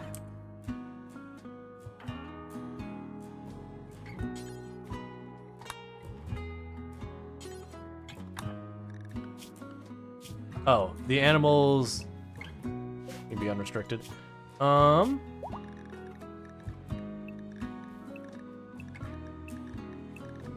Actually, you're a guest, so you can just recreation the entire time. Oh good, they gave me money back. I love it when they do that. Alright.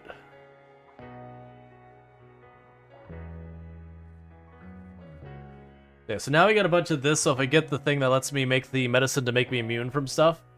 How are you doing with that infection? So you're over your infection. You're just waiting to be recovered so you can head off the map or whatever you're gonna do. We're actually slowly converting Sparrow. Like, I haven't even gone out of my way to do it. It's just by being around the people who are constantly harassing them, we're wearing Sparrow down.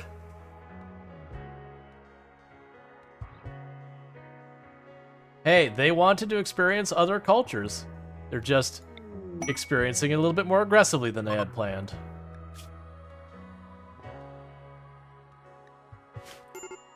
Alright.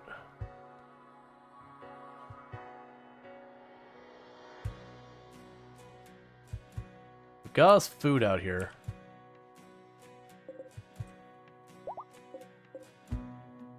Honestly, let's just get rid of the dye entirely for a little while.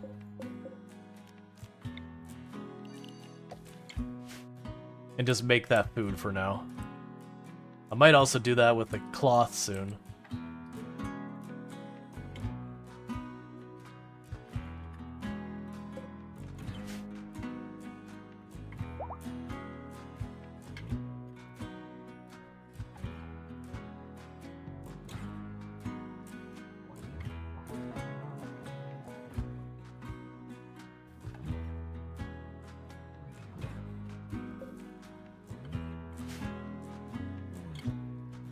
Okay. And they're cooking as fast as they can. So I actually do have a lot of food down here. Like, you've got 200 rice, another 200 potato, another 500 corn. It's just there's no room in here. We've just been overfilling it with junk weapons. Alright. So new plan, bills. Add. Burn weapon, do forever. We're going to clear all the weapons. So let's go in here, and for right now, we will say get rid of all the short bows that are any quality that is below normal. It'll start with that, and then later we'll start getting, like, basically just clearing crap out of there as we need to.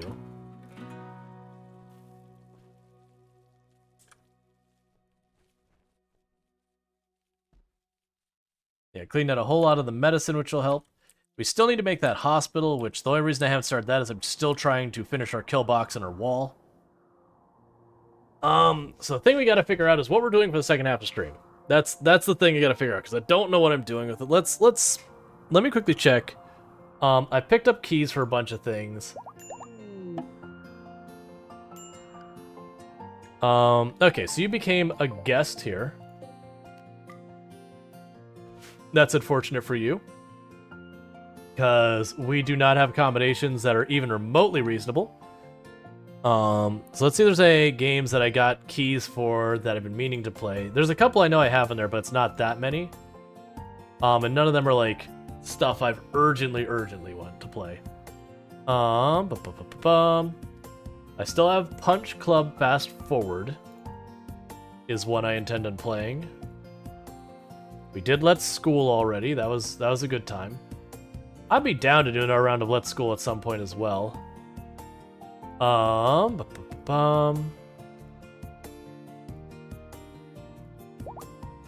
have the Repair House Restoration Sim, and a post-apocalyptic builder game that I don't know anything about. It's those games that, like, there's been a dime a dozen the post-apocalyptic kind of builder style games, like whatever. Some of them have been good, some of them have been pretty underwhelming. I don't think I want to deal with that right now. So yeah, so I don't have a whole lot of keys I'm sitting on right now.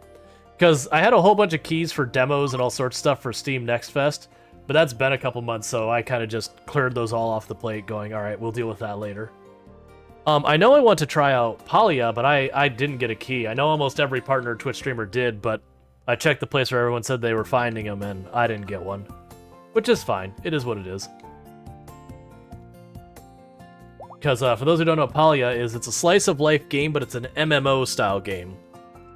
So massively multiplayer online. So it's kind of like Stardew Valley, and you have like your farm is yours, just yours.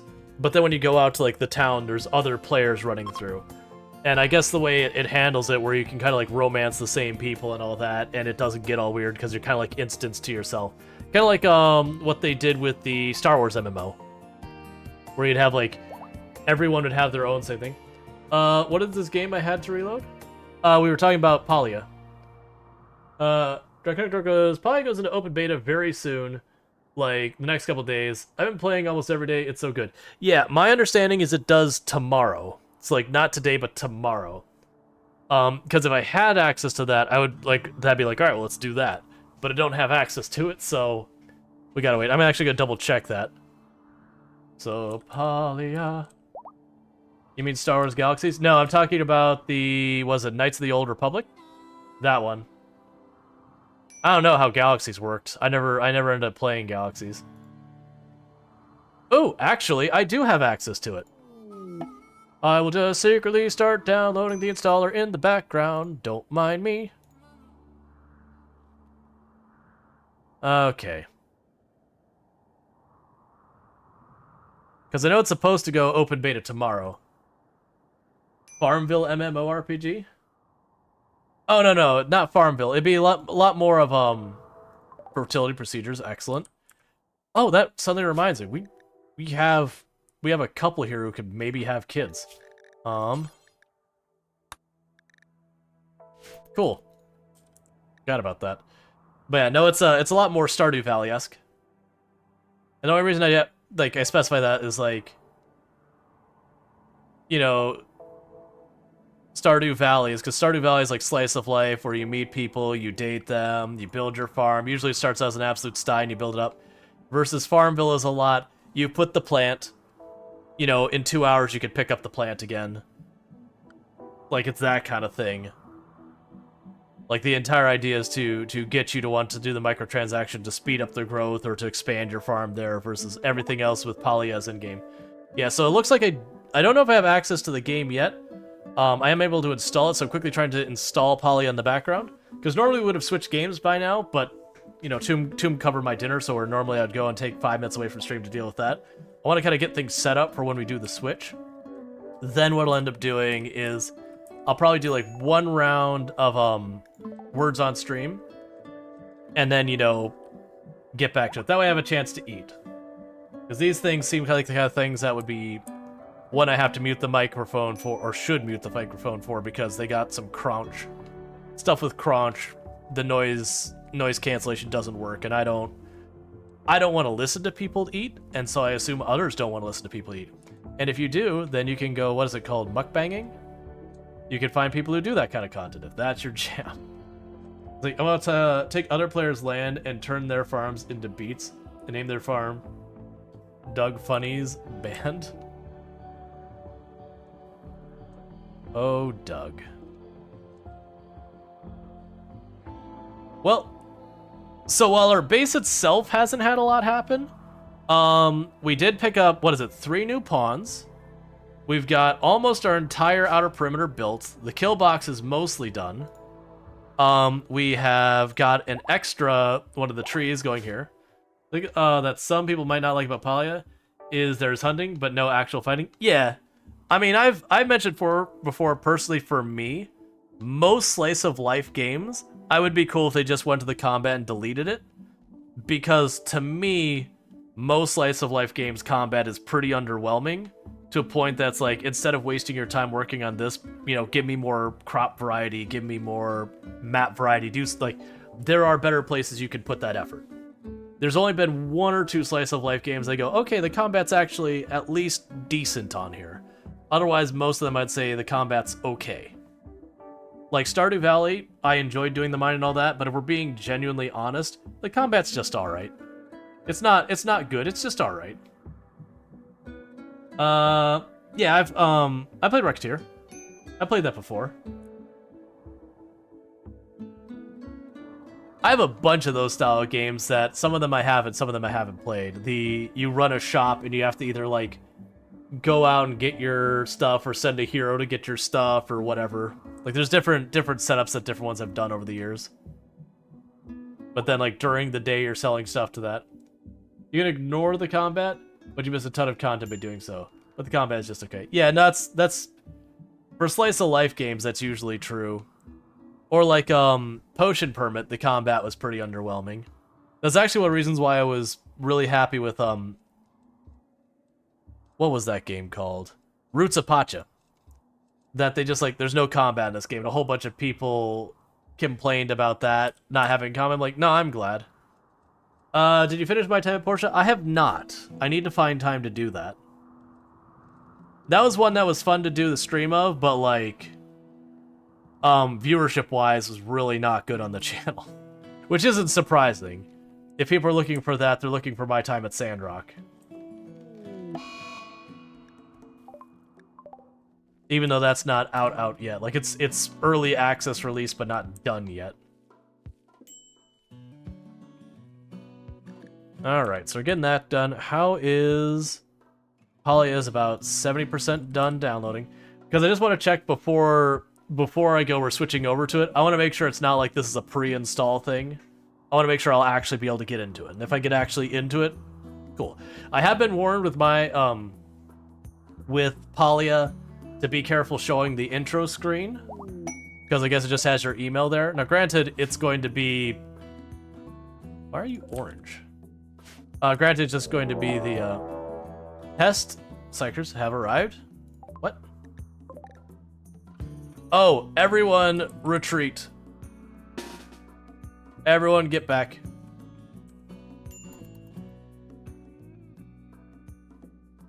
This is bad. Oh, good. They're starting to shoot at them instead of me.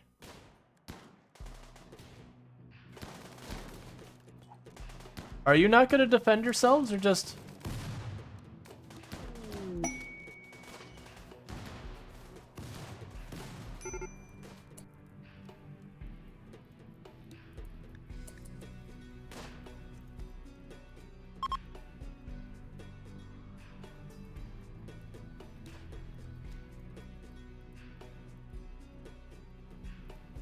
Alright, so we've got the Fallen Empire has sent like 5 or 6 people.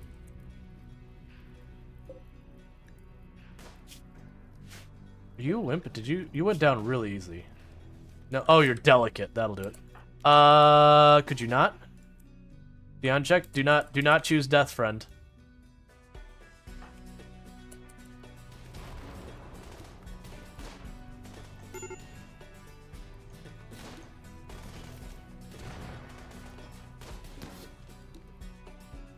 I keep hoping that I can take advantage of them showing up. But they're walking in one at a time and getting absolutely shredded.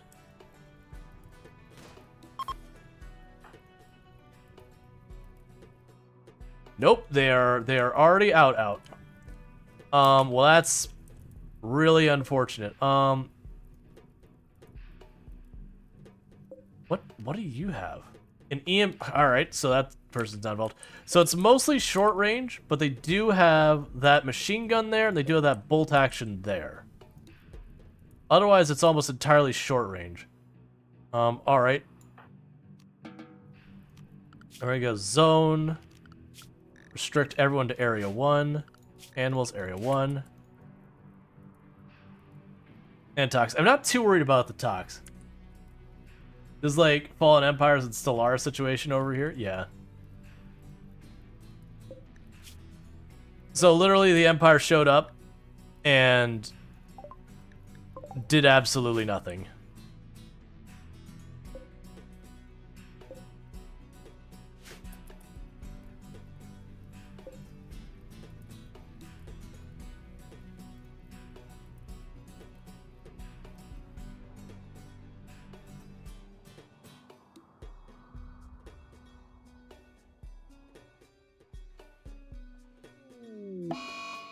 That's not ideal right now. Okay, grab everyone who's going to fight.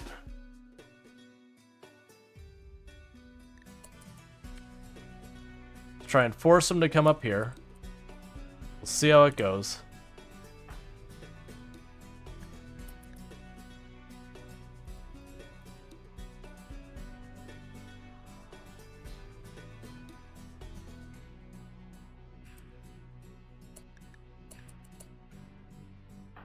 Alright, melee over here. Get you in position. Melee over there.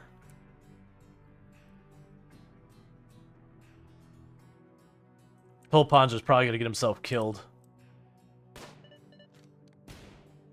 So the plan is, when this engages properly, I'm going to try and run the melee in to try and take out the guy with the bolt action.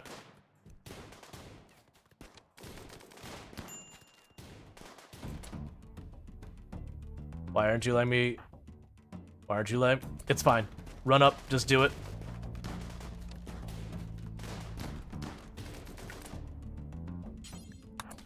Go get him. Reposition. Reposition over here. Please reposition. Okay, we're alright.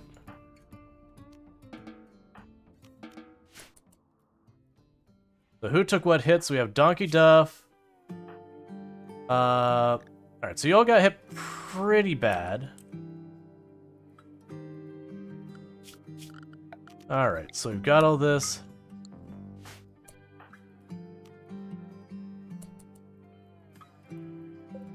Why did you burn down the hoop ring? Why did the hoop ring have to die? Got some good weapons? Sadly, not really. The weapons I really wanted were in the back. We got some stuff, though.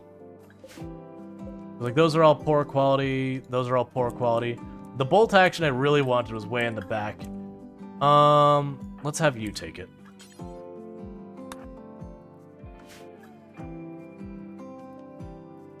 Alright, as soon as you get to bed, we'll start treating people. I don't think anyone is in too bad a shape. Alright, meanwhile, how's Polya going?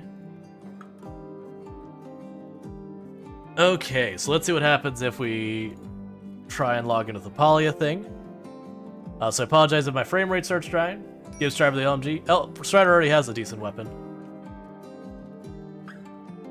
Polya is down for maintenance. Maybe. It's thinking about it, we'll figure it out in a minute.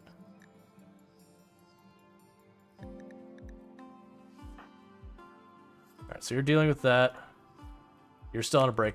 I got really worried when Tolpons was on a break that the other ones were just going to attack Tol and he was just going to die taking every shot to the face. That's fine, Strider. You have... What do you have? No, I'm sorry. Actually, I take that back. You are getting the machine gun. My apologies. I thought you were over here farther. I thought you had a revolver or whatever. Alright, so that's you treated.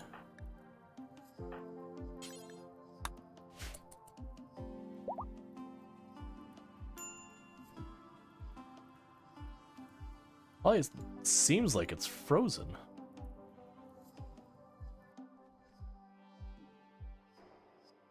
We will just kill that real fast.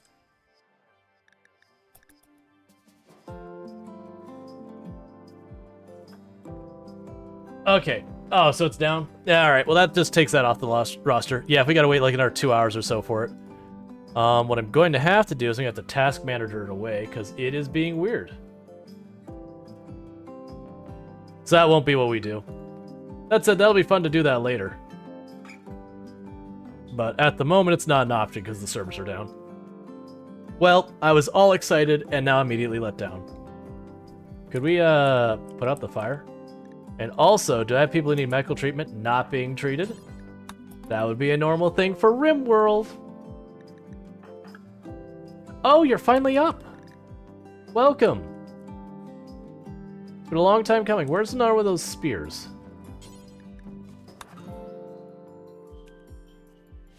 I didn't see that you had actually gotten up. Cool.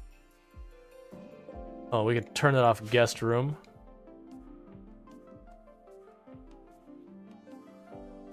Okay. Oh, everyone's still restricted in here. That's the problem. Okay, so we got that. So cool, we no longer have anyone who is incapable of contributing or anything like that. Everyone's up and ready. We just need to build stuff.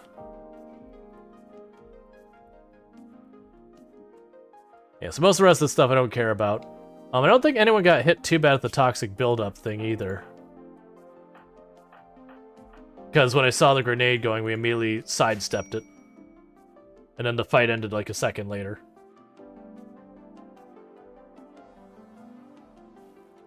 So like they got caught in it, but it was just very, very briefly. Oh, we'll take you off hunting. Okay. But 2 shotguns are great? Yeah, but what would I want to give up for the shotguns? Insulting spree, that's always helpful. Oh yeah, you have a poor quality auto pistol.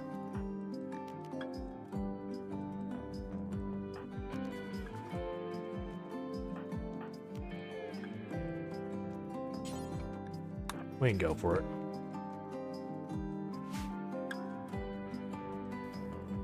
I want to get more, like, the one reason I didn't want to switch is I want to keep some more actual range, because that's going to be the advantage for me in here, is if I have a lot of high-range weapons in here, like bolt actions and all that. As far as they have to walk across that with no cover, it's going to let me do a lot of damage before they have a chance to really meaningfully fight back. And if they stop and start shooting back, I have the advantage. Alright, so we're still doing okay on food. Not great, but okay.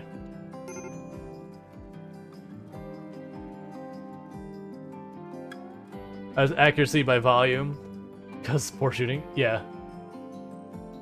Oh yeah, no, I could... Like, that's one of the nice things. I know a lot of people don't like the LMGs. I like the LMGs in this game because their accuracy is kind of only okay, but the range is pretty good.